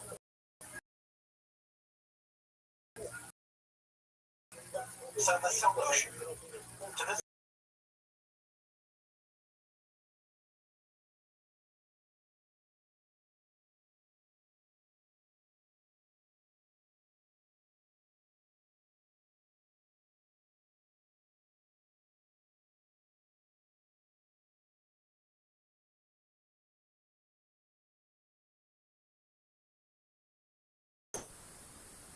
about some of the early of Kabbalah. The earliest one we can talk about, right? We need to stretch this. Right. We'll make what time we have, and then pick up next time we leave off. We'll pick up what we'd like to pick up next time. The earliest school of Kabbalah.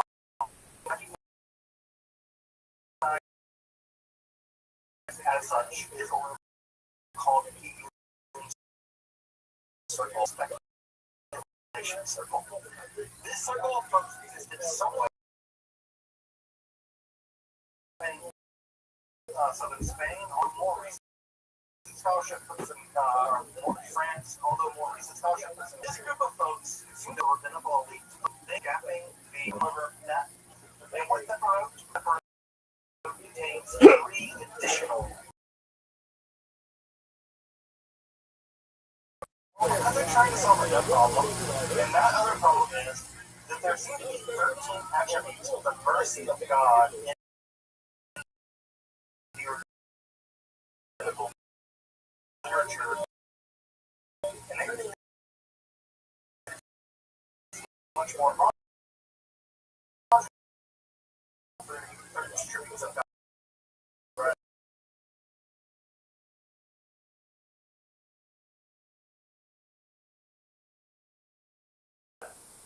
Nested, separate, nested, separate,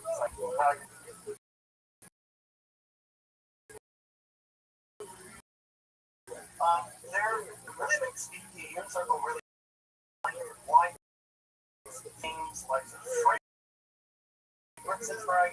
That when you roads, anything away from it, now, it does think the idea that when you smell in the road, the road still stays the same even though you get the fragrance.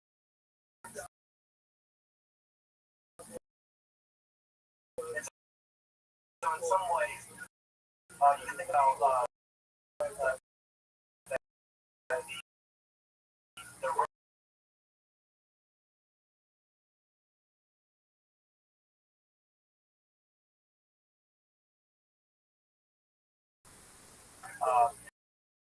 In fact, this idea is well, the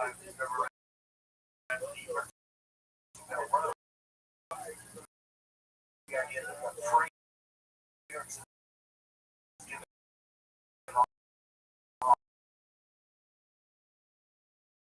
the flower that is God. By the way, and simple flower.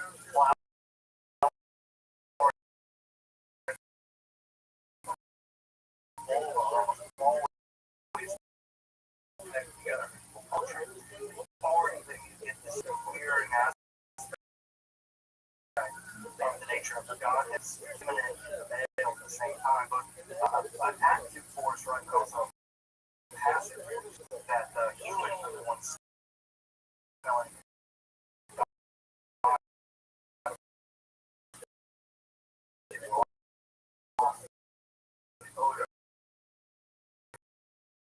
So again, you get this idea of this gender bending stuff going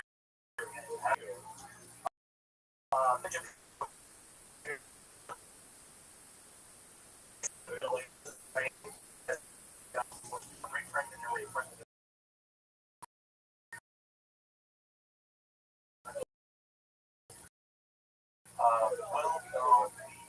Survive.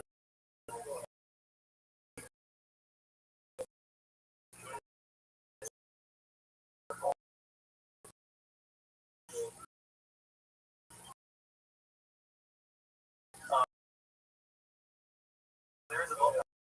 I'll give a reference at the end. You want to read basic 2. I as second like the idea.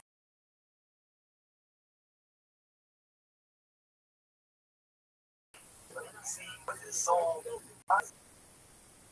the fact that he's ability.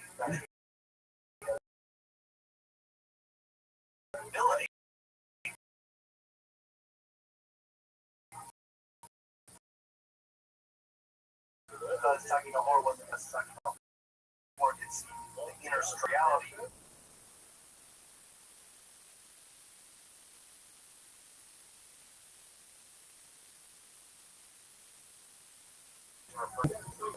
Anyway, talking to horror prior in the late 12th century, and he is, as so far as we can tell, the first time cobbler. He was an adjunct cobbler. He was a full he was a follower. He was a cobbler.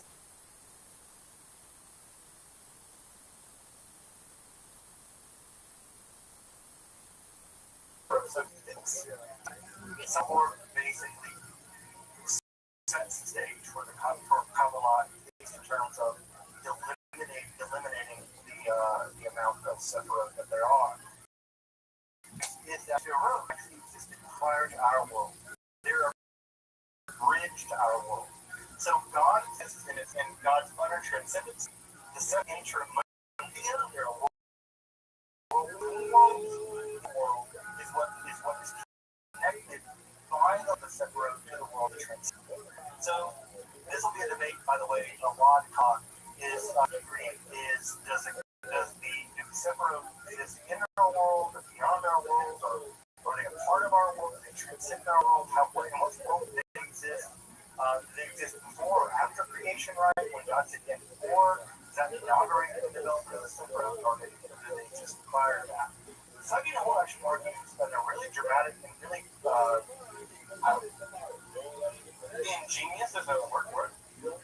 What he does is to prove this, that the separate existence prior to our world. Saginaw actually goes to the Hebrew Bible, the book of Genesis, and he describes how the very first chapters of Genesis, the creation story, do not describe the creation of our world. For Saginaw, the Genesis creation story, whether it be light, there was light, there was the firmament and all this stuff, for him, that's not our world. That's the world for our world. So the Genesis creation story, the first Genesis creation story describes the world, the second one too, describes the generation of the post-divine world, the world after God is really transcended, but before our world comes into existence. Now, we're very lucky because our world mirrors that world. And therefore, the Genesis story does double duty. Read on one level, it's the story of how our world came into existence. But read on a deeper level, on a more transcendent level, it's the story of how the eternal world, the world is separate. And so if you know how to read it correctly,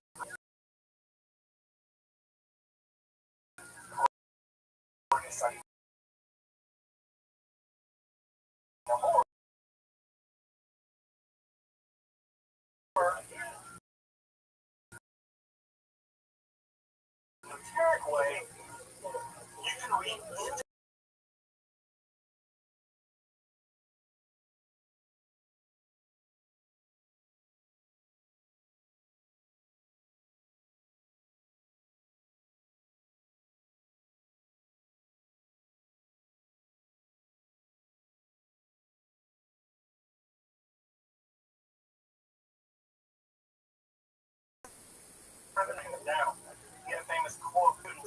in Castile, where he said, and actually lies in Vermont, he said, look, if you get a book concealed in a cupboard, if you lock a book in a cupboard, it's not sealed. It's going to get out, right? And so he says, write stuff down, right? He says, candle concealed in a cupboard is concealed.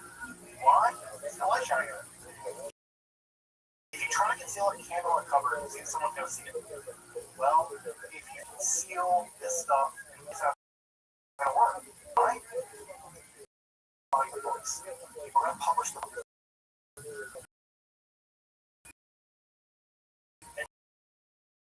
So he's the first person to actively forbid the right now.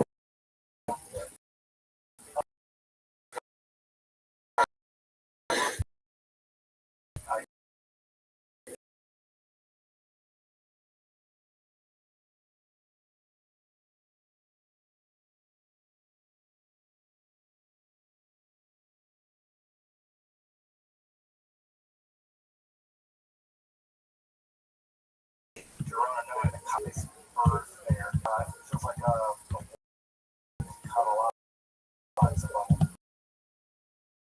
And those areas.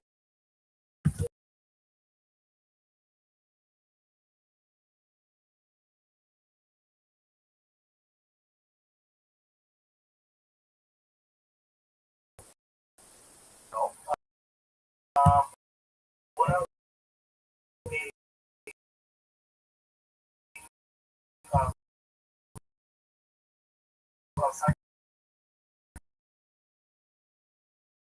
Horse.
On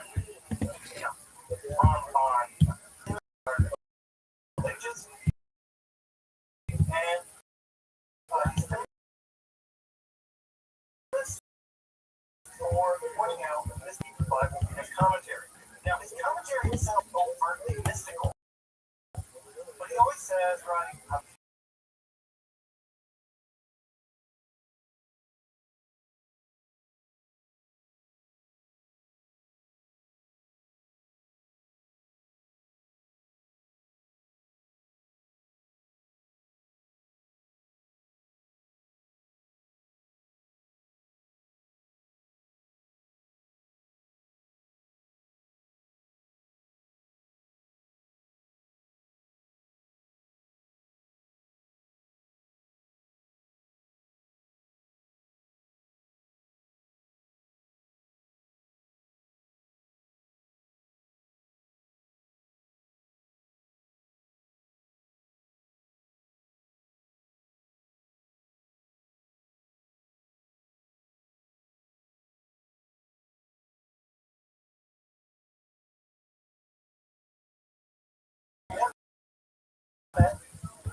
going the way of truth, then it must be. Also, Jacob, well, he's basically a moralizer, right? Very moralizing treatise. And those moralizing treatises,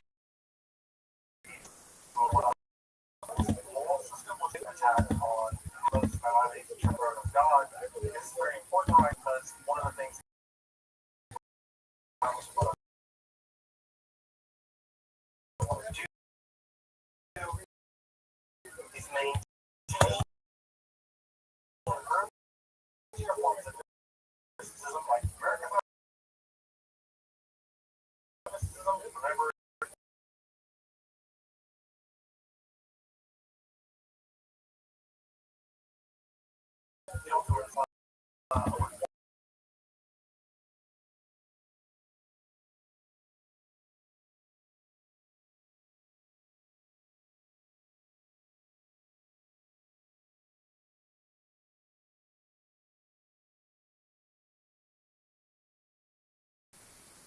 steel, right? Into central north somehow southern steel.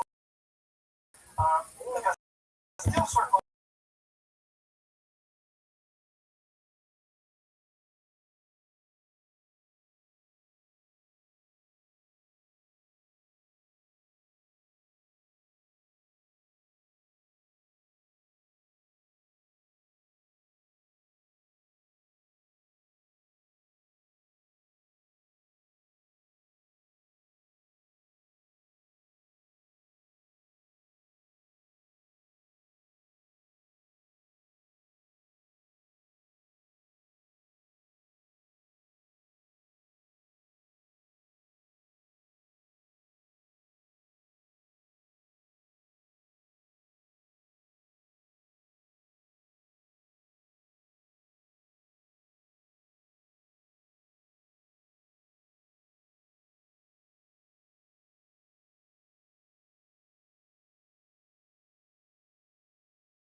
Inverse version. That inverse version is evil, right? Now the first three are destroyed. God destroys them, but the rest remain. And the last three, the last remain on forces that still are structure reality. So this is where evil is actually primordial. It existed before creation itself, and it will be here until creation is destroyed. This idea that evil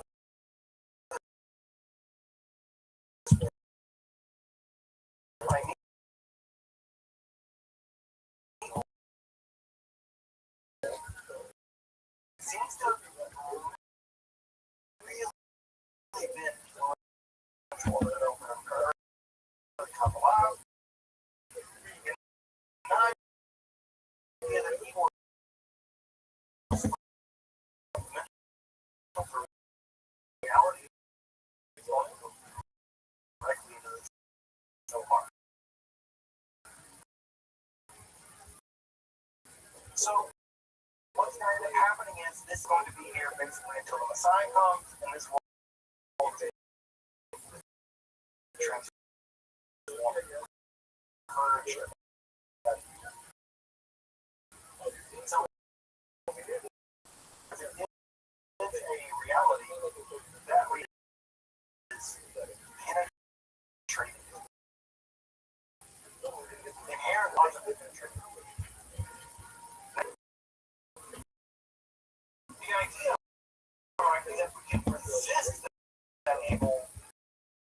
by doing the mitzvot. This idea coming from the examination side says when you do the law of God,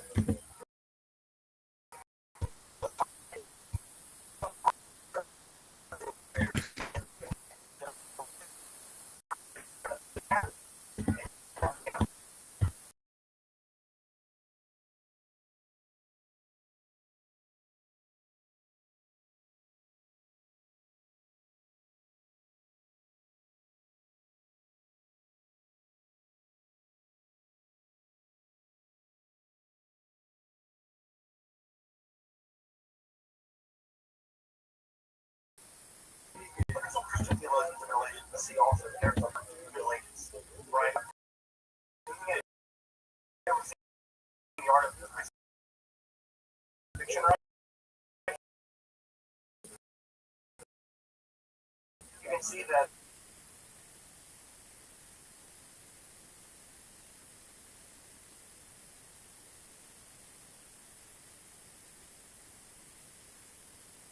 to the Jewish year, the tree of the revelation on the left hand side.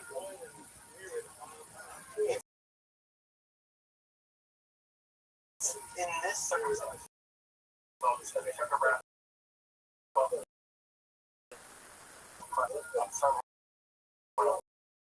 little bit more.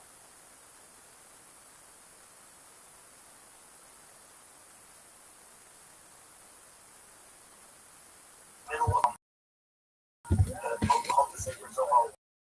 And if you know anything about Kabbalah, this is the central text of Jewish mysticism.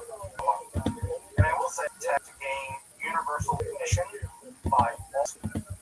The sacred book of the Zohar is the text gained from Jews in Yemen, Jews in Spain, Jews in Northern Europe, Jews in North America, and South America, Jews in the Caribbean. All of world Jewry accepted, came accept authority of the sacred Zohar, Jewish scripture, Jewish scripture anyways. The only Jew who really rejected for 19th century reform, they rejected it. Right? So they decanonized it. Prior to that, there was no Jewish group, no Jewish community that didn't think the Zohar was a piece of scripture. I argue we got to reclaim that scripture. Liberal Jews, right? We got to reclaim it. I think it's one of the most amazing documents ever written in history of spirituality. It's an amazing document. We should reclaim it. And we should reclaim it because of what it does to gender. We should reclaim it because of what it does to language. It's a postmodern text in many ways. We should do it for what it does to all the amazing things that it's ours. We should reclaim it because it's ours. And it should not.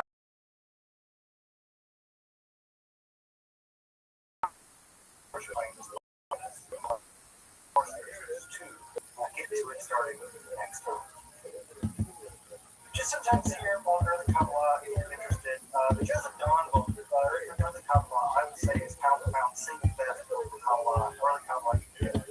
The Early Kabbalah, that's pretty aptly titled. He covers a lot of the stuff, the treatise of emanation, brought inside, also in the Early Kabbalah. Also, there's a really great book he has on the Cherub Circle, the guy that invented Salah, emanation. He has a whole book on them, really fascinating. You'll need to ILO on that one, it's expensive. If you want to read about the Union Circle, the earliest group of Kabbalists, Furman has a really great book on them. The entire text of the Sacred by here is reproduced by Kaplan, although I will say that my caveat with Kaplan is that Kaplan is a practicing Florianic Kabbalist. We'll get to Florianic Kabbalah in a few weeks. And he kind of reads back into literature like Sacred Yitzhak and things like here. Later in Florianic, distorted a little bit, but still a good text, and still a good translation.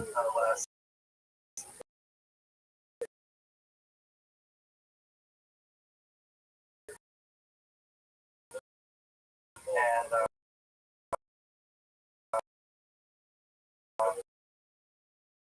reproduce the churn for that, which is not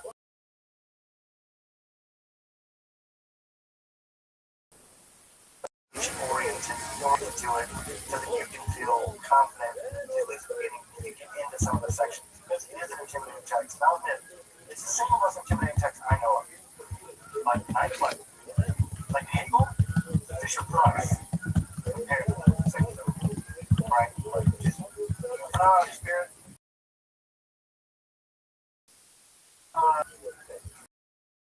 So Sigmar Sohar, welcome back, and thank you for joining me as I explore the garden that is Jewish mysticism and Kabbalah.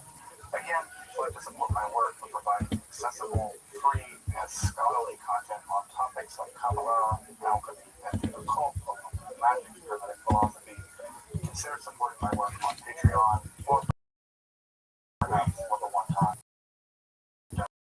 donation.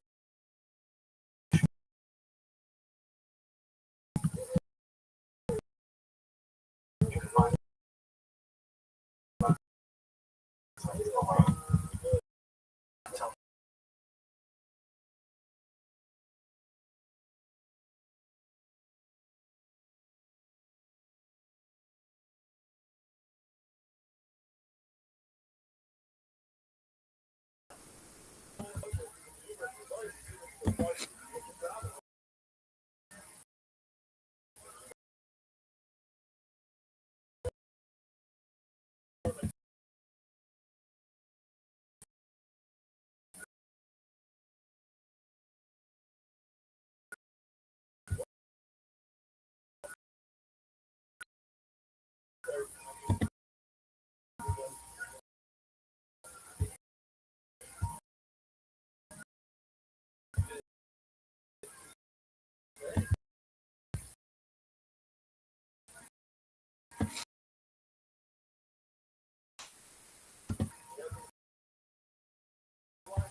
gentlemen.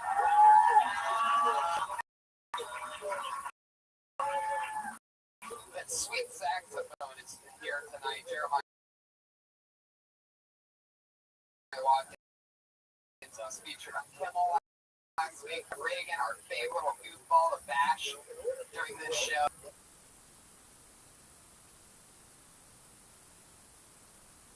Right?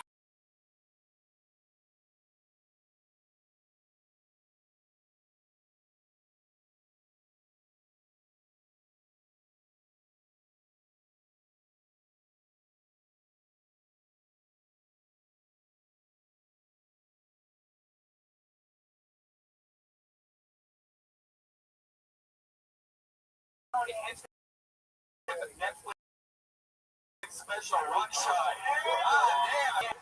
We did. Yeah. I have been wanting to announce that on the show for so fucking long, and this is how the universe works out. It's already been out for 4 days. So, Kill Tony fans, I have a 1-hour special on Netflix that's already made it to the front page, bitches. Oh yeah. My agents wanted me to spend $4,000 on a PR guy. I said, I got this shit. It'll market itself. Anyway, more important than that is that we've been doing Kill Tony for 2.5 years. And comedians, I always have some of the best comedians come here, and they sit right here, and we watch newer or late comedians do 60 seconds of stage. This 2.5 years, we've had so many of the great comedians in the world. Been so lucky to make friends with a lot of these people, and we've had all the best. And tonight we literally have this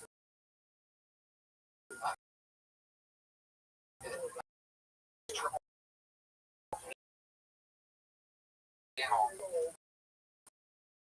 The guest who has been the most in demand, and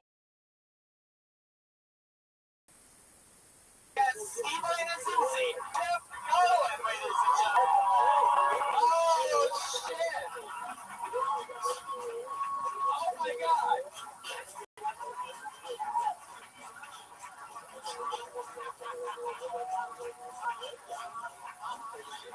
This is unbelievable.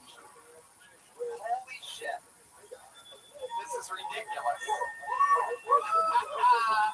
We need more stage. Oh my goodness. What have we done this time? For the first time, not only do we have a full band, but we also have perhaps the most unbelievable dais that this show has ever had graced upon it. Guys, welcome. Joey Diaz, it's your first time on Kill Tony. Okay, oh shit! Check. You have me, bro. Thank you. So exciting. Definitely one of my favorite comedians, and I'm so glad to I guess I missed somebody's shout out at the beginning of the show, huh? Put your hands together for Josh Martinami, everybody, right there. So desperate my attention that he will wiggle the lights at an inopportune time. Just to get his name again. The horse of truth has already come out. You'll hear that horse anytime anything honest is said tonight. I get the feeling you're going to hear that a lot. Put your hands together. It's the return of Jeff Garland, everybody. Come on.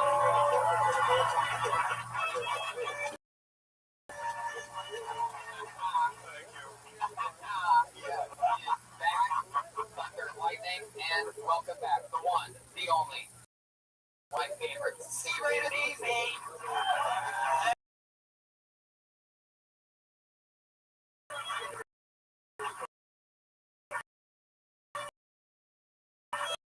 Thank you.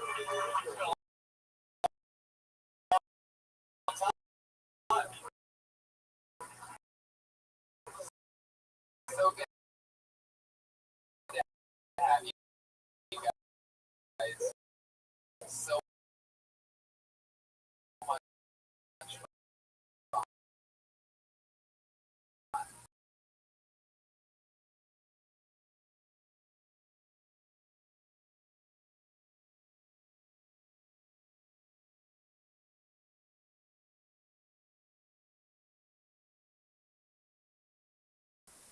Not specifically for that, but nonetheless, everyone.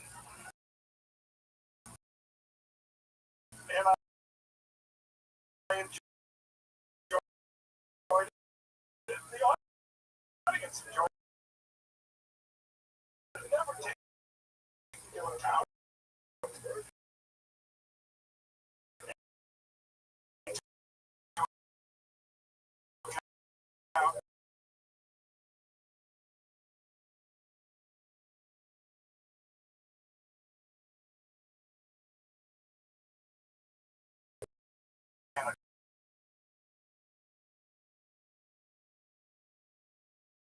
clocks.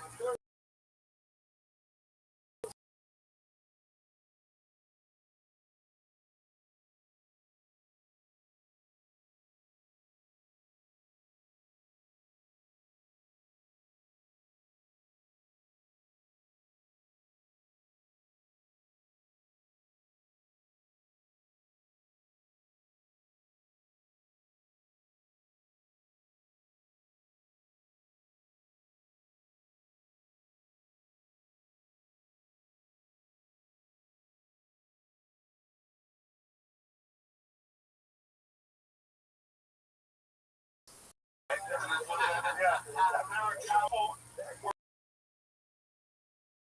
You were disappointing, and I wrote with them and said I was sorry. Well, redemption is yours tonight. Are you guys ready to start Kill Tony or what?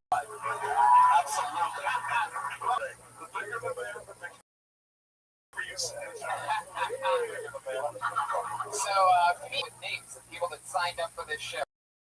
We're only going to get through a few of them. Comedians, you get 60 seconds of stage time. We get to meet you, figure out something about you. Comedians, you know your seconds is up, and you hear the sound of the kidding.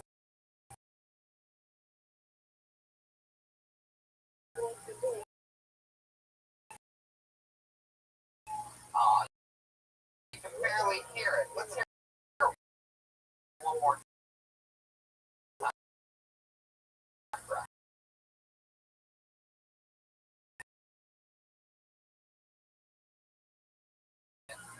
That means you're up. Wrap it up then, or else you're going to be angry West Hollywood Bear.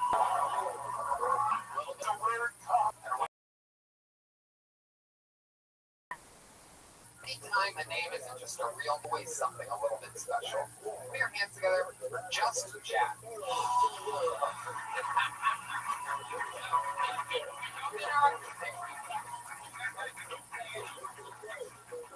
Just Jack. You gotta be fucking kidding me. Is he back there? Was there anyone coming through? Just Jack? Listen to all the comedians bombing up there, guys. Oh, he's there, Jack. Silence. Hopefully you don't get picked, whoever made that shitty joke. By the way, ironically, Just Jack's favorite show song was Africa. You don't know that. Comes full circle. Yeah, there you go. We acknowledge the elephant in the room. I pulled another name out of the bucket. We're going to get together for Ramsey Botaway.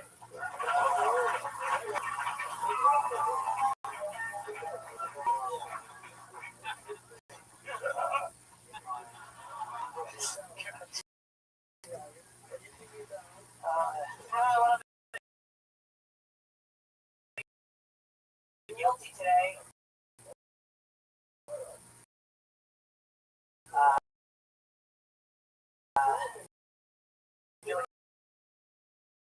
I wasted a lot of water.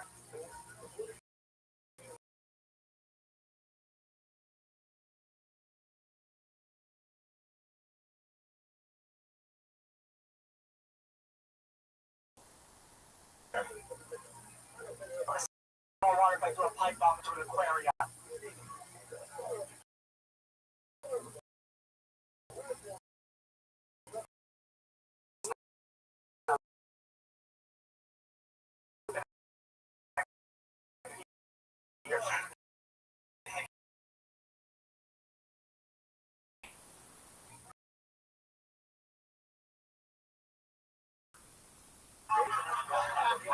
She started with Timmy chicken sandwiches. Oh, there it is. I'm so sorry. I didn't hear the cat either. I'm so sorry, man. There's the friend side of here. Sorry, guys. You scared me with that.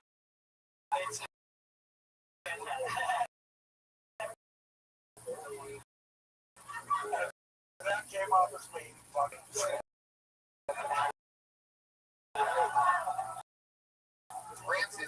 first time on the show?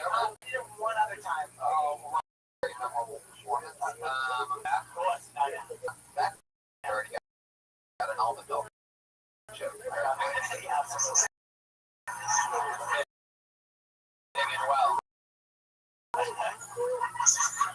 love that sound. Long Beach. And you can stand up for how you started in Long Beach. Yeah. Glasses when you met the Change change out the way. Josh Martin started. I actually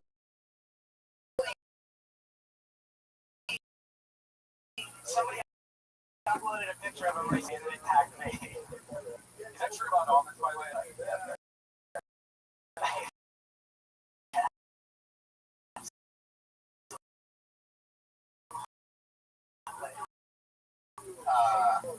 I love that. Guys, what do you think about Ramsey? What are your initial impressions?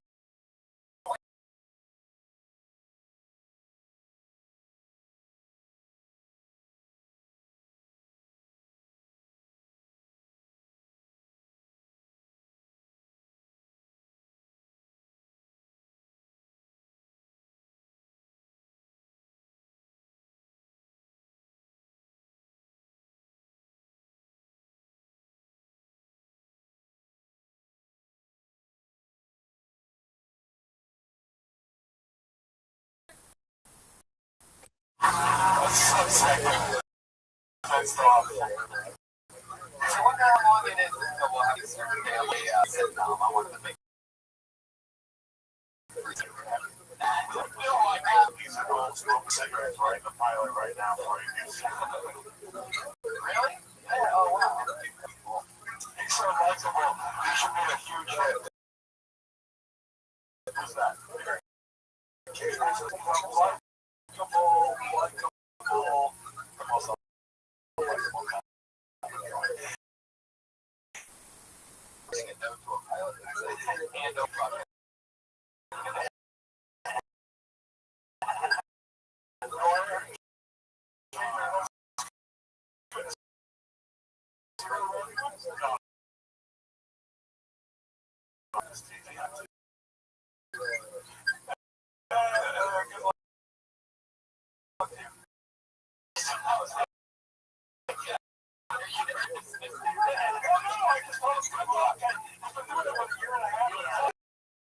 Say that.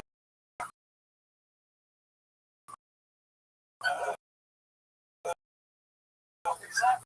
Don't let anyone stop you. Keep fucking right. Really. Yeah, this is what you care about and want to do. Just keep on doing it. Keep working.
So I wanted to like, they'll never make varsity, but everyone's always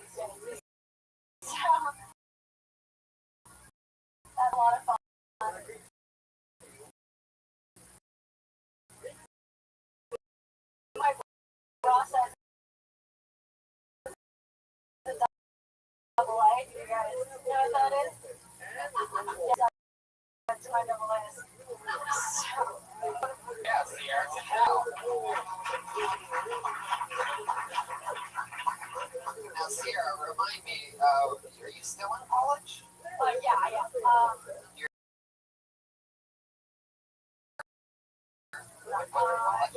So, I'm at Harvard. Wow. Yeah. Harvard.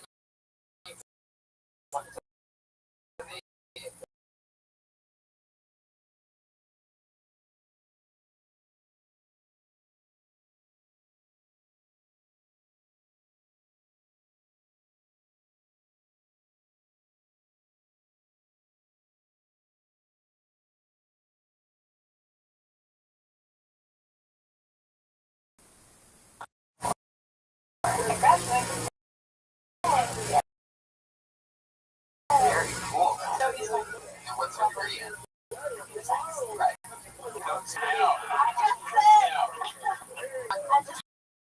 Brian. Bad Brian. Well, that's amazing. And so how long you come in spurts, right? Then you go back. So winter, that's now. Holidays I'll come back, summer I come back, winter then you come in. I try to do it as long not very bad because I started here and I went out there just doing a lot of school. Unfortunately, the school after I like school. Right now. You just Right now, parents pay for that part. I know. They pay the different college tuition. That's a doctor? Dentist. Yeah. Sierra, how is it? She's going to Harvard, she's doing stand-up. What do you guys think about this? Well, the first thing I want to say is there has never been a situation where comedians walked up on stage and an audience has thought to themselves, fuck, she's flat-chested. So really, and you're wearing a jacket, so nobody gives a shit. And that's not me. I'm talking about, because clearly you at home, you're really kind and you have a nice way about you on stage. I just would talk about things you're passionate about and not things at home alone you're insecure about, unless it's rather obvious about it, you know. But your breasts, I wasn't, one way or another, you were a lovely young lady coming to say. I wasn't. What the fuck?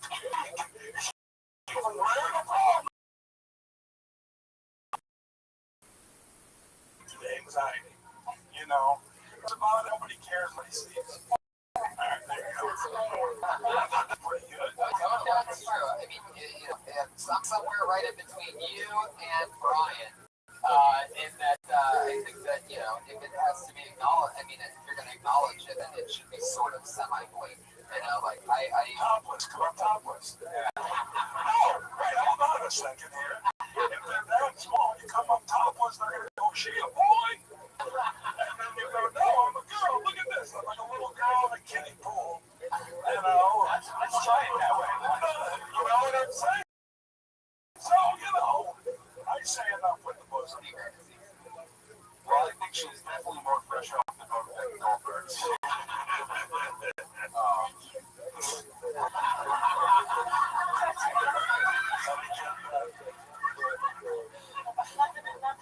That might be the greatest thank you in the history of this show, by the way, without a doubt. I don't know what it means. You should just, how much longer you in Harvard? A couple more months? Go swing by the Lampoon and just, you know, see if you can submit jokes or do something, you know, that are in here. Yeah, I just finished up being Oh, great. On the Lampoon. yeah. You're fine. Yeah, no, well, Your boss. here, get a writing job. Yeah, good luck. Yeah. Bobby Shea. I think what my man has said is perfect. Don't worry about your little breast, whatever, because I'm fucking. You got a nice smile, you got a nice delivery, and besides that, you want to have it. this, bad, fuck this comedy shit. Like, the old man kicks the fucking, the will, and that's it.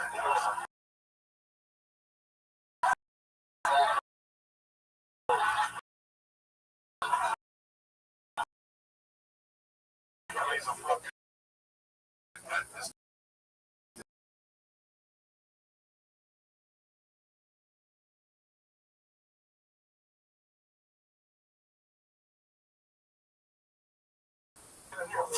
What city is your dad a dentist in?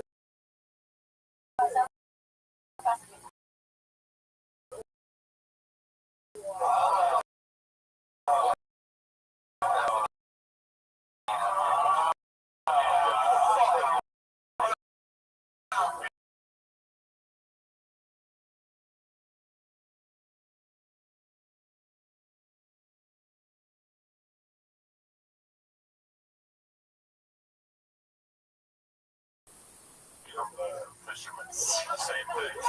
If you're so Japanese sushi,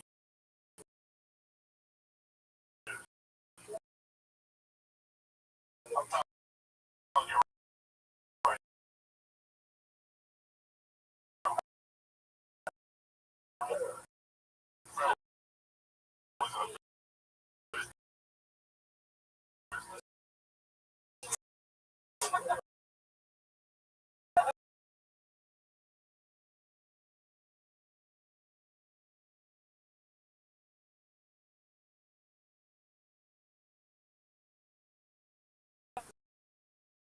I would. I'm gone. I'm on Thursday.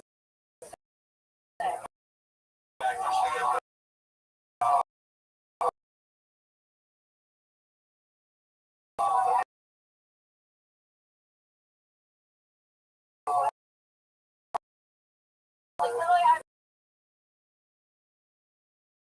been wanting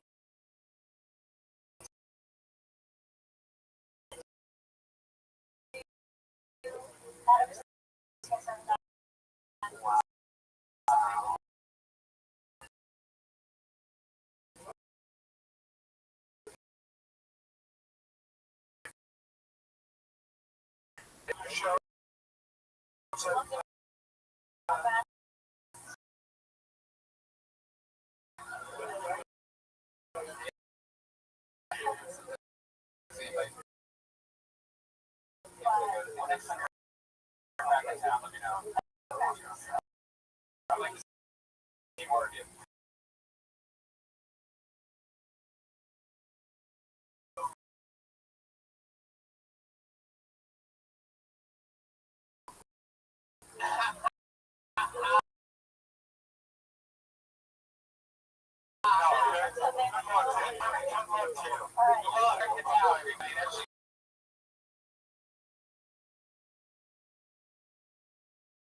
She started clothing line for babies and called it like Gucci Goo.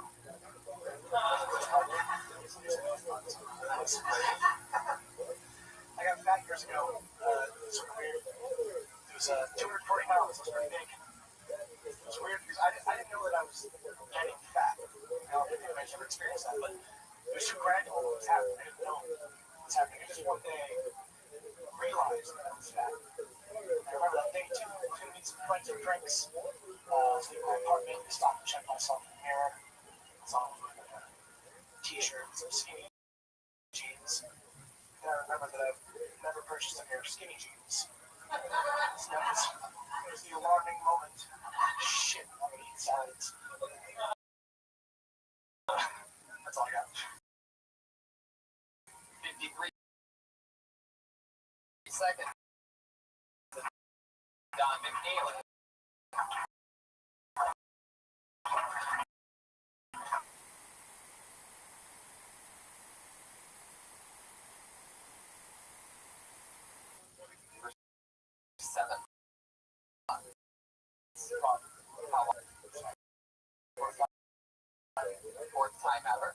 nice. Very good. Unbelievable. Unbelievable.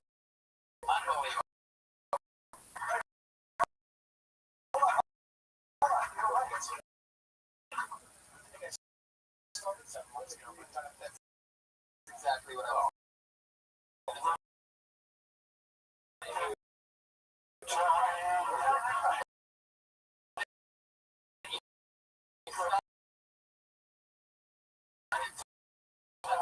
But you barely ever do it. By the way, yeah.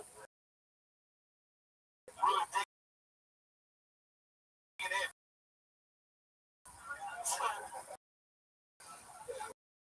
Once or 2 months. It'll grow. Yeah.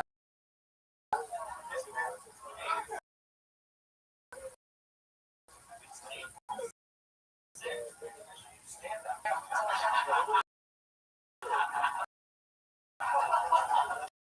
And have all 4 sets been 1 minute piece? No. I've had the terrible honor of doing 7-minute sets as a beginner. I was terrified. It was just place off by Corbison.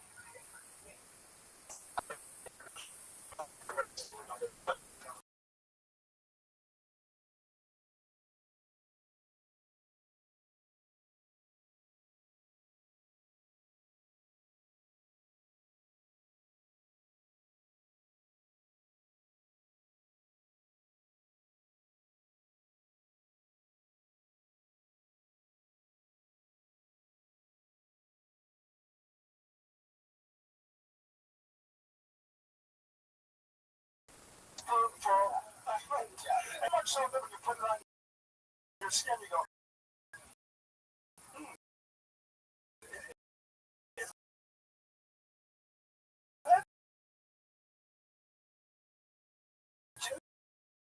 I'm not sure.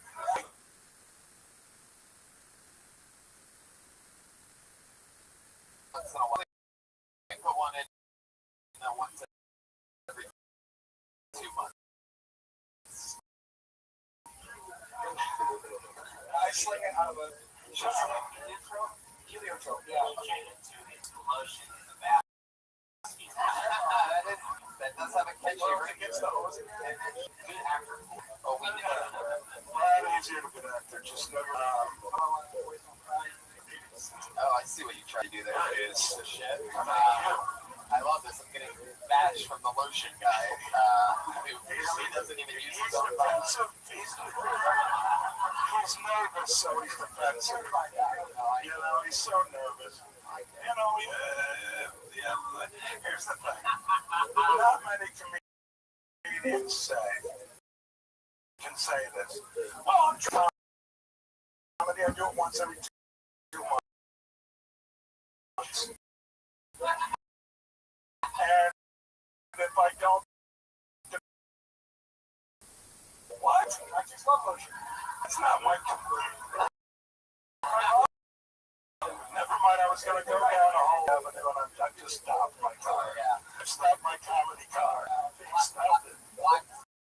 Stop anything. You know what I mean? But black don't crack, my friend. They don't need the lotion as much as white ladies do.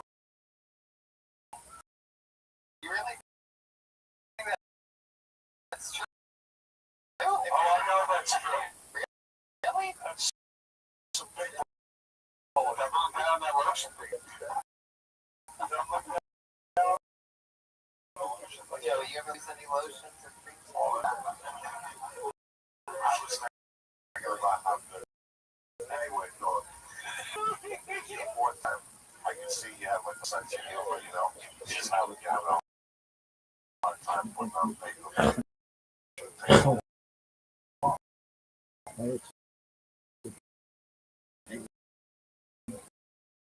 Yeah, 4 times in 7 months. Better get it again. Every fucking once a week, come back in 6 months. Fucking right now, open up with the Ice House Chronicles.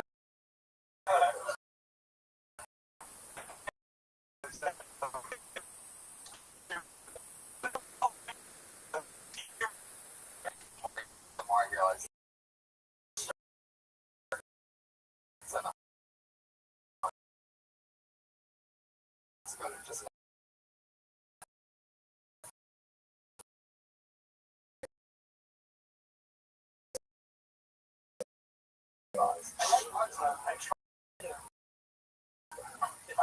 I let myself go, I just write them all day. if that's what you can be a fucking assassin, you know what I mean? Like Mitch Hedberg and so many great, you know, fire comedians. I smell it. The juice of it. Oh, I'm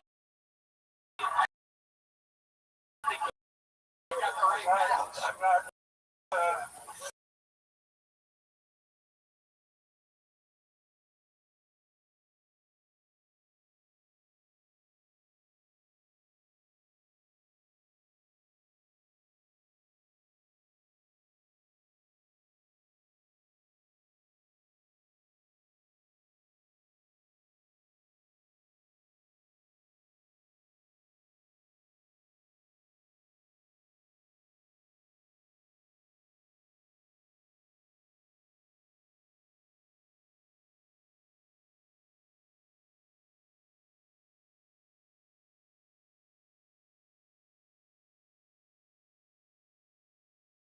what else? What are the goals? What's like something else? You work in a lotion company, you do stand up once in a great while. Tell us something that's interesting. You know how to like fly airplanes or something like that? No. I don't know. I like to write. Try to write fiction. I live in LA now, so I sort of gravitate toward writing for something other than a book, maybe a TV show. You know. Yeah, that's much more noble. Forget literature.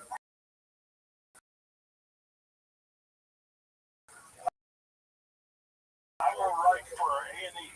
Appreciate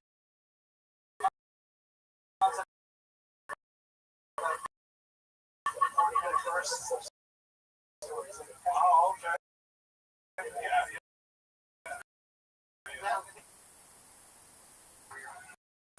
Hey, you're saying that most of your customers are black.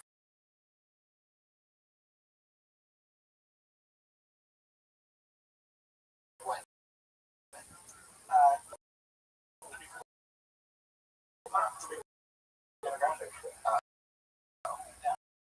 No, I just don't like when they like lotion.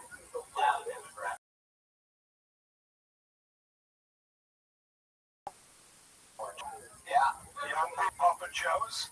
Black ladies love puppet shows. Get your ass down to your local. It'll change the way you look at life. Am I right, Tony?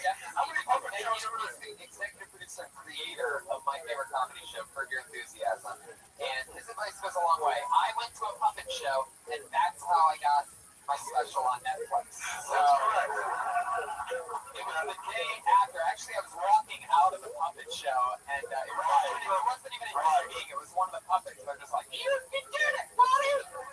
And I'm like, fuck yeah, Chuck Garland's Let's go to a puppet show right now, Don McNeely. There he goes.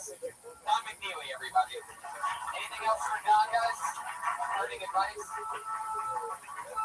I like lotion. I really do. You know, it's a game changer. Jeremiah, you have nice skin. Use lotion. Yeah. You also like don't drink or like smoke or do anything fun. No. Flashlights. Is that true? Yeah, I use flashlights.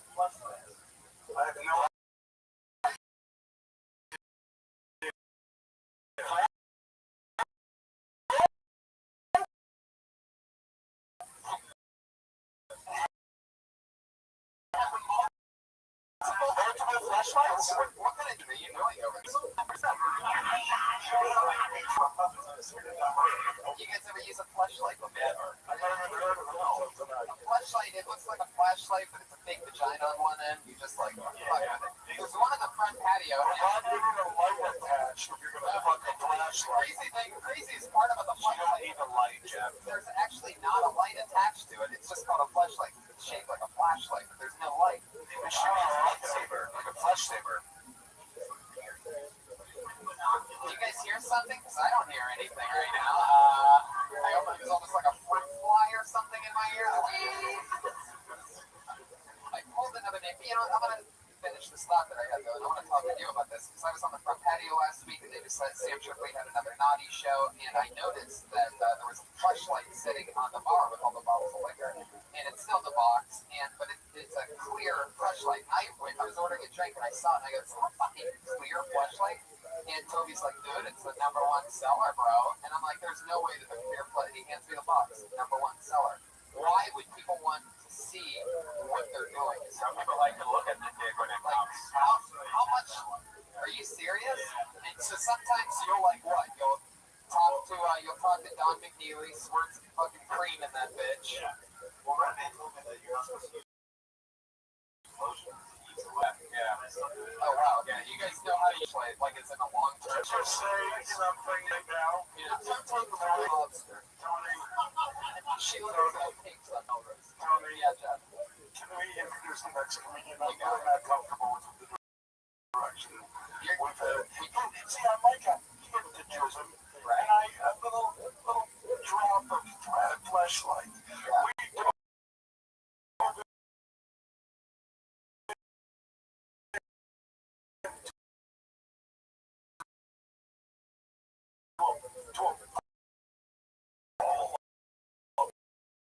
flashlight. I don't want to be anywhere near it.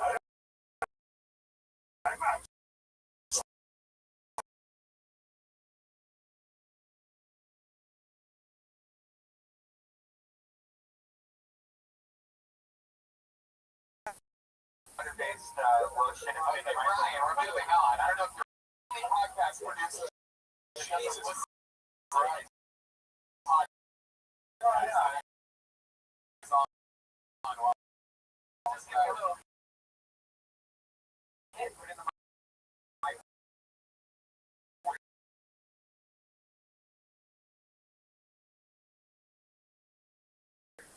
Clean palette.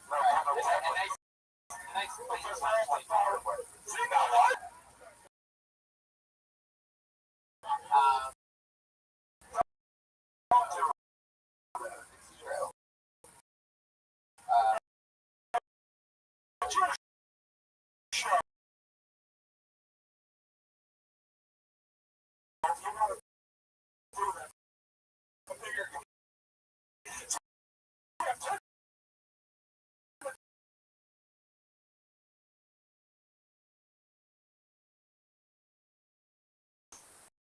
This time last year, I actually broke up with my girlfriend. Beautiful.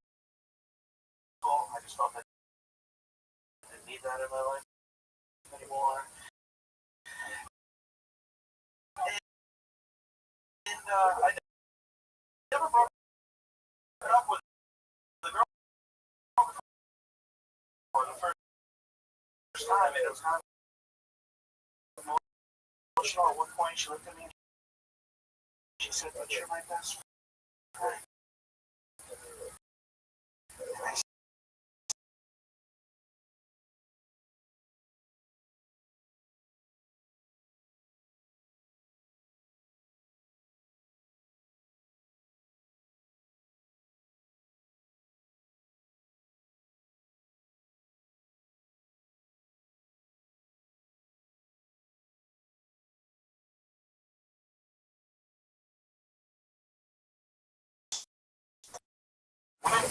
Pay me money to not have sex with them.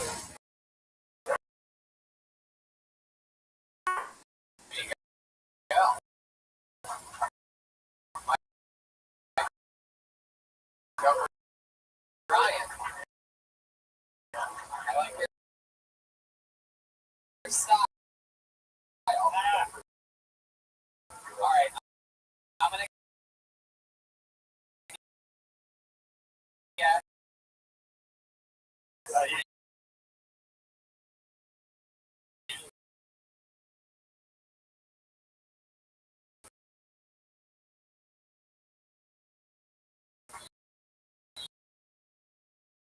your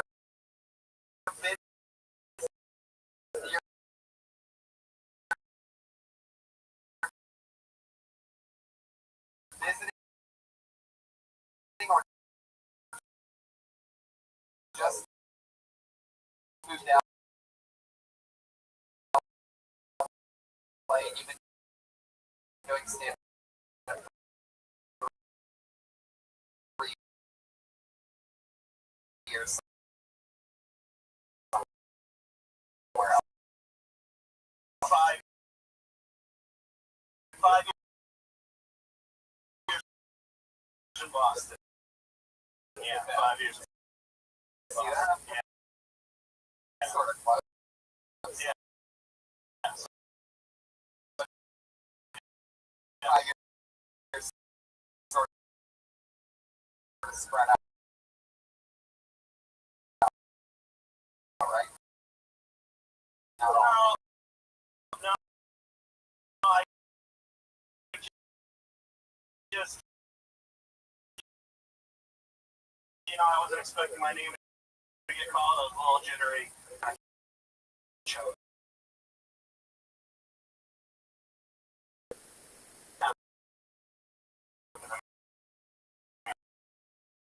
Usually, show your show. Yeah, I know. Well, because I know. Yeah, but you don't use it on you actually choke. I did choke. Yeah, no, I did. I haven't had water for a little bit. I was all excited. I just, it happens. It happens, man. I think your performance was great. I really like that best friendship. How Matt's your best friend. True. Your delivery's fucking awesome up until the point where you swallowed your tongue. Yeah.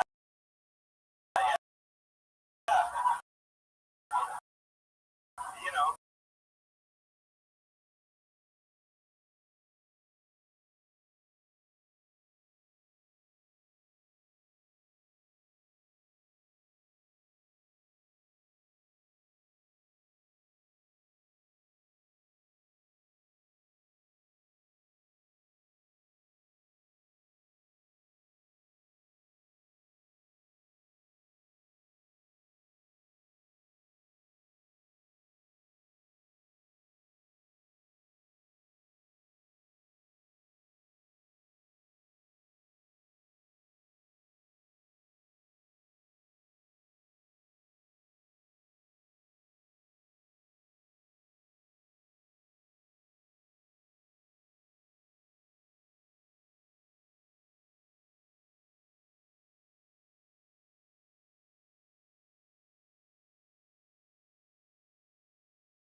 Michael Pratt, what a great fucking boss. Michael Patrick.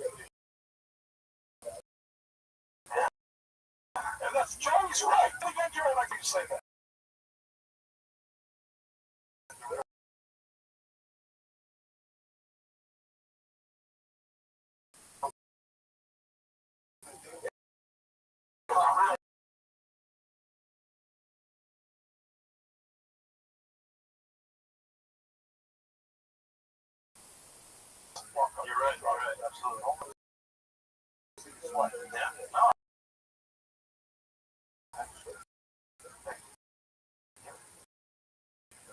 like, well, right now,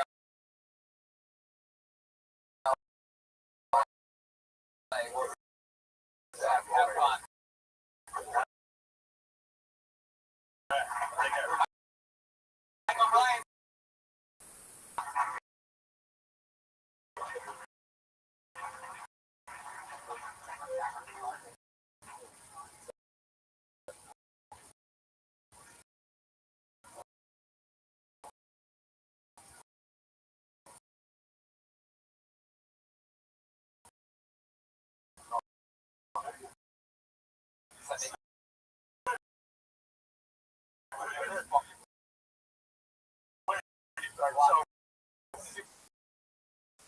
What goes on with your show? And I'm confused.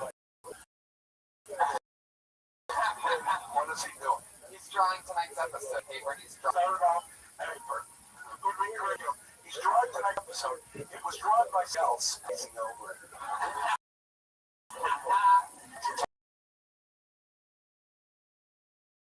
This might be the biggest head in the day.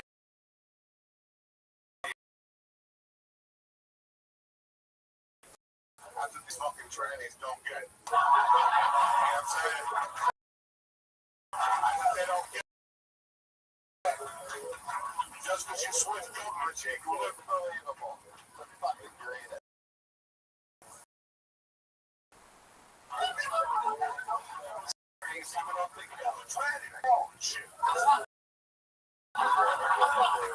Seattle, she get up and dance and all she fucking fall. Says they can't work on the head. You can switch governments. You can put titties.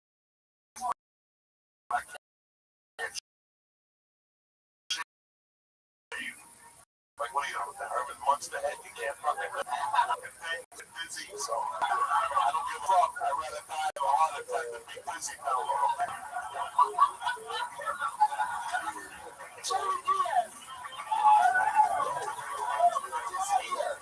Finally. I called another name out of the bucket. Put your hands together. Patricia Williams.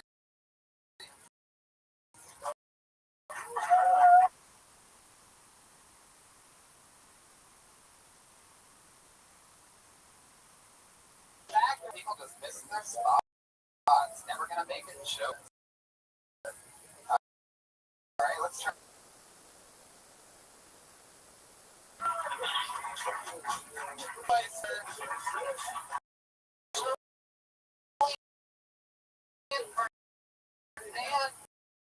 That's Mike O'Brien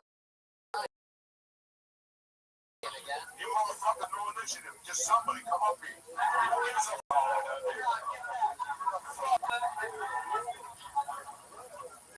I called another name. Right there. No, right there. No, stop. If you're not one of the actual people, no, we can't do Where's that that. right there? She seems anxious. It's gonna be bum rush every. Alright, yes. Unless you want to. I pulled another name out of the bucket. It's Kevin Alexander.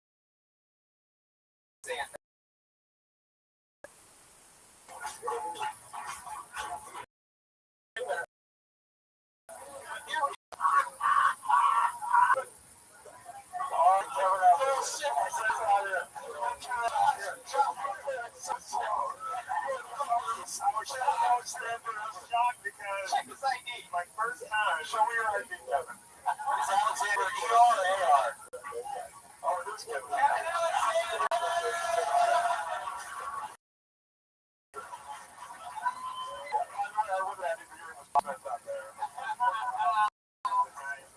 One more time for Kevin Alexander. 60 seconds. Here we go.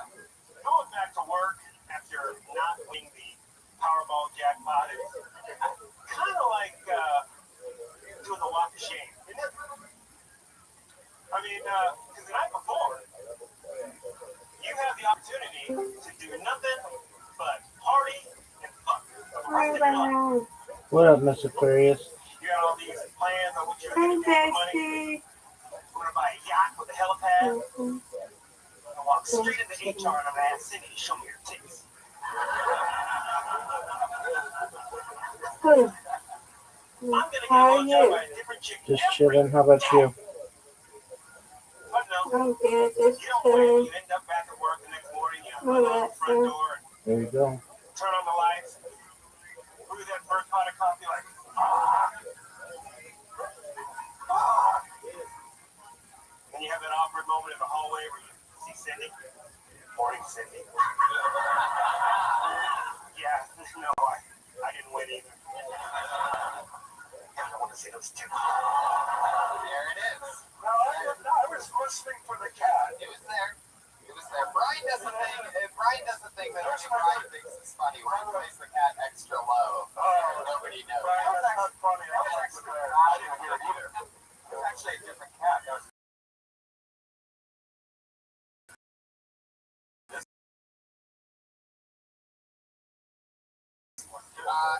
Kevin, how long have you been doing stand-up? It's my first time. Being on this show. That's a lot of new ones. Let me tell you why. It's there. And by the way, it didn't get a laugh in this room for some reason, but a yacht with a helipad might have been the funniest thing I heard all night. Nobody laughed except for me and Diaz, which is probably a good sign. Because a lot of these idiots, they don't take these funny, you know what I mean? Not Jeff and Steve, but these fucking peasants out here, you know what I mean? Kevin, that is so fucking cool.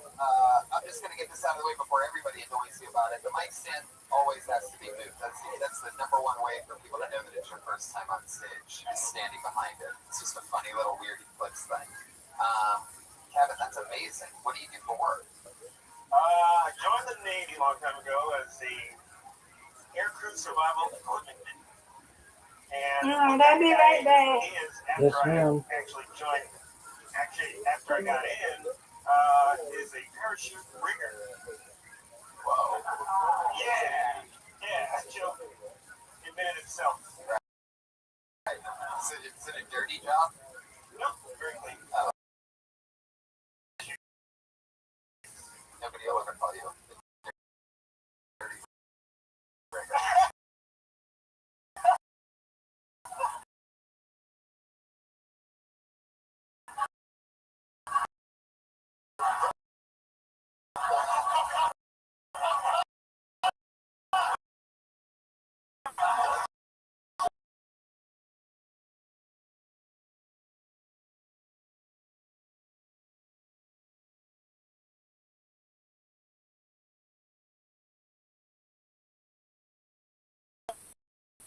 Talk about your dreams the night before, and then the next day decide, here's like the plan. You're not going to go there with no walk of shame. You go through your day with all of the things you imagine doing.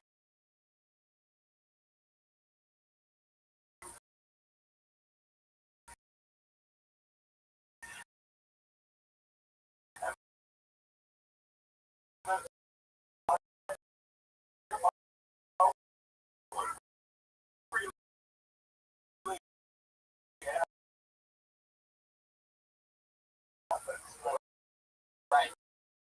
And I think that might be a fun little It's I totally agree. It's the funny. It's the part of that for me.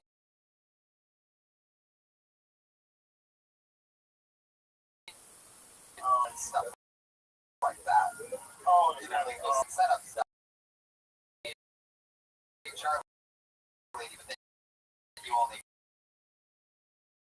acknowledge. when you go to the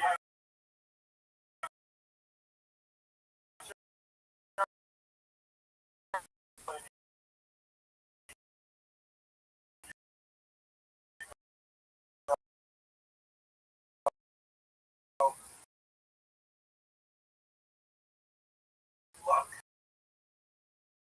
I'm wanting to see them for the long. Yeah. She shows that doing algebra class, and then you suck on them for employment. Legendary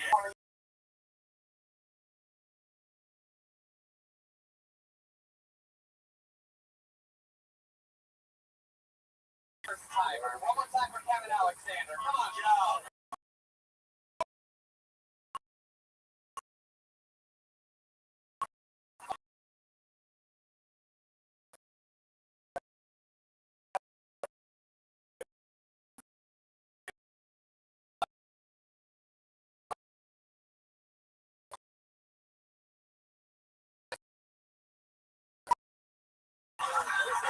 No way.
Right.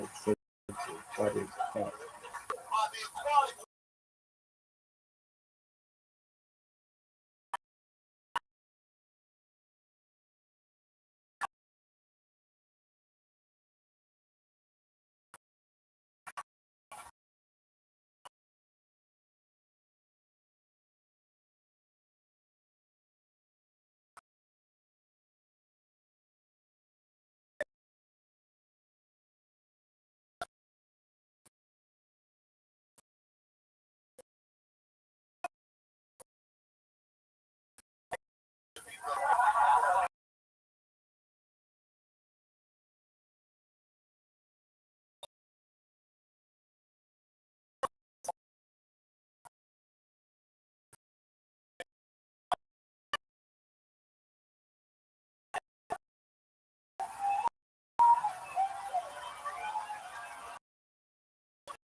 Doing its very first time, to all of a sudden, when I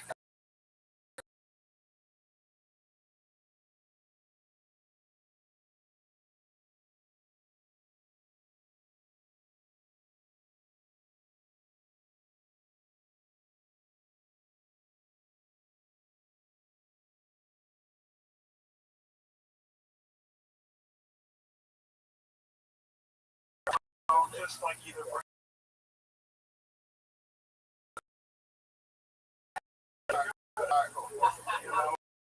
yeah.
you.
And I love comedy, and I love the way you're going.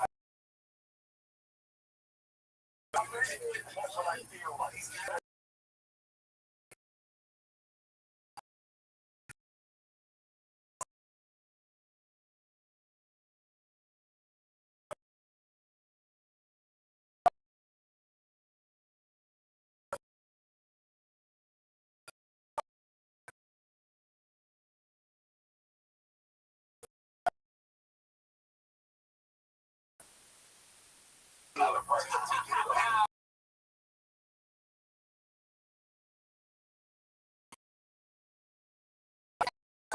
You know what? Let's hold on to this one this week. We had two before. They did it for 2 years. They grabbed it, tore it open with comedians.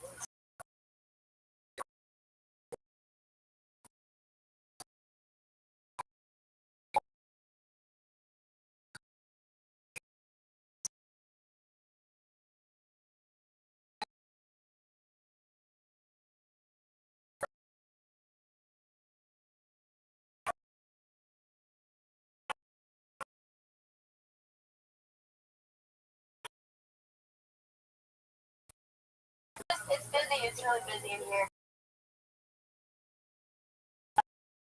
Like a little shelter puppy, which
thought about it. That's right. I would love to see you as well.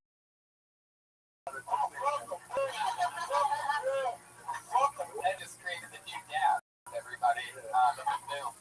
But what's amazing is that the first couple times you were on the show, I just had a flashback because Joey said we'll scratch the top of your head. Exactly. Anything other than and letting everybody know that the thing that you thought was a joke is already over. Yeah, it's genuine. It's very authentic. You know, it's a nervous take, but it doesn't seem like you're just doing it to do it. Yeah, try the fucking glasses thing on. You started panicking early on because the swirl thing didn't hit. What was the it wasn't even a complete thought. Oh, well, yeah, right? I guess. And by the way, I'm throwing this in as a bonus. If you do the glasses thing and it dies, keep trying it. And then at a certain point, go, oh, fuck the glasses thing.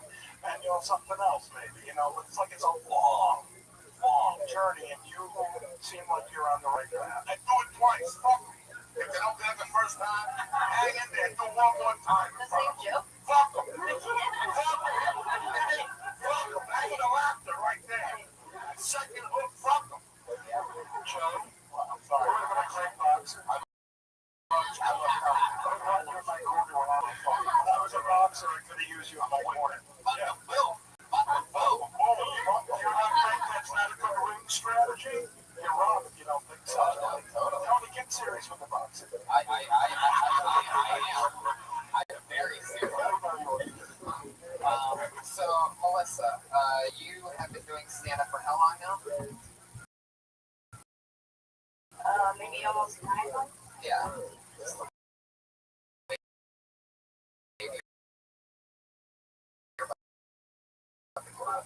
Yeah.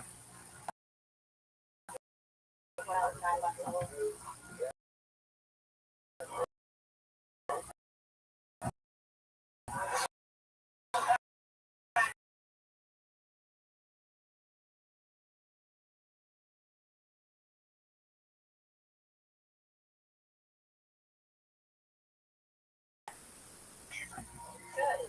Wake up at 6.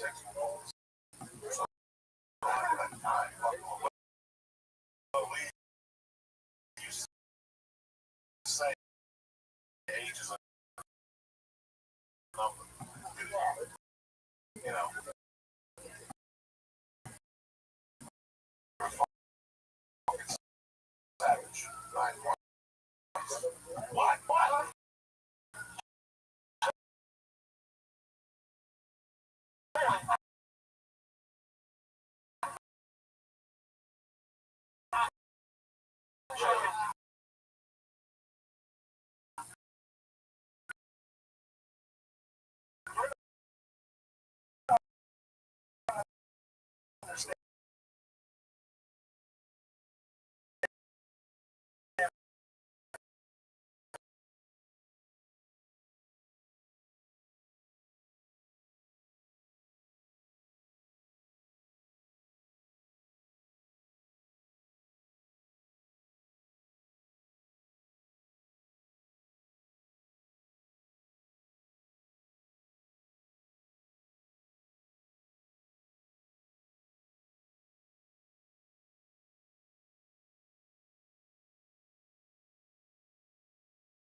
But, all right, well, thank you.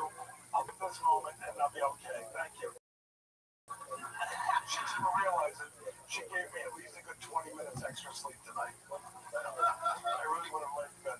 Guys, Chuck Garland, everybody, come on. Giving hugs, showing love. Such a different appearance than 3 weeks ago. We've seen that. Well, let me ask you a question. Yeah. Which one is more likely to be serious? This one. Yeah. So I just was like, the last time I did the show, it was just such an epic douchebag failure that I just thought I can't go out on that. Now, is there a chance I won't do your show again? Yeah, there's a distant possibility. I'm immensely successful, but my love for you is bigger than my success. I love that. Okay. Thank you.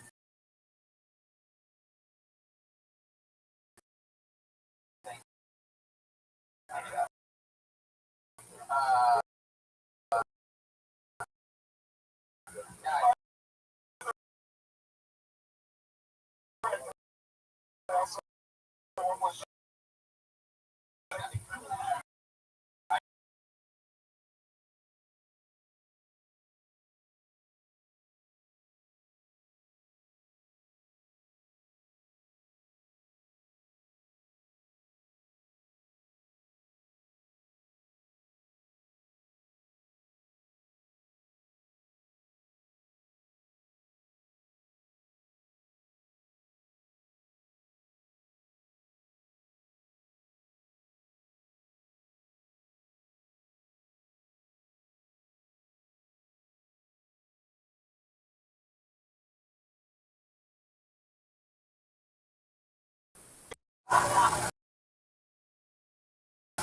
Sluts don't have large ones.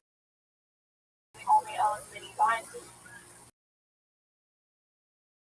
They can't own a regular Bible because it doesn't fit their vagina.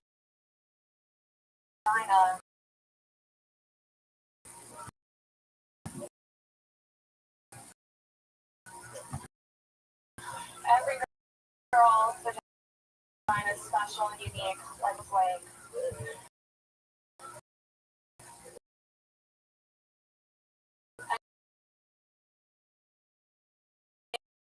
You should take your snowflake vagina.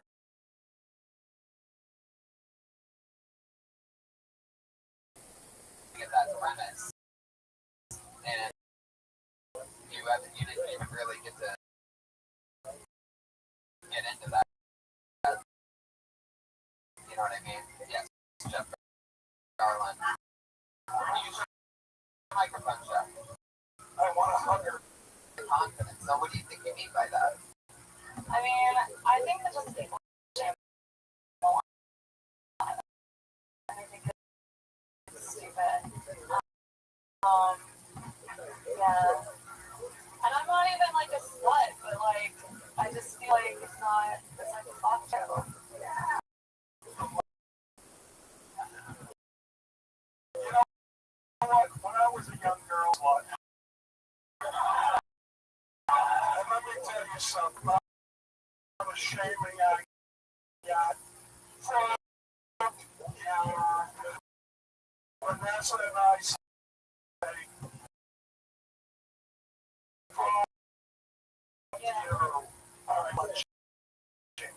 piece of shit, Tony. I'm sorry. I just thought in the moment, you know. Yeah. Closing joke, which I went a little bit slower so I didn't get to it, but like address that. Yeah. There was a nurse on Kirby with a baseball in her vagina. Oh my God. They had a telephone. Yeah. There you go. Richard was right there. Small, big vagina, small penis. Richard Lewis is cleaning lady. Yeah. Nurse. Yeah. When you take stay with me, everyone. When you say no, we're not trying to. Right, so here's the thing. The last of jokes that you explain it, like nuance.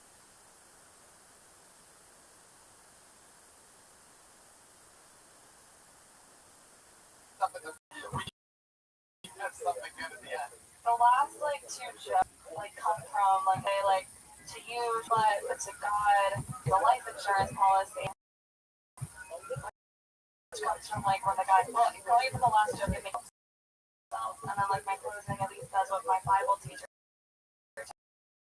taught me. So like.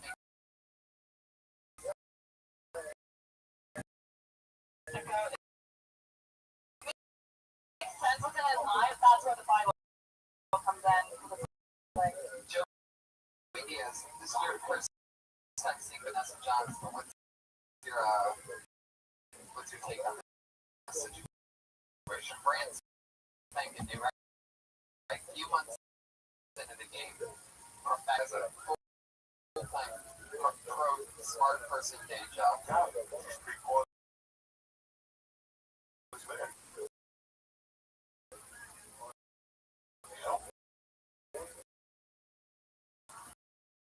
She's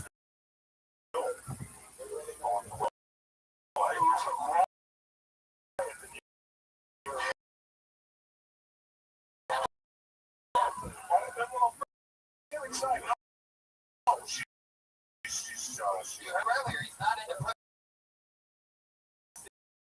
at all. I love pussy. I'm just saying that she's new, so she's going for what she knows best.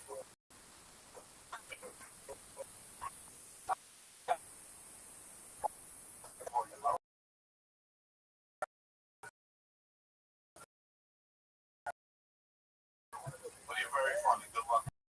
How long have you known me? almost 8 months.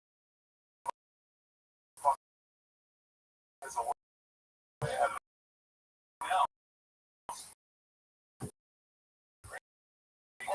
Vanessa Johnson, everybody. That's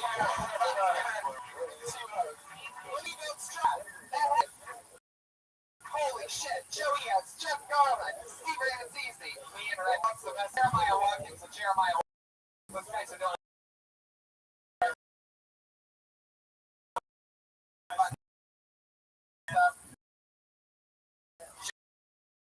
Jeremiah stand up, he chose that.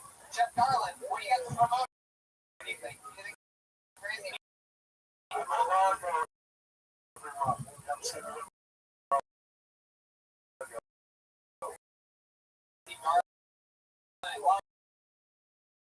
Watch Meet the Goldbergs on ABC. No, it's just called the Goldberg.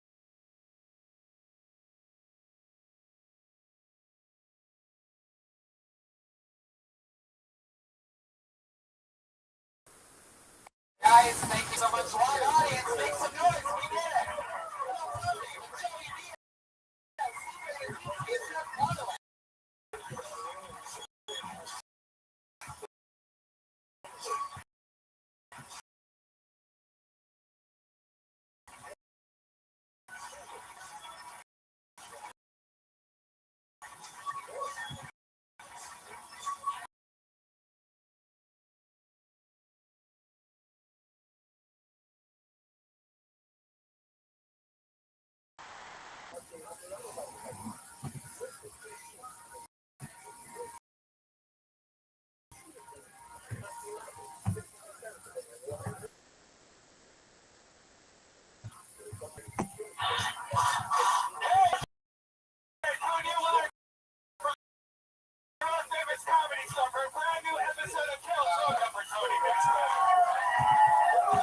Holy shit.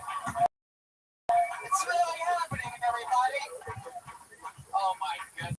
An electric Monday night, huh? We're fucking banging. Keep on the Brian Red Band, ladies. Shout out to JB Vernon, who couldn't make it, but his camera's still set up. We have the house artist, Ryan J. Ebel, with a blank sheet of paper in front of every single episode as it happens. Right now, it's a blank sheet of paper. At the end, you're going to see that he did a poster specifically for the episode that you're at. And how about we make fucking noise for that amazing performance by one of my best friends, Jeremiah Watkins, ladies and gentlemen. That's awesome. Stepping in as the band leader tonight. You know him as one of Pat Reagan's main cohorts. Amongst Max Laxby, Jeremiah, one of the best with us tonight. Jeremiah, what a rock star. After his electric performance, he gets to say, "What's up?" just like that. Hey, what's up?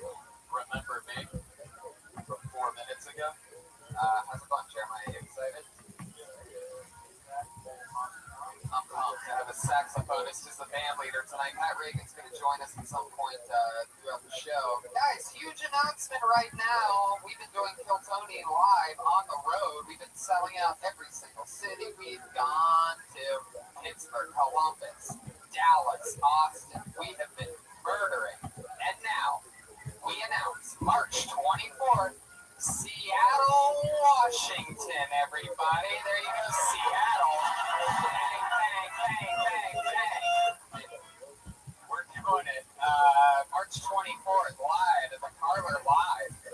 That's a really big deal. And I'm still headlining Caroline's next week. That's for you New Yorkers watching the live stream right now. Live streamers, hello to you, to the thousands. Live audience, make some noise so that the people listening, the thousands on Ustream, and the hundreds of hundreds watching on Periscope. This show is live as fuck. And I'm at Caroline's next week, February 5th and 6th, and Hopefully no snow, man. oh, it's going to be terrible. That was close. Yeah, I'm there next week, February 5th and 6th, in Vancouver. All of the last 5th of February. It's for my show. And one shot, my Netflix. It's all over the place. We are trending on Netflix. We are popular on Netflix. And if your algorithm is on point, I should be on your front page. If I'm not on your front page, that means you like bad shit. Yeah. Netflix has a fucking algorithm to it.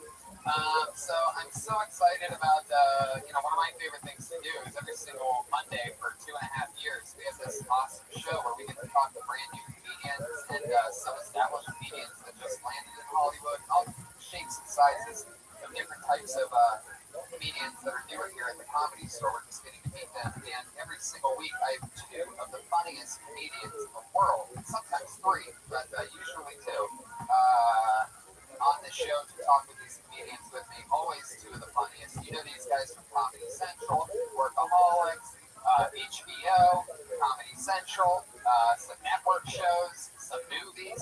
2 of my funniest friends, 2 of the best comedians in the world. We're getting together for Adam Ray and Matt Baronger, everybody. Come on. Oh, shit. This is gonna be one of those episodes I can just Sex over. Pretty ready. When you were, I like the China. It sounds like one guy in the band is drunk. And he just keeps piping up every once in a while.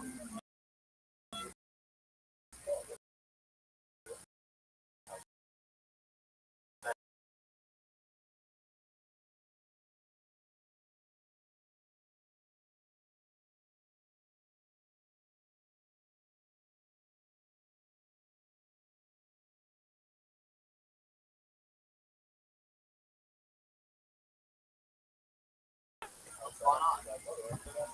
Welcome back. Yeah. Definitely. What's your cutoff for Happy New Year, by the way?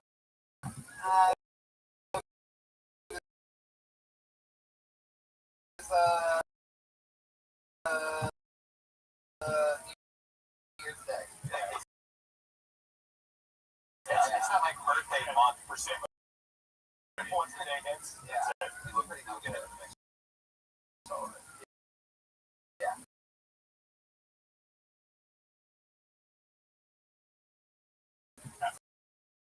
Exactly.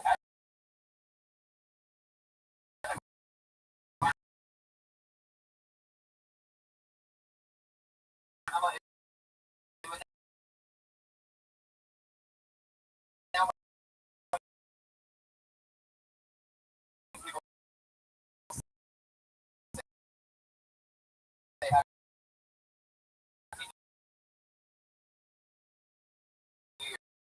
years. I'm like, is it already 2000?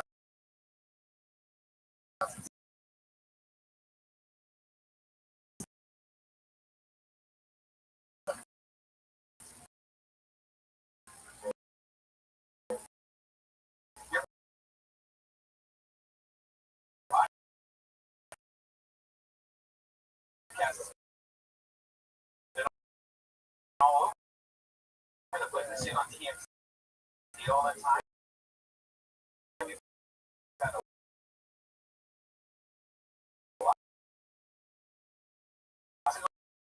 Yeah. Oh, thanks. So wait, you meant Big Dog is fun. Well, yours is really fun. I get it. That's how I want to far. I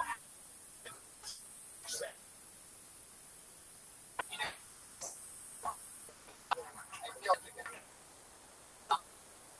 that's about it. The cannon.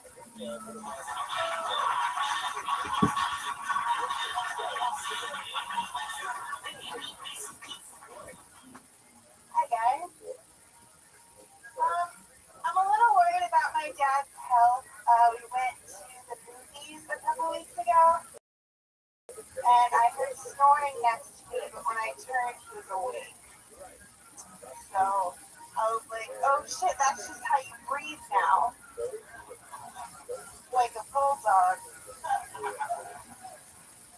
I always tell him that he should try to go to a doctor or get healthier. Or I say, you're going to put yourself in an early grave. And I swear to God, my dad always goes, well, good, then you'll be happier. I'm like, Dad, you know that's not true. You don't make enough money for me to care.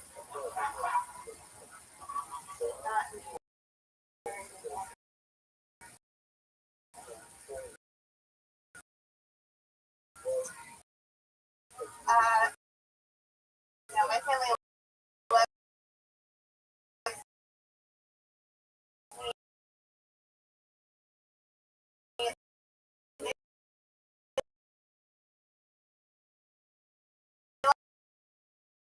Like to, they're like, you're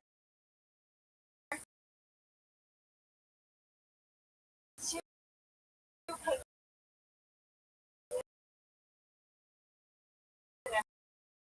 You're too. I'm like,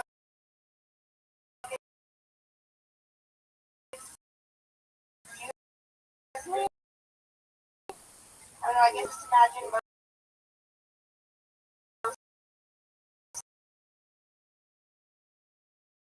families being like, nobody's good enough for my baby girl. But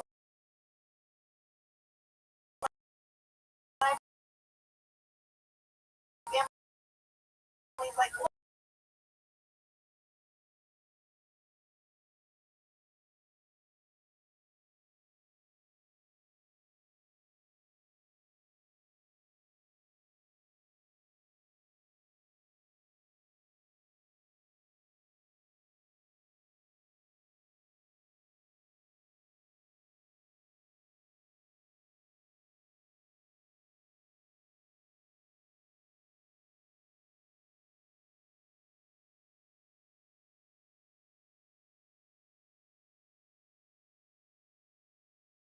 I'm so sorry. You did amazing.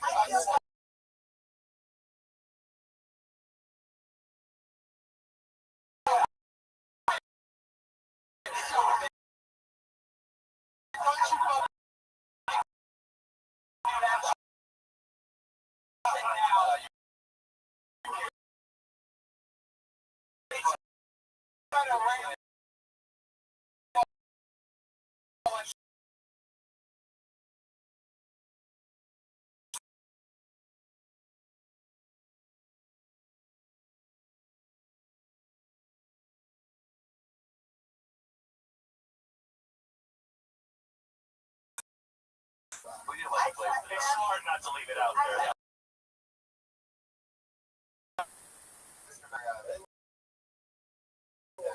looks kind of cute. How long have you been saying that? About 6 months.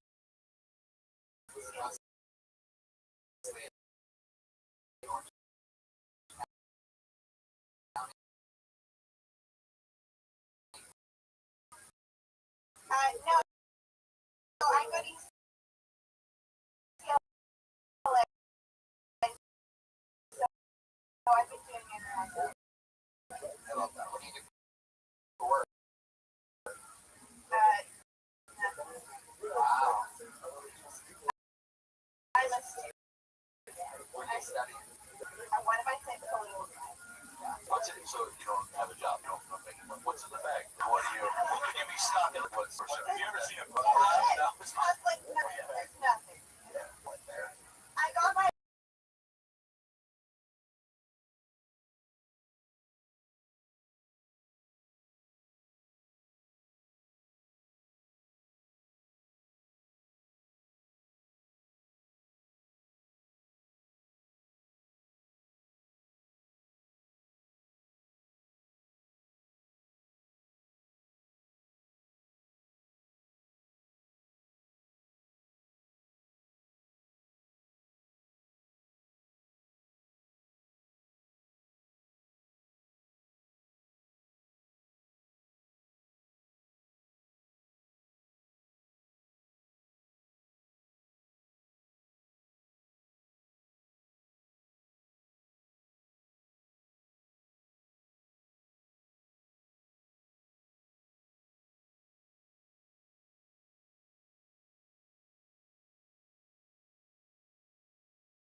What sports? Big baseball fan. Oh shit. Hey, you're in really bad shape. Huh? Like football. Oh no, I play football. Oh,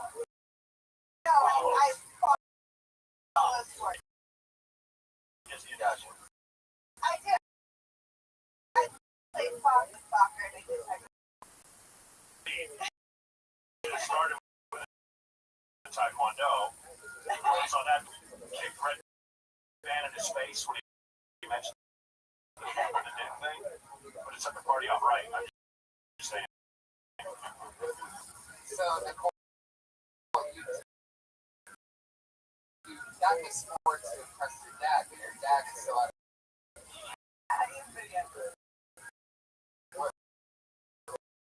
what's his story? He's abused. No, I mean, that no. Sure. What was the movie you guys were watching? That was what you go to see. The Hunger. When you came up. Oh, that's just Christ. Lying between the dots. Well, you were composed as nervous.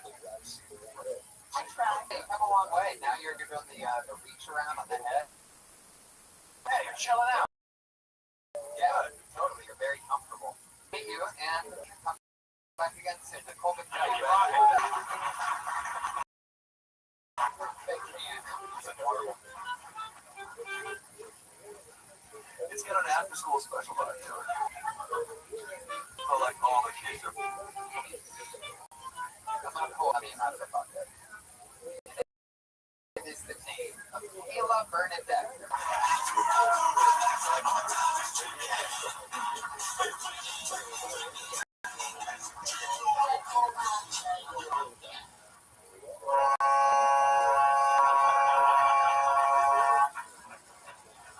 I love a good foghorn blow. You always have. That's a good one. Salty dog in me. Salty was awesome. I pulled another name out of the bucket. It's Mike Whalen. There we go. Yep.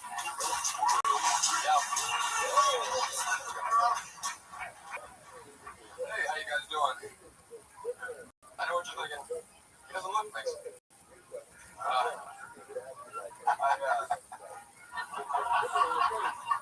I work construction, unfortunately. Made some bad choices in high school. But back in the day, I was in the Navy. Joined in 19. Fuck the Navy, right? I don't know why I joined. I think the recruiter was really compelling. I was young. Sounded a lot like Christopher Walken. I saw you out there. Perusing the halls. You look like a lost puppy. I'll be damned if I'm going to see you.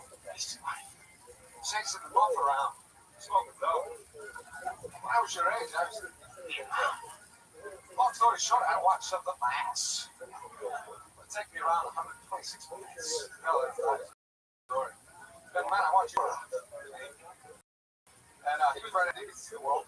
I got to mention the world is 95% water. I've seen every kind of water you can imagine. Then I got out of the Navy and started working at Trader Joe's. Thank you very much.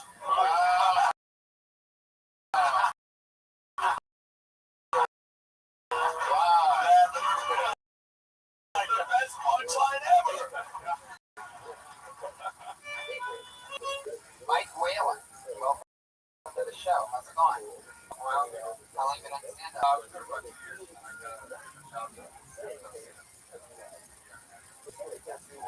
What was the job? I've been at it all.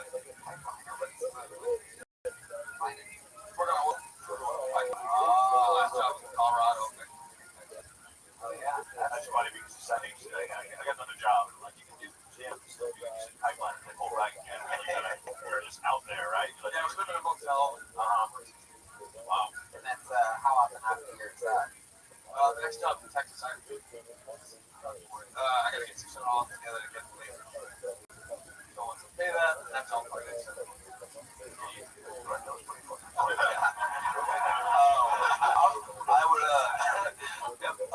I would love to know is was it Trader Joe's? We had to hurry up and just kind of fly through that profession, which I would love to have heard. What I was just curious, was there at some point would it be? And what if Christopher Walken worked at Trader Joe's or something like that? No Christopher Walken at all. Isn't that a law? Being on stage, like no more Christopher Walken. You guys know that. Fuck you idiots. Shit, I don't. I almost wanted to cut this out. Jewish. That was a really great.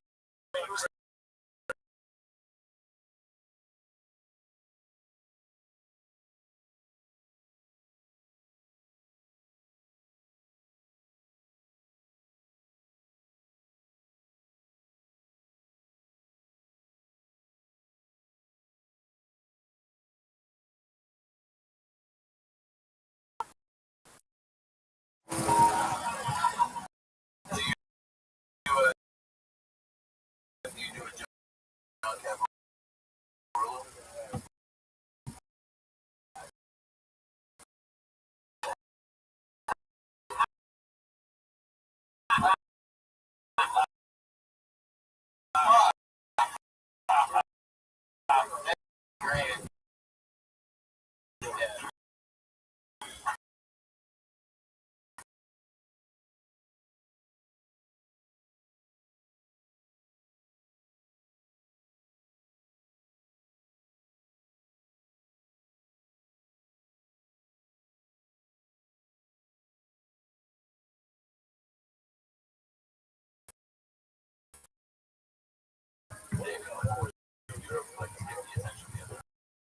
I got in trouble in Singapore.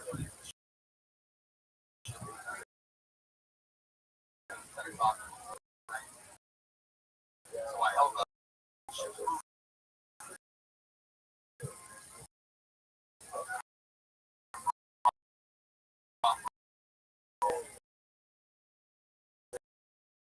Oh, shit. Yeah.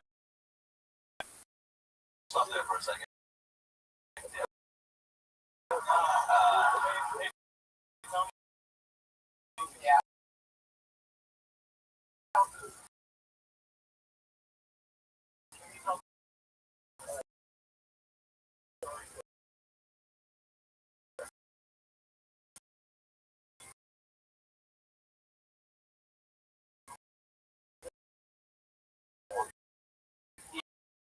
Yeah.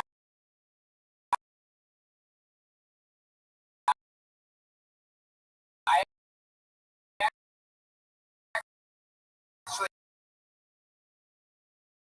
would like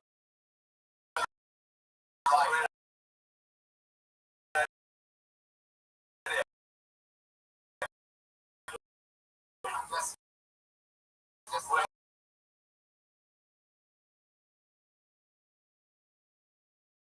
this.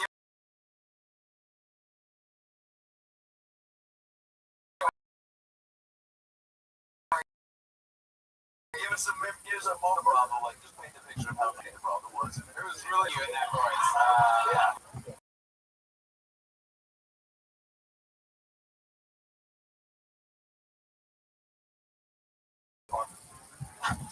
On the ship. I woke at 11 until I was back on the ship.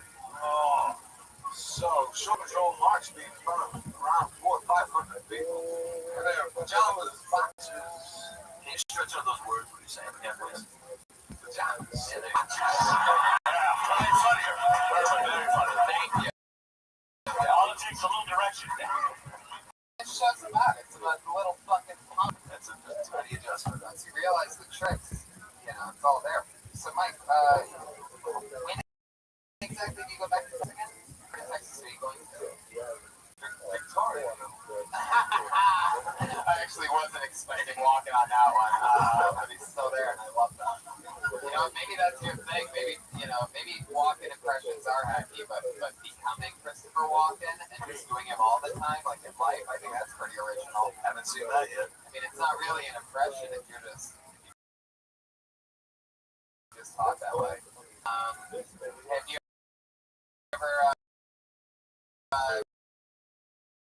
ever met a celebrity?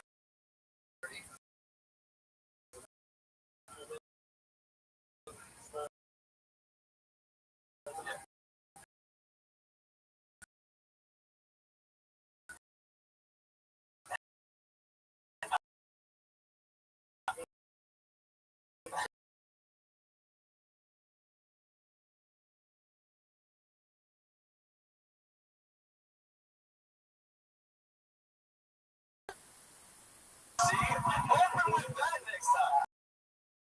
Really intrigued.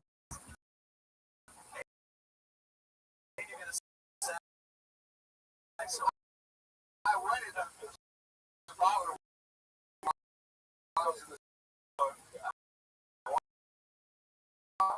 Life is fucking crystal. Yeah.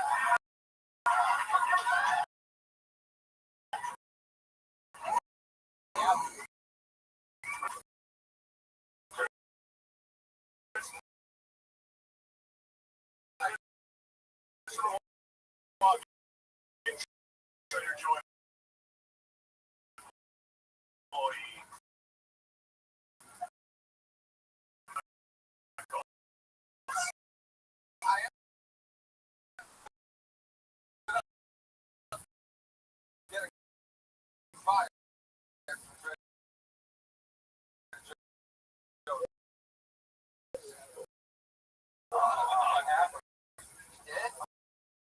Was it legitimately bumped out? What happened? I was like, oh, we remember the one on Santa Monica with all the Russians. Or with Kiffin.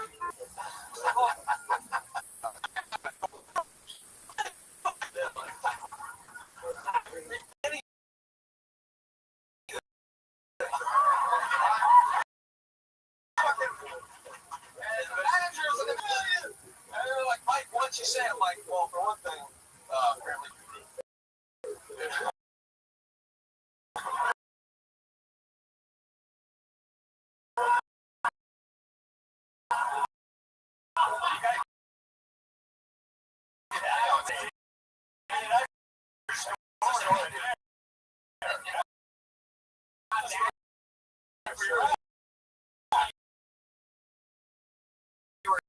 Doing it and everything. You were trying to relax. Also, insert a ball, like, right? Something wanted to do. I don't know what she said. I don't think Russia. For sure. How did she convey to them that she did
In your 5 years of doing stand more than 6 seconds, or is that just your go-to? Yeah, I thought I filled the minute with the first and I just had that. Gotcha. Like, what do you do for work? I've been doing Extra. You can totally have a Williams stand in on any show.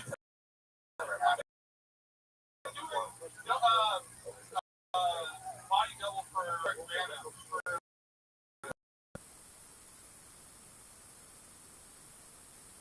I love that.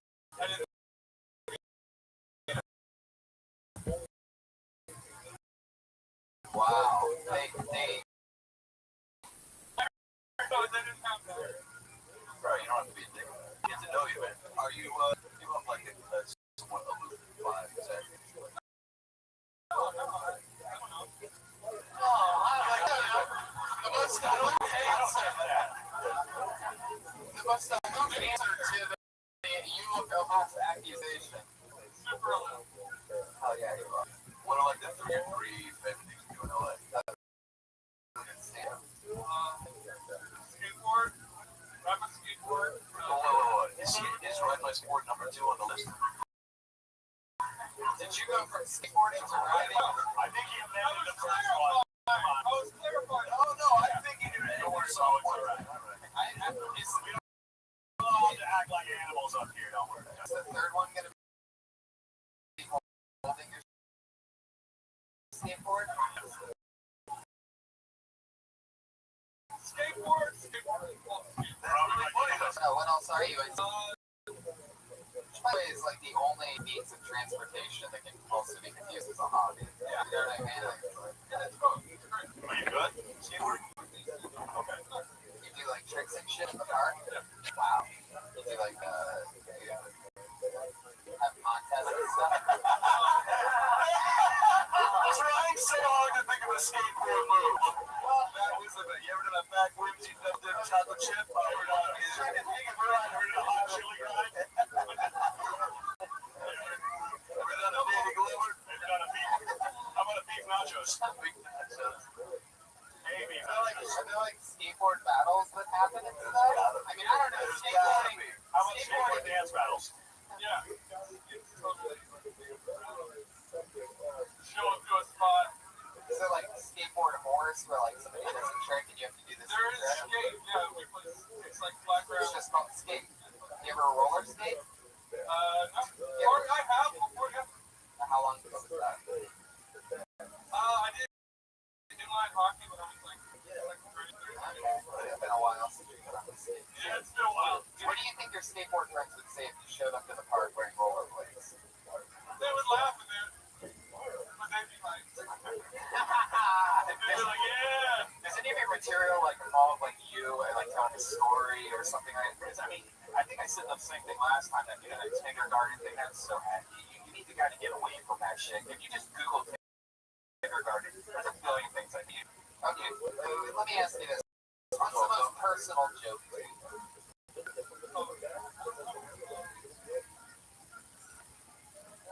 Yeah. There you go. I've heard the old statement, Bo knows, but I guess in this case, I don't. you have no fucking idea. Have you ever like about like running into a kid in a skate park on his skateboard? Feel like an asshole. Have you ever like you know the situation with like a younger skateboarder where you like fell and you like laughed at you like Nelson or something like that? Like you know, it's a thing. It's like you're a grown man and you skateboard. Yeah, there's gotta be something there. Hold on. I'm saying you can skate till you die. You know, I think if you ride a skateboard, you're gonna fall so consistently that you're gonna fall in front of girls, groups of like old people, confused people. Like it's embarrassing. Well, like even if you do something cool on a skateboard part of something, it's not like you're gonna, yeah, like it's like most likely you're gonna fall and you're gonna laugh and then you're gonna go on. So it's part of the skateboard culture. Yeah. Well, I mean, that's like talk about that. There's no offense. There's no upside to skateboarding in front of anyone ever. basically what you're saying. Yeah, which I think is hilarious. Yeah. But you do because you love it. That's cool. Other than that, have you had any job? Some of it all, but it's been consistent. You just been. I work like 5 or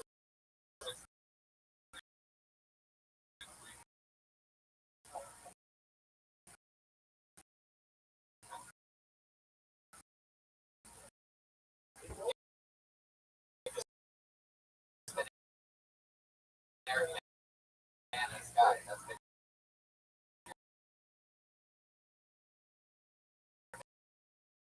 that's all.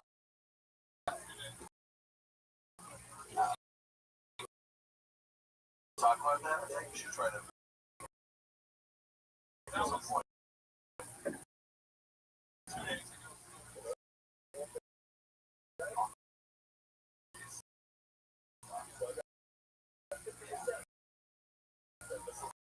How did you make money before that?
College, in comedy, college.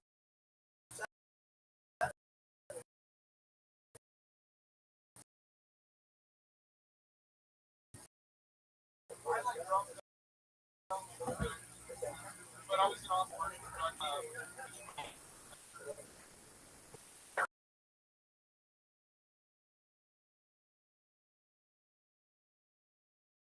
but like, I mean, I think you have time to just come home and slang water with pups. Yeah. And even then, if you get home and you get on a flight, you can be like, I'm on the plane, I think, I don't really know what happened, man. Like, I'm in Austin or Houston. I mean, it's all Dallas. I don't know where the fuck I know, man. I'm in Baja. Wait. That was nice to meet you. We're going to keep flying through Bo Live. Keep rocking, Bo. That was Mo, the Laugh Man. I'm going to call him Laugh Man.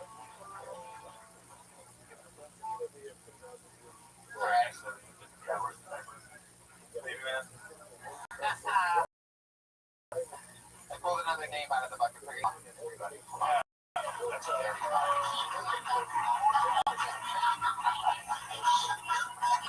Wow, incredible. Love that almost. It's almost incredible how many people get scared of stuff once they see the show.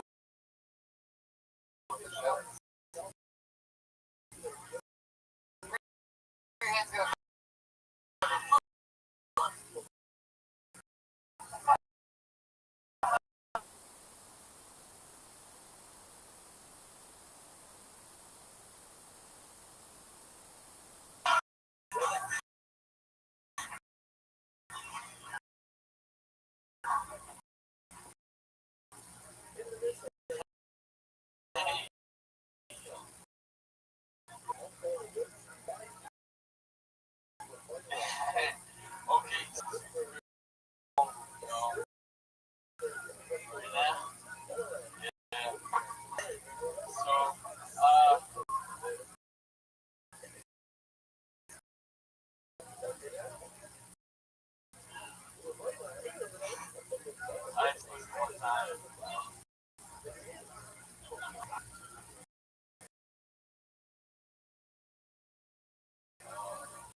I drowned my cousin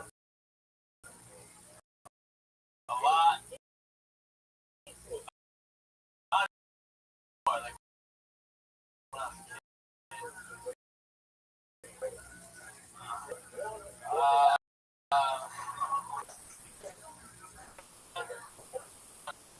fuck yeah. Yeah. Oh, is this your favorite topic of the yes.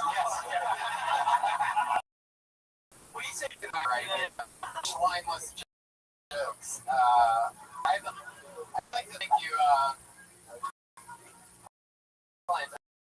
I'd like to thank you. You expressed so much better than it's incredible. It's really alright. Jesus Christ. Thank you so much. And you're that raped by action or something? Like, what are you so angry about right now? Cheap fucking power freaks. You know what I feel like watching that? You were the guy who actually was gonna hire you like a target.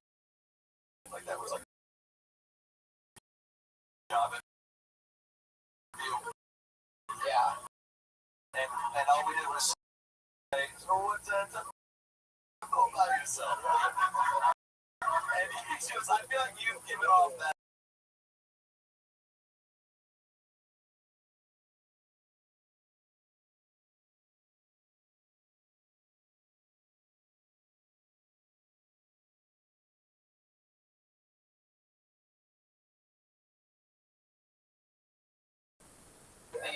On the piece of paper. No. Oh, but one night, if I pulled their name out, that you were the guy in the bow tie because I see you in it. How would I know? Look, let's be honest. Clint's a pretty sweet name. Someone can run ahead and be like, "Oh, I'm Clint," and you're like, "Fuck off." Oh, I see. You're right.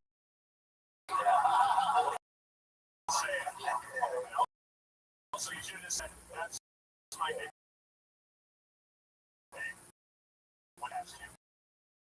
Is that your name?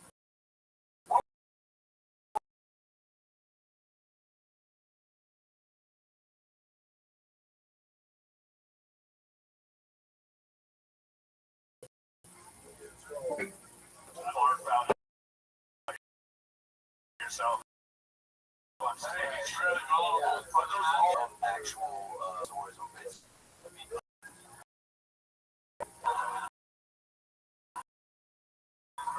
I love that you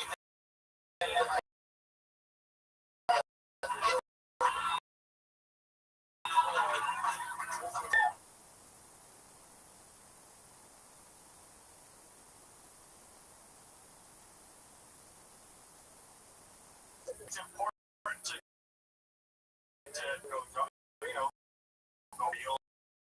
Go dark. That's all. Yeah. But it has to be. Yeah. You gotta get.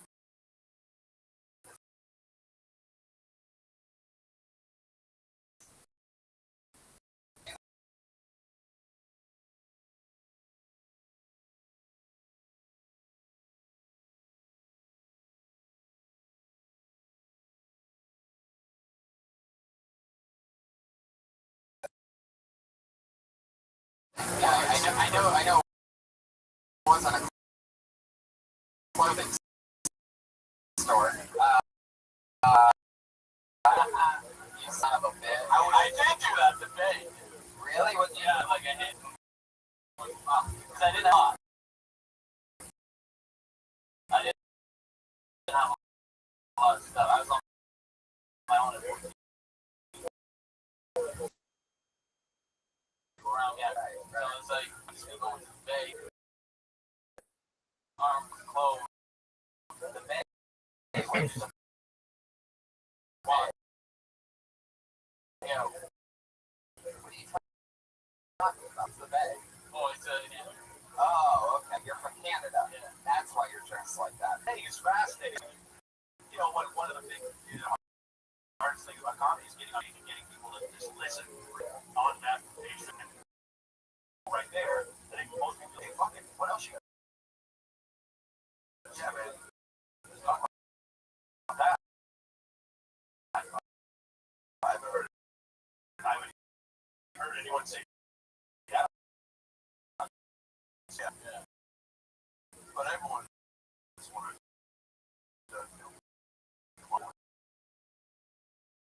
so it's just kind of like, oh, I was hoping we're laughing bad. Yeah, we don't give a fuck about that. It's a live show. Good shit. Yeah. Take your knife and what do you do with it? No, I was actually you in a cab? Taxi cab? Yeah. Well, at this point, I was deciding.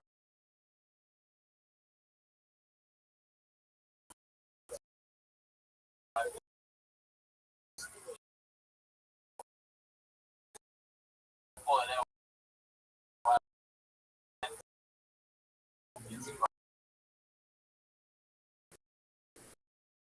just want the money. With the accident, with the bow ties, 19 fucking. Hand over your money, sweetheart. Don't move so fast.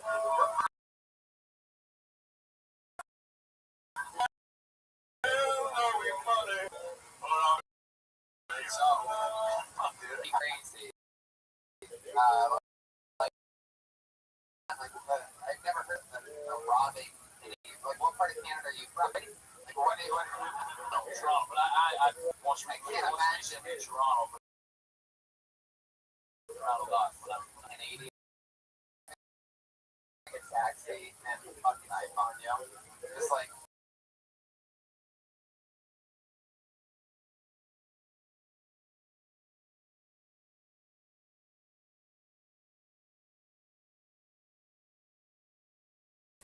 Right? You know how to throw a punch, and there's some fucking punk Canadian meth head asking for. I wish maybe it would have not succeeded, but no, that didn't happen. Twins between the night. Oh shit! Fucking.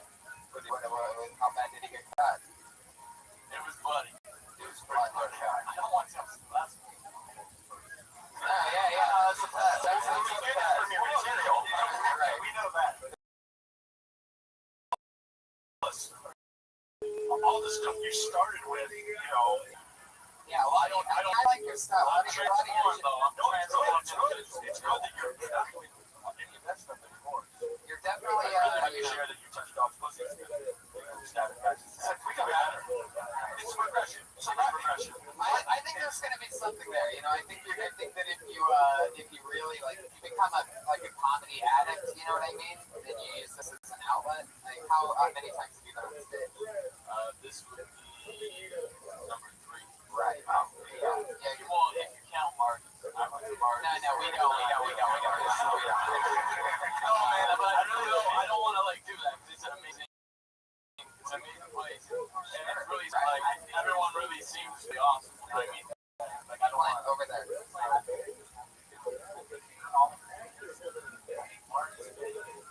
I think this crowd. Clint, I feel like you're such a bad Clint that if Clint Eastwood was here, he would change his name. You're right. Thank you, Brian. Thank you. Show me where that button is so I can hit it when you do all your peep poop fart jokes, alright? Fucking idiot. Jesus Christ. Unbelievable, this fucking guy. I think Roger is spot on. I think there is a very interesting quality about you when you first start talking, when you grab the mic. Yeah. Well, and I think it's just honing in on, you seem very vulnerable and right away. Yeah, you have edgy jokes, very cutting, you know? And the urge to go vulnerable is not a bad idea. Just don't get on stage and go, I'm going to get vulnerable right now. Yeah. You know what I mean? Just go ahead and say something vulnerable. It's not something I planned to do. So it was just I was sitting there and I was like, I'm just. So let's learn.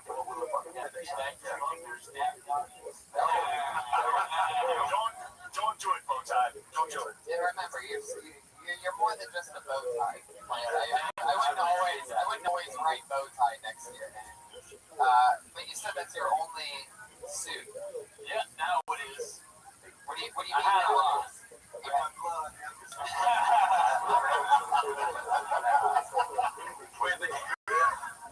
Well, I just wanna take a moment to thank you for not You're welcome.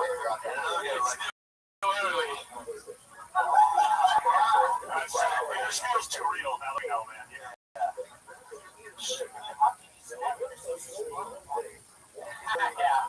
It really is. I'm pretty chill, man. I'm pretty laid back.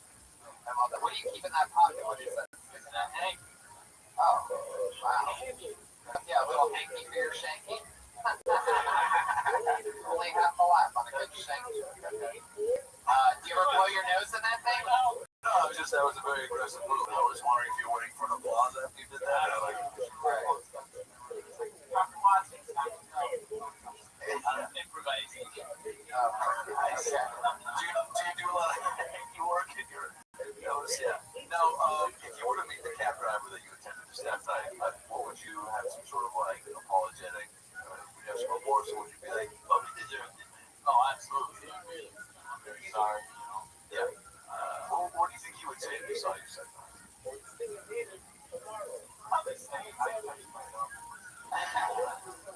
You have a girlfriend that's alive? Do I have a girlfriend? I was married for 10 years, actually. I was married for 10 years. Really? What happened? Widow. We said.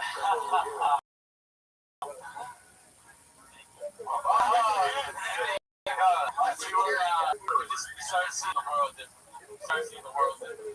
So, she left and you left. I left. Well, it became mutual. But at first, it was I had to use time. So I wanted to see the world. She was roots. Yeah, she wanted to put roots down. She was family oriented. I never really was able to. Okay. Thank you so much. Alright, personal shit, yeah. There he goes. Clint Watson, everybody. Fuck yeah.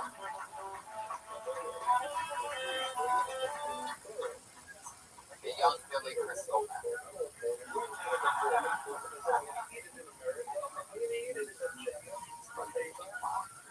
Actually, let's do our regulars. We'll get one more person up. We'll get one more person up if we have time after the two regulars. I'll pull it down out of the bucket.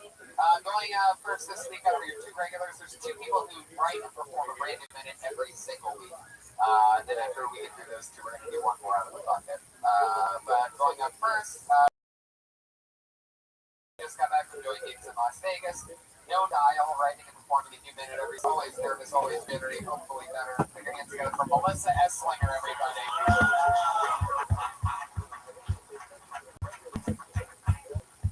Yeah, I went to Vegas for the first time this weekend, and it was scary, but cool.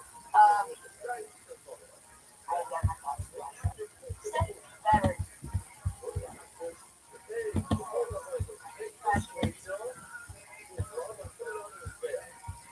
Alright, guys, I just went to Vegas this weekend, and I realized, you know how when you're a kid you have that friend who like has really bad parents who like hang out there and shit? That's kind of like what Vegas is, like this place where there are no rules, nobody says no. I was confused by like why I was seeing kids there. They looked lost. They were with their parents. And I think we have Chuck E. Cheese to blame for casino money. You got through it. You fucking did it. You come out, you stumble, you start to, it's unbelievable. You have everything there. You did it. You did a great job. And meanwhile, you stumble on punchline lists, nothing's in the beginning that don't deserve a laugh. And then you apologize, and then you had to restart. And for no reason, you had it all the entire time. You delivered it perfectly. Why do you think you felt the need to stop and apologize? Because when I freak out, my brain just stops. My brain just shuts up. The only time Well, if you convince yourself that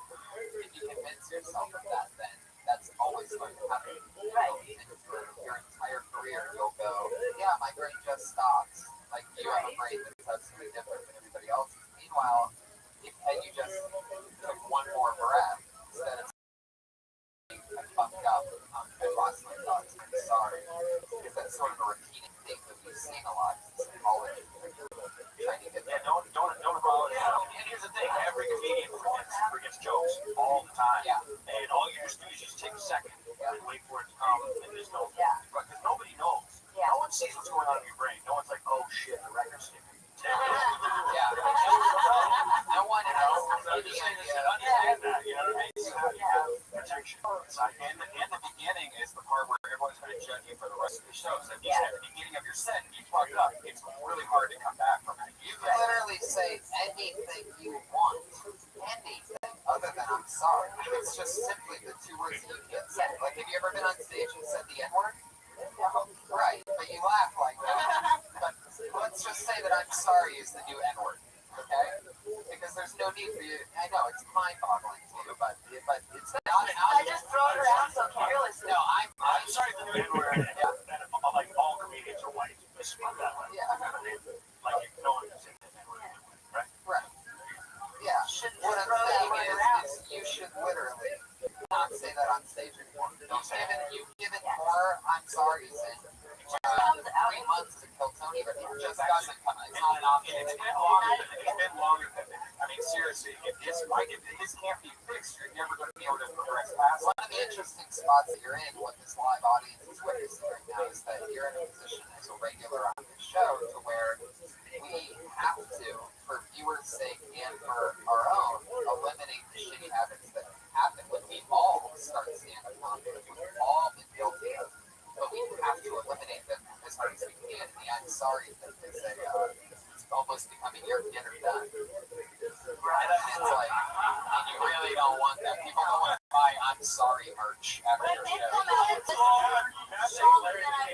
Just saying that they say sorry. Yeah.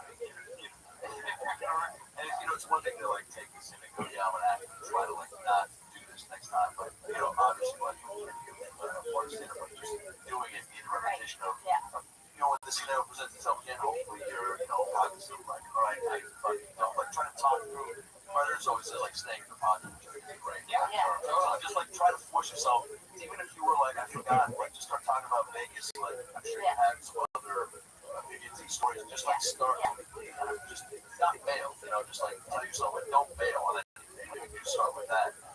Jokes were so good too. Yeah, like a genuinely good perspective, like you need to take on just an overdone thing that everyone's in Vegas is crazy. And that's like it was a really interesting way to look at it. It's like you at parents' houses. It's a really good joke. And it's even better coming out of your youthful, sort of naive perspective and likability that people will read coming out the stage. All of a sudden we picture you sort of like this goofing around Vegas, like, whoa, this is crazy. It's a very fitting joke for you. So on top of it being written well and performed well after apologies, I love that you're writing stuff that's in your voice and really cool stuff. We just have to stop apologizing. It's going to be fun a year or two from now when the many Kill Tony fans are always going to just amazing how we got to watch Melissa Esther grow. Different than all the other regulars. You're extremely gritty and you have potential to see mistakes along the way. But at the end of the day, you're performing and shining through. So thank you so much, Melissa Esther. Yeah, Melissa. Say it again. Melissa lights out Gunslinger.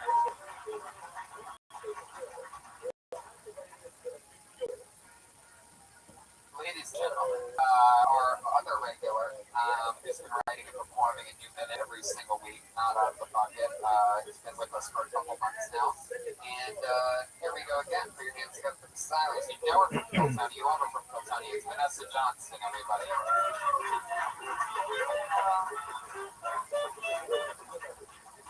Yeah. So I'm an atheist, which sucks because of the dark. And we only have one holiday, Black Friday.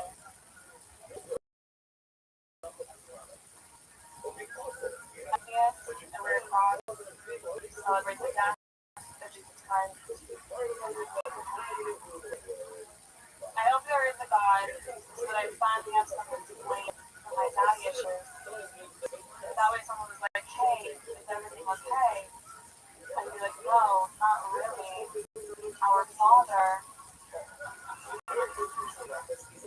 just making more children to replace the ones who died.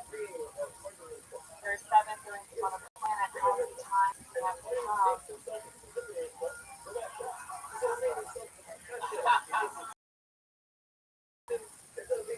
That's a minute, but that's what I'm doing now. Got it. Say it again. What's that?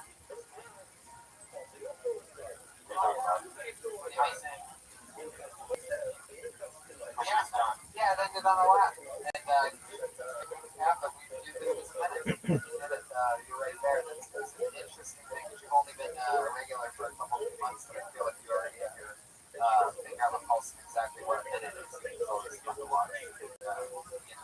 Everybody should see these people out in the bucket. Somebody on stage. And I love that. If you know how long a minute is, then you definitely know how long 3 minutes is. This is your guys' first time seeing Vanessa Johnson first impressions. Very comfortable and it seemed like you got a good grasp on what your voice is going to start doing starting to that. I'd like to just get more. It's like a performance, more energy. Just because I feel like you don't sell some stuff, but also maybe. Yeah. I can feel that. That's how you talk. That's how you really are. Right. Yes. I mean, I feel like one of the hardest things is to be on stage for yourself. And it seems like you're being you. You know, you seem like the lowest person. That's fine. It's fine. The problem is when I talk with energy and talk too fast. Well, I'm talking right now, so you were talking right No, I know. Well, that's I think that was a nervous story. That was a nervous. right. That's what I'm saying. Like that was More normal. Yeah, you're on your voice forward. Right. It also helps if you, I would recommend moving more towards the front of the stage. Like I feel like you were sort of under that ball. It's like a habit. I feel like I like your perspective. It's interesting. Most of you can't kind of just talk about you guys believe in God are all dumb. And you were kind of making like, boy, I wish there was one though. You know, so and I think I haven't seen that a lot, which is cool. And that's another thing that's really hard for me. Their unique snowflake, perspective. Like we all have one. So you kind of have to find it. So I think you're getting there. It's like you get to it a little faster, maybe. But yeah. I love the Black Friday atheist holiday thing. I think there's even more that you can, maybe delve into a little bit there. Like, unlike you believers, I actually get something on my holiday. Good Carnage. Exactly, like 55-inch televisions for $39 or whatever. Or Martin Luther King.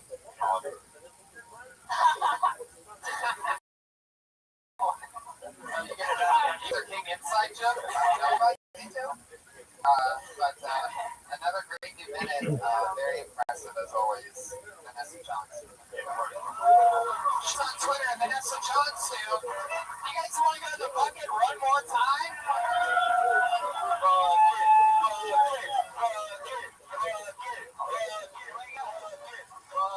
Let's close the show in the bang, shall we? Let's see what happens when we bring up Bruce.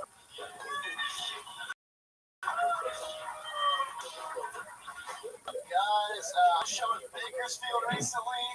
It was a blast. It was crazy. I was on stage during my set. The sound overtook the entire bar like this.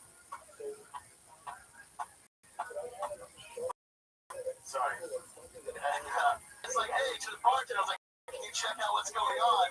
And he opened the emergency exit and found it was a woman banging her head on the door. He was like, hey, there's a comedy show going on. You can't do that right now. And then he sent her around away, and then she came in the front door, and she stood 10 feet in front of the stage, and she took out a box cutter and started cutting herself on the wrist. Yeah, I know. Like this. Not like that. So she was there to do one thing. Steal my thunder. She wasn't there to kill herself. So I called the cops from the stage. I said, hey, there's a woman down here cutting herself with a box cutter. And the lady was like, okay, so she has a weapon. And I hear cops in the background like, yes. And I was like, no, she's not that dangerous. She was like, too late, click. There you guys. Bruce Gray. Alien. Halsey move hitting the microphone. Yeah, so I didn't know he was going to put a little podcast that gets listened by hundreds of thousands of people with headphones on, but sorry, I just want to say there's like something. Yeah. You said, it took over the sound system. I thought like something was happening with speakers or something. And I did adjust to, it was someone banging their head on the door. Way to turn it. Like I like the turn. I was like, okay, just going nowhere. It's like, okay, cool.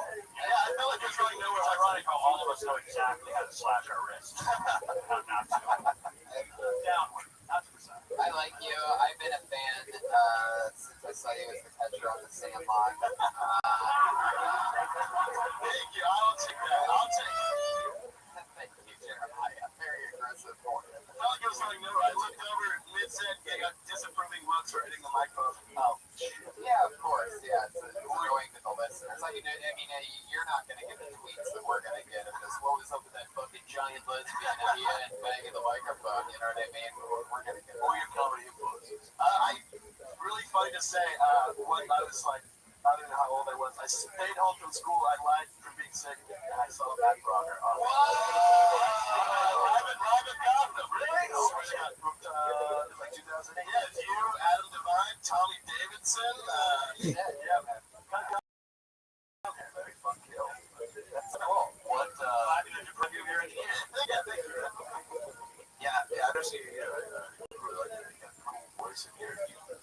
Definitely all on the stage. Thank you, man. You have a cool voice, so coming from you, that's cool, man. Thank you. I love the joke. I love what you did. I think expand more and get more passionate and explosive and how angry you really are at the chick for trying to steal your thunder. Like, yeah, she's trying to steal your thunder. Fun bitch, you know what I mean? Like, what you really thought, like how you really felt. An emotional connection to a story like that is just going to help people more there. I don't know about it, just help them all more. And expand. And you might, I made a joke about, not how to cut our wrist, but like, you might want to just say that. And a side note, downward, that you're really doing it side to side, that's just your show.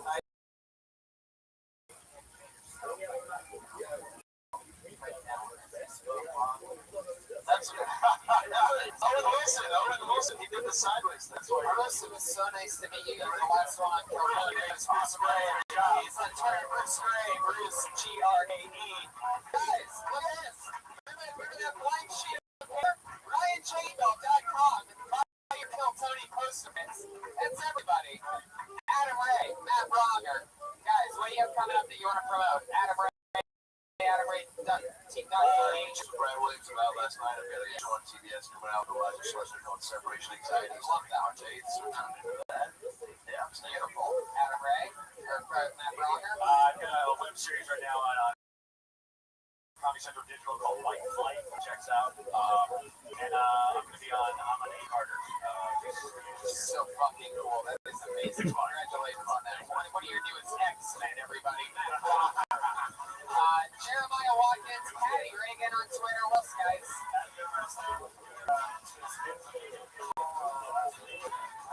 Can we get a big round of applause for Josh Martin comic who makes this shit happen every single week? Live audience, thank you so much. We'll see you guys soon. Good night. Thank you.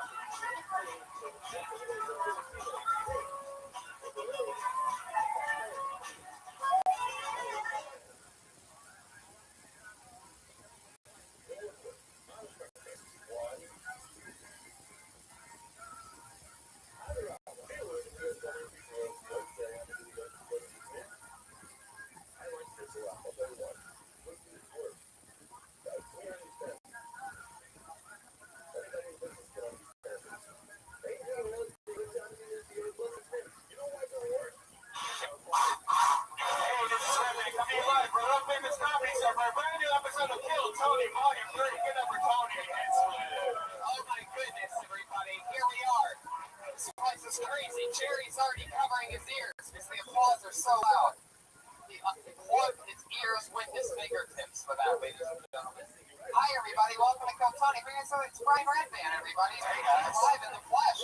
We're back together. We weren't here last week, and now we're back. And keep it going this year. here, everybody, with a blank sheet of paper right in front of him. The great Ryan J. Eagle draws every episode. So what you see tonight, he's going to draw on a blank piece of paper at the end. Those prints are available at RyanJeagle.com. Jamie is in the back on the big HD camera, as always, at Jamie Vernon, at Josh Martin Comic running around. And one more time for Pat Reagan, everybody. Come on. You heard him. You love him. We are graced with the always amazing presence. You hear that horn with Jeremiah Watkins as well. Another one of our favorites. Hey, Tony, we're coming to Seattle. March 24th, we're going to do a Kill Tony and a bunch of shows that weekend at the Carter Live Comedy Club. That's right, Seattle, Washington. You get the Kill Tony Live. That's happening March 24th, Thursday night. So schedule it now, buy your tickets immediately, and have fun with that. I'm going to be in Vancouver next week, and we're going to be in Seattle that whole weekend, and Zany, Chicago, in the middle of April, and Cap City. You just got back from New York. You played Carolines. How'd that go? That was the old East Coast. So much fun. Yeah. Very, very cold. I'm an LA guy. I like being warm. Yeah. Hi, everybody. Welcome, live audience. You guys ready for a crazy night? What? I'm so happy to be back on this show. This is my most favorite thing that I do ever. So, out of all this crazy long sets in New York City and all that shit, I'm so happy to be here. You guys ready to have fun tonight or what? We're gonna watch comedians do comedy and then talk to us comedians afterwards. And I always have two of the funniest people in the world on this show on any given week. Play again. Two of the best, two returning guests, two of the absolute best comedians that I know, and it's a pleasure to work with on a regular basis. Put your hands together for the great Tom Irera and Steve Simone, everybody. Come on! Holy shit! Holy shit! Holy shit! Holy shit! Holy shit! Holy shit! Holy shit! Two of the best, two of Philly's finest, Philadelphia, Pennsylvania. Unbelievable. Dom Irera, probably our most used guest of all time. Just an absolute favorite of mine.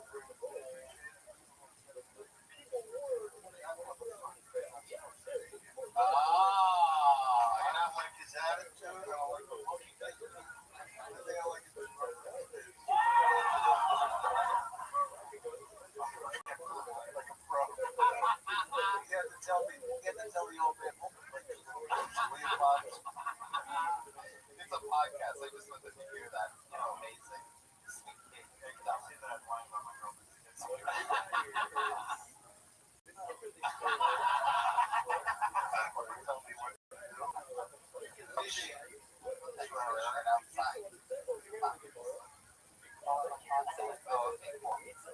I got a great t-shirt from Steve Simone, one of my favorite t-shirts I've ever been given in my entire life. He sells these at SteveSimone.com. He has an amazing podcast. What up, Zoo? Steve Simone, so he just gave this to me. It's one of my only friends. What's good, son? The t-shirt in the proper voice medium that I wear. And it makes me so happy. Everybody always tries to pawn off one of their largest. You know what I mean? Are you ready to play? Why not? Yeah, it's cool because I was a big fan of the Garbage Pail Kids, so it's really nice to see that. Speaking of garbage pails, over 60 comedians signed up for the chance to do Kill Tony tonight. And one of our record turnouts for comedians, a lot of people like following up with their New Year's resolution to start stand-up comedy. Over 60 human beings signed up for the chance. Not everybody gets up, just for the chance to perform 60 seconds on the stage. So, what do you guys say we start pulling names out of the bucket? This fucking party started. Okay, I like that. I was wondering for a second that you really came in and confirmed. Pat Reagan. Oh my goodness, look at you over there. Holy shit. You look like a bad hair.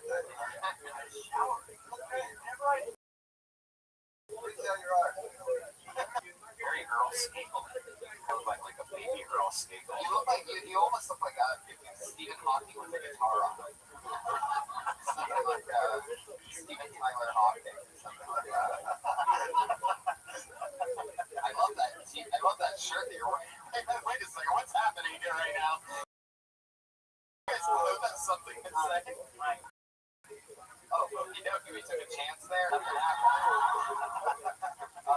If you guys put your heads together, I think you can come up with something funny right now. When our powers combine, we become one. Middle act.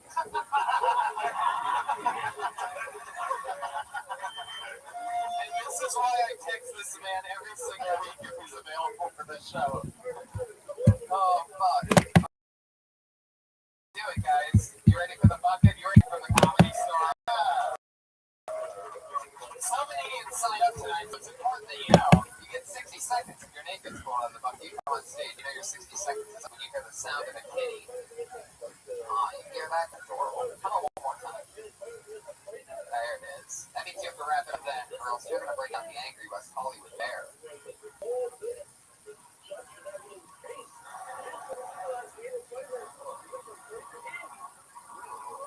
not that bad. Wow, what was that? Mellow bear. Alright, well, great. You guys got it. You ready for this or what? So we're going to watch a comedian in seconds, and then we talk to them about it.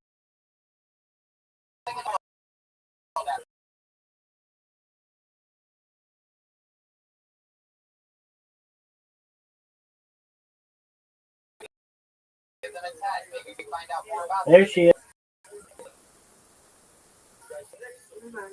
It's too loud, you can't hear me.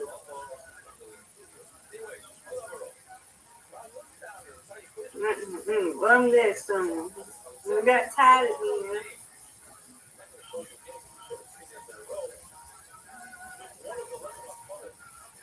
There we go.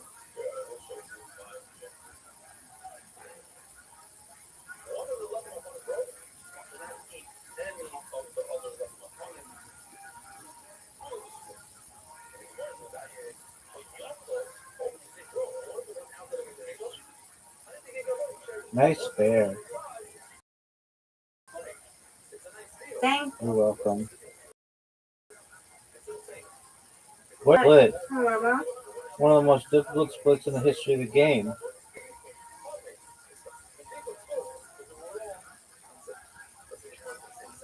Right.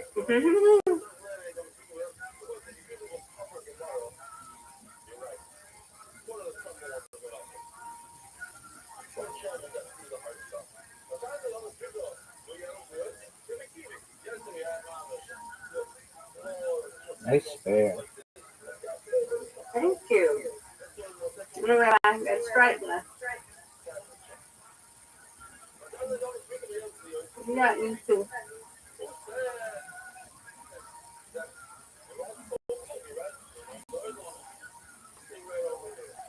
Good spit. Thank you, madam.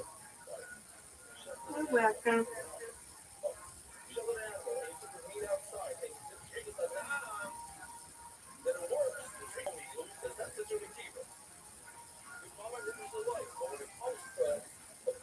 Great spare. Thank you. You're welcome. Bingo. That's right. There you go. That's right.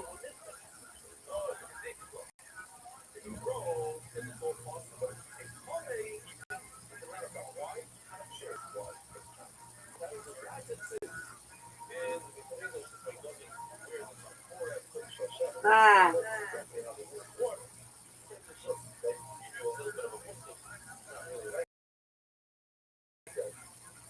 Another one.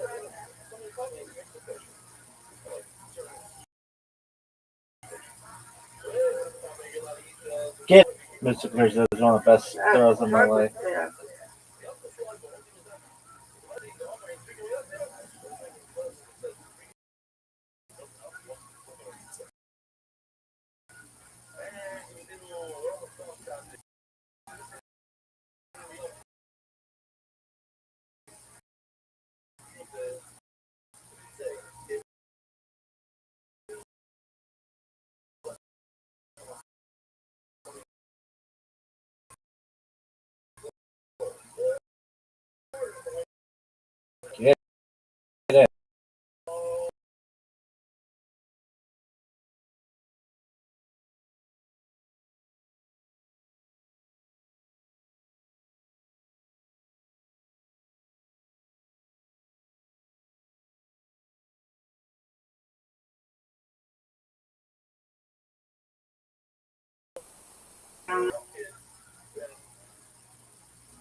at what? You need what? 8 more? 9 more? 8 more.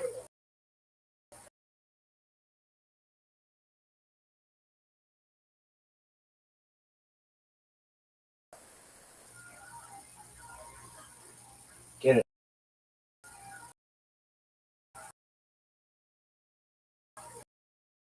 Beautiful.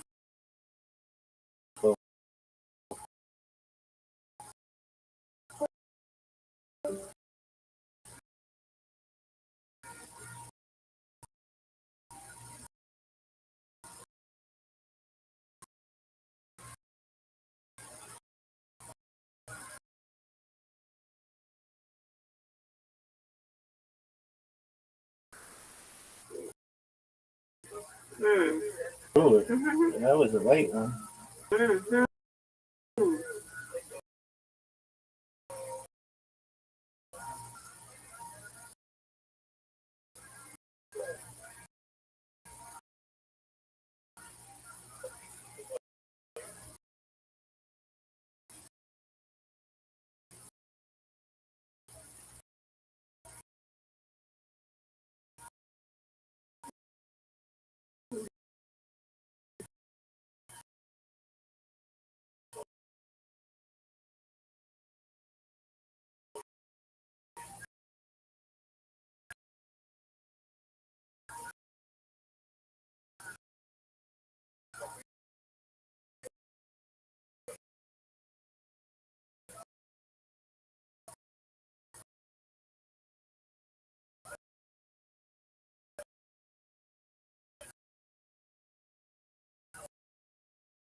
Get it.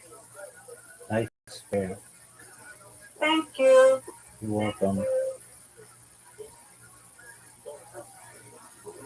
Come on.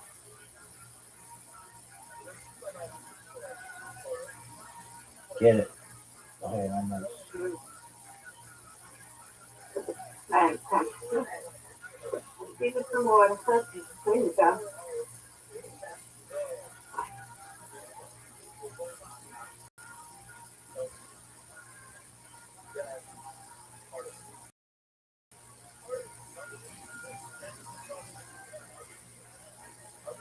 What is Thank you.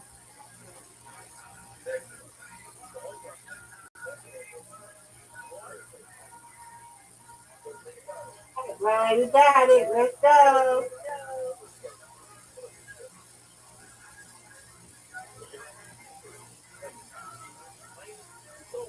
Let's go. We got them too. we tied? You win, I win, I win, you win. Undefeated in bowling, Yeah. undefeated in friendship.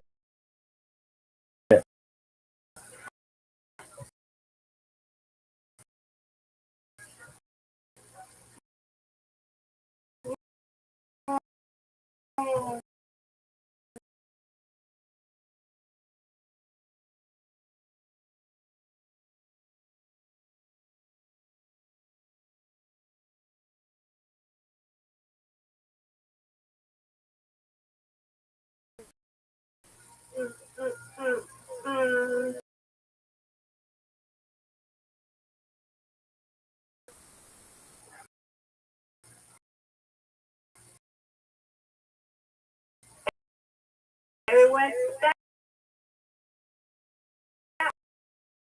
way.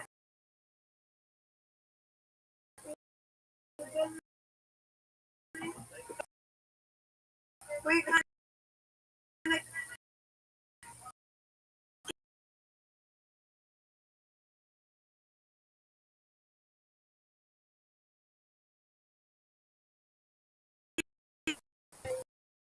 you go ahead and sit. Is Riley coming in here? Yeah, you should be in like an hour.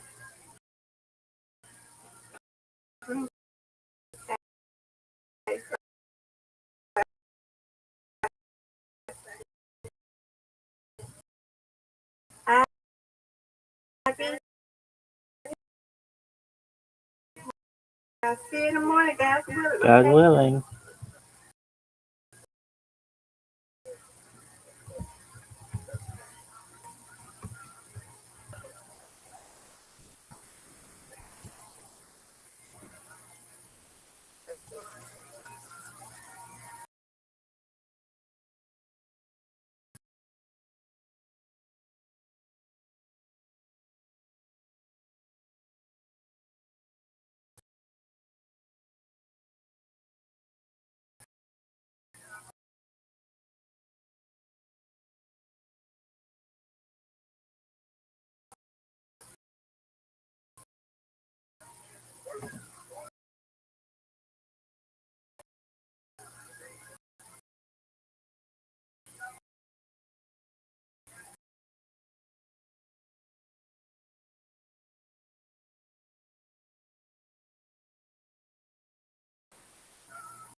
Because you don't have to think.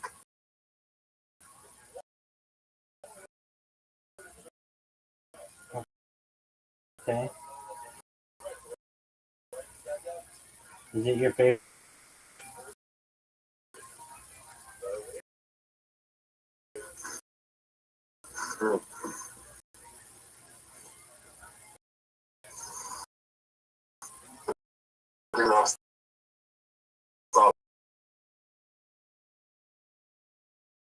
Sucking. Why do you think you'll start sucking? Just when I was really good at Makala, I can't be good at Makala. Have you do it like in anything?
risk.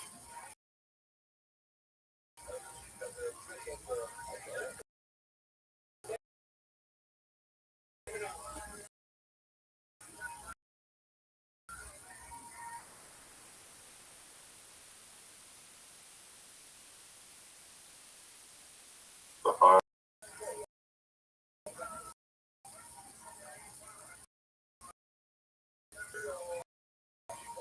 Think you're gonna win?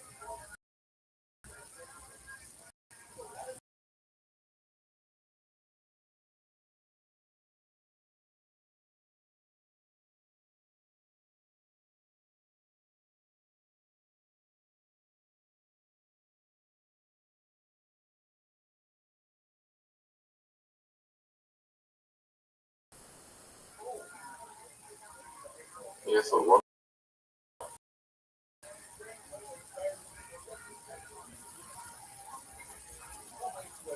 No way if I win this. No way. No way. What a win. Champion. You're going by 2 points. That has to be our closest one ever.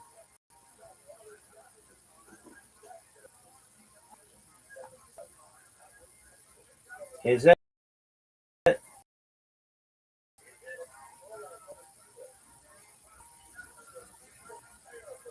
think we fought before. No, we haven't tied. You want to play pool? Yeah.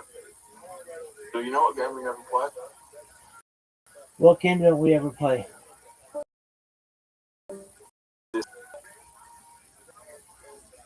Why don't you think we played disco?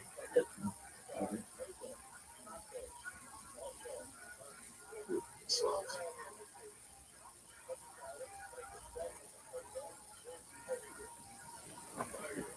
No trick shot.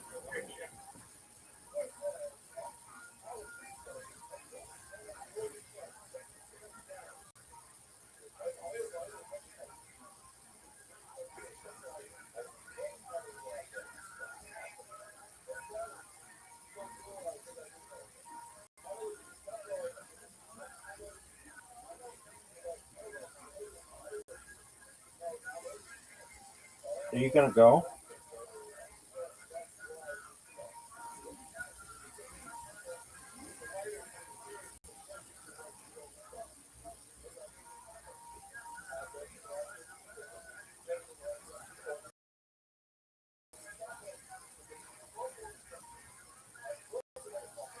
I just won.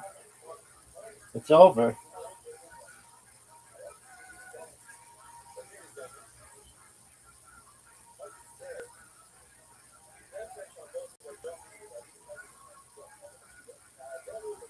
Let's play disco.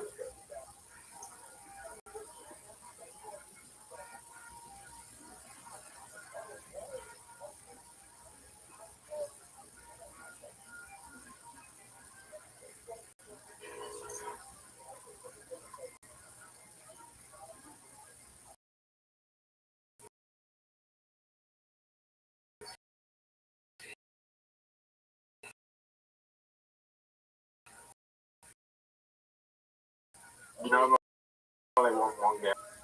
No.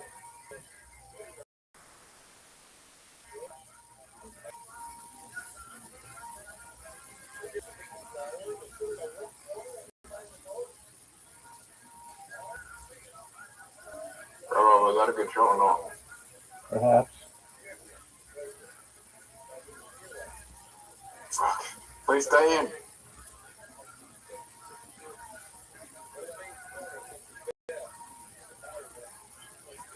Terrible show.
I'm fine.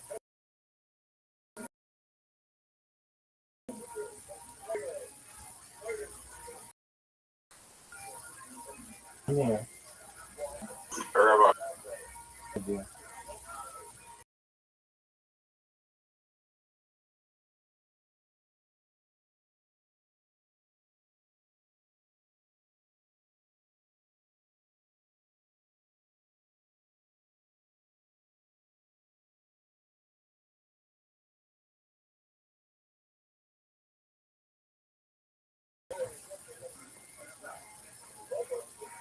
I'm not gonna.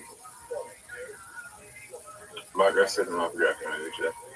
We're gonna watch it in 9 minutes, dude.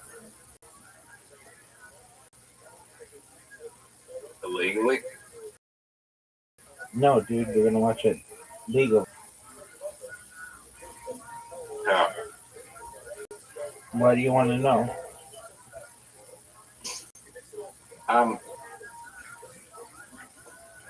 You know they have the Pepsi incident in the movie? Yep.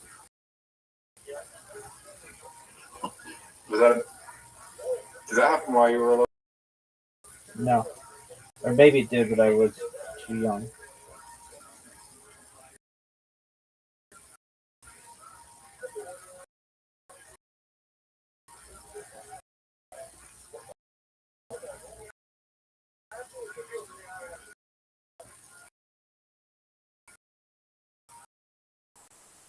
He died at age 50, 2009.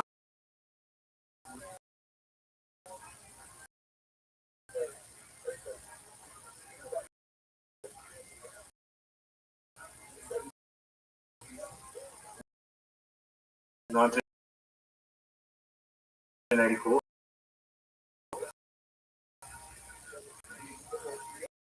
Okay, that's before. 86. Nope. But that's a cool story. 85. 80.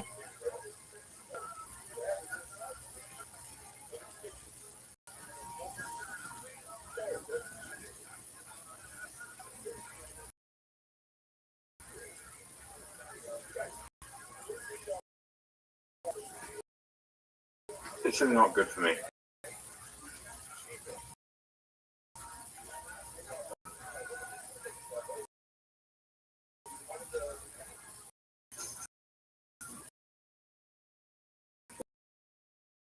I might have just gave you the game.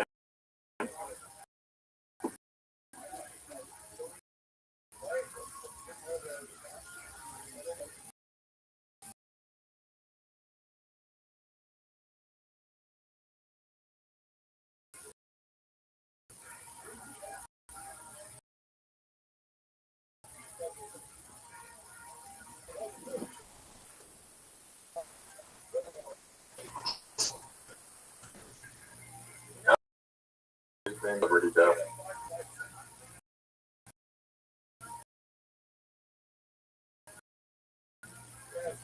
Yeah. We are alive.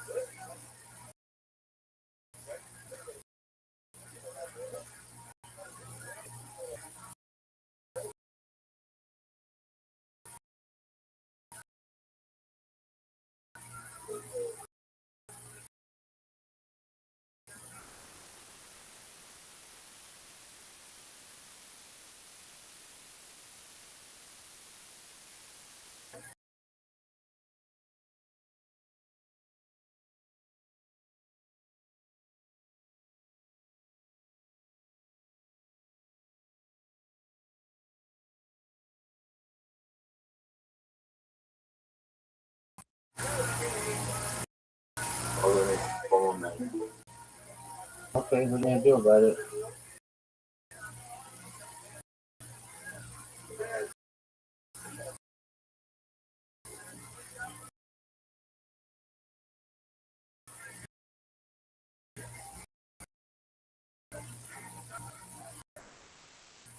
Chad, Michael Jackson,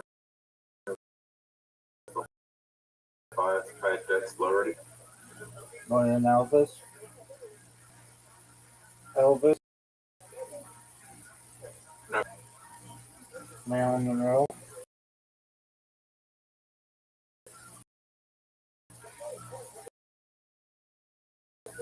No.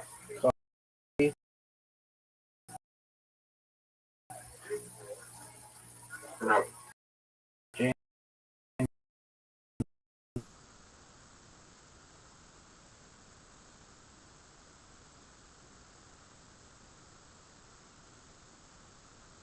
that really count?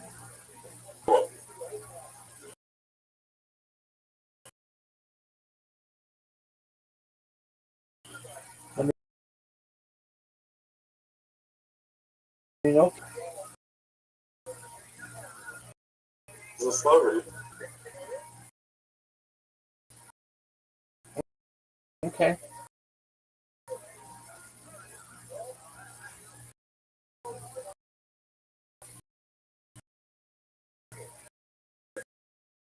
Born in 1904. Would you please call Rise? Yeah.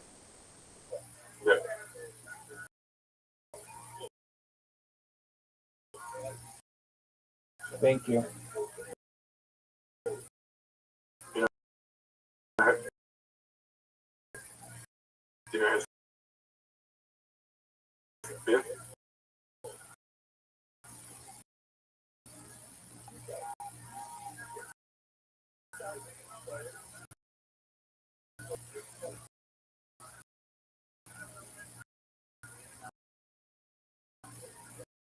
Oh no, who's that?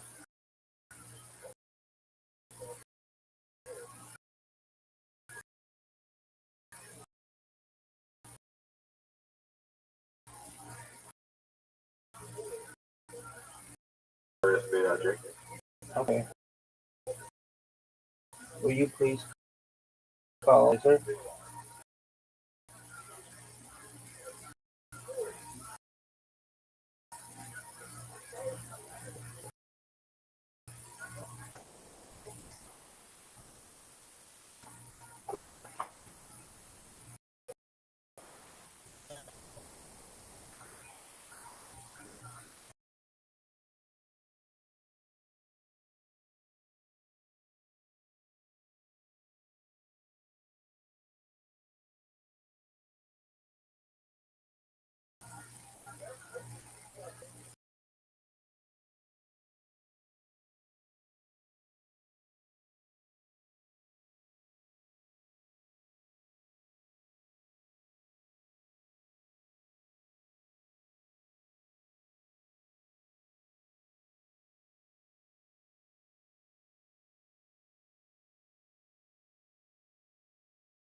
I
was like, bitch, well, that's what I wanted to say, but she had a tattoo on her face, so I was like, no, you're right, it is kind of nasty. So I finished shopping in the mall, and I hate shopping on a budget because I always end up stealing.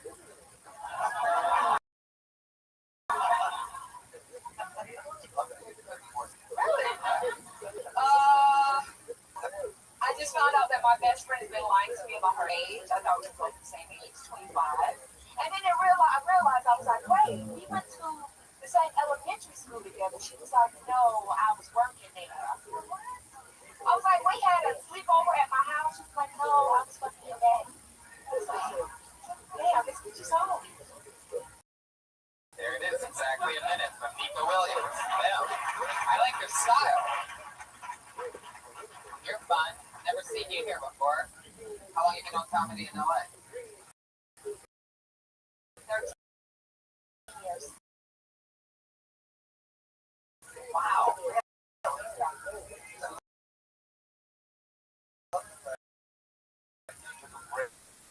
I'm not used to being funny. You're the first one I've ever seen get out.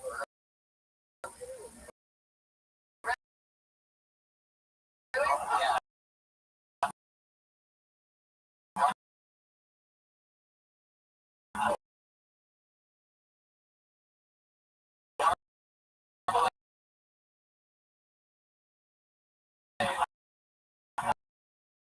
They're very well known for going over there.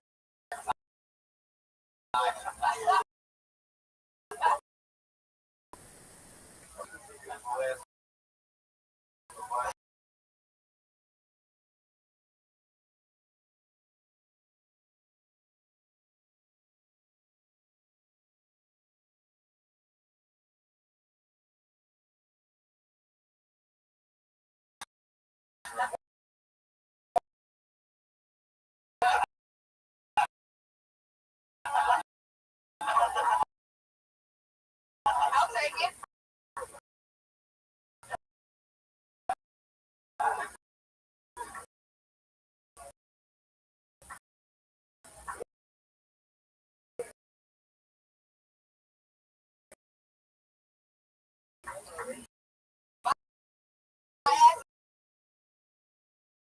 Small for a black girl.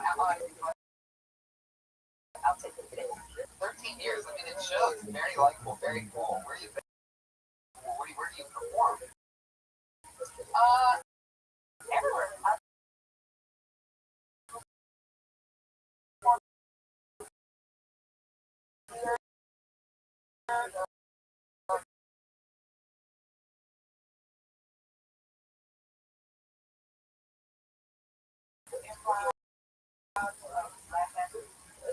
I don't hang out like I can work. Really,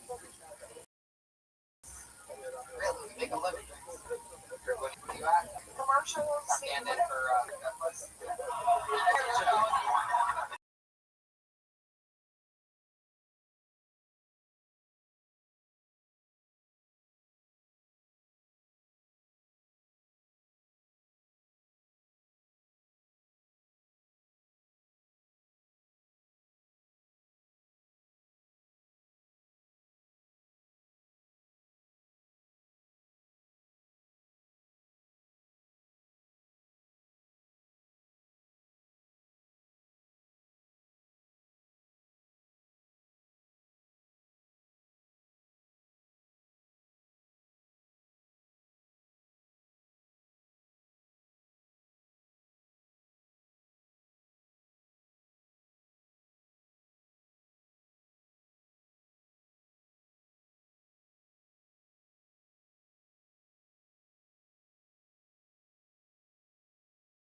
pull another name out.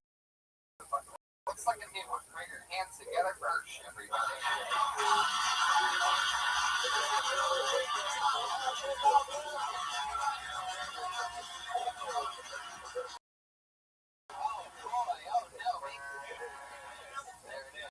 That's what happens when somebody misses their spot. I know this guy's here. He's one of the veterans on this show. Always very smart, funny one-liners. One of our favorites. Dan Nolan, everybody.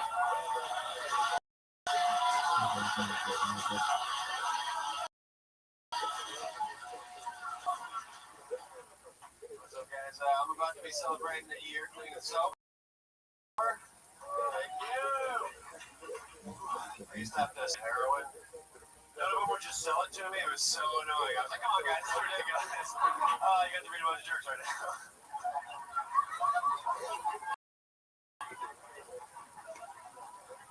Oh, yeah, I go to AA meetings. This dude the other day, he was saying that he used to have to do gay stuff all the time back when he was addicted to cocaine. And I assumed he meant he was prostituting himself again. It turned out not the case. He would just do a bunch of cocaine, and then he would just go. At one point, he seriously said this. He goes, I can't even drink a Monster Energy drink or I'll end up sucking a man's dick. I wanted to tell him, like, hey, man, that's not how that works, dude. He must have at least started out trying to be a prostitute, though.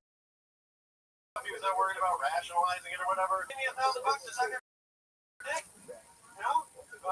Anybody just got, like, trying to get rid of? All right, cool. There you go. Thank you, guys. Thank you. Okay, I said some killer dick sucking material. All dick sucking. Yeah. Very sexy. Very sexy. That was hard to rock. You want another 60 seconds? Who's the horse of tardiness? Dan, so much fun. I love your style. I love that you smile through your set. You know what I mean? You would be so dark and creepy if you did. You balance your serial killer with a lot of likability. helps you a lot. You also just fucking get to your shit. You know what I mean? They love to just put the material out there and let the audience decide if they're going to laugh or not. You just support it. Yeah, cool. Yeah.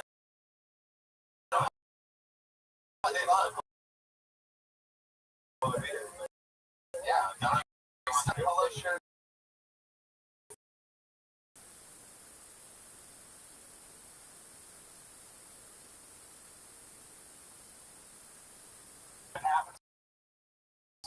It looks like your jeans are still on.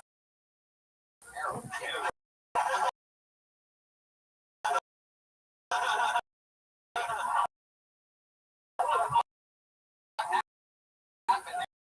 Did you shoot up into your knee?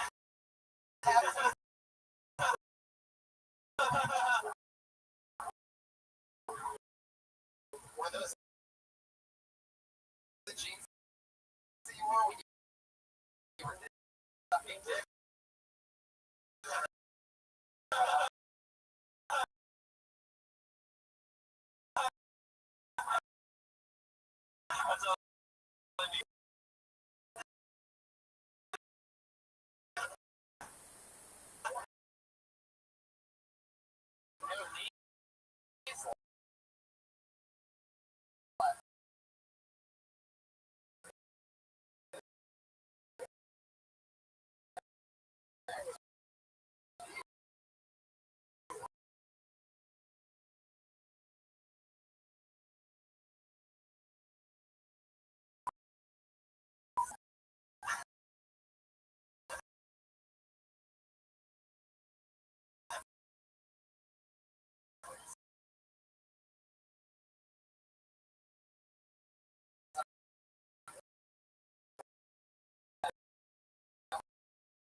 Story.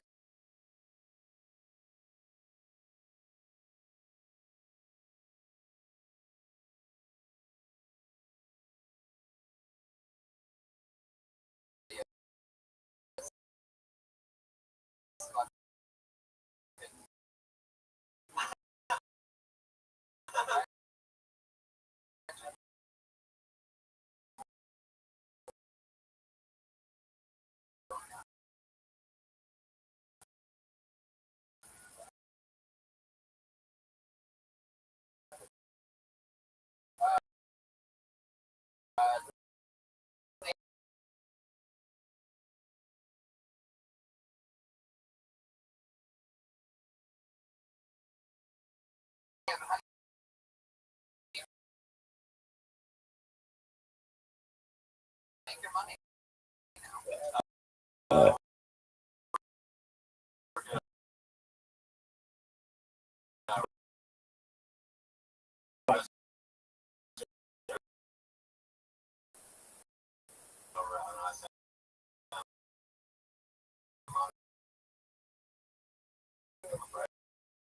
Oh yeah.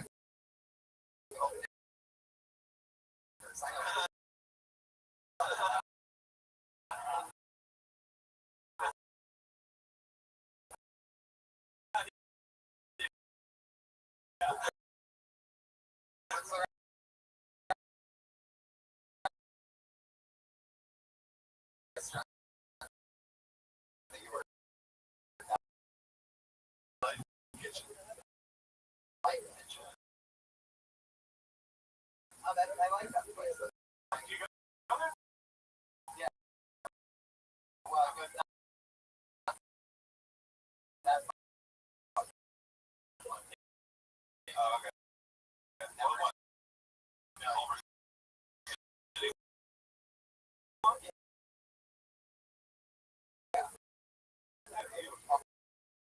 City next to all the fucking studios. Yeah, you dumbass. Yeah.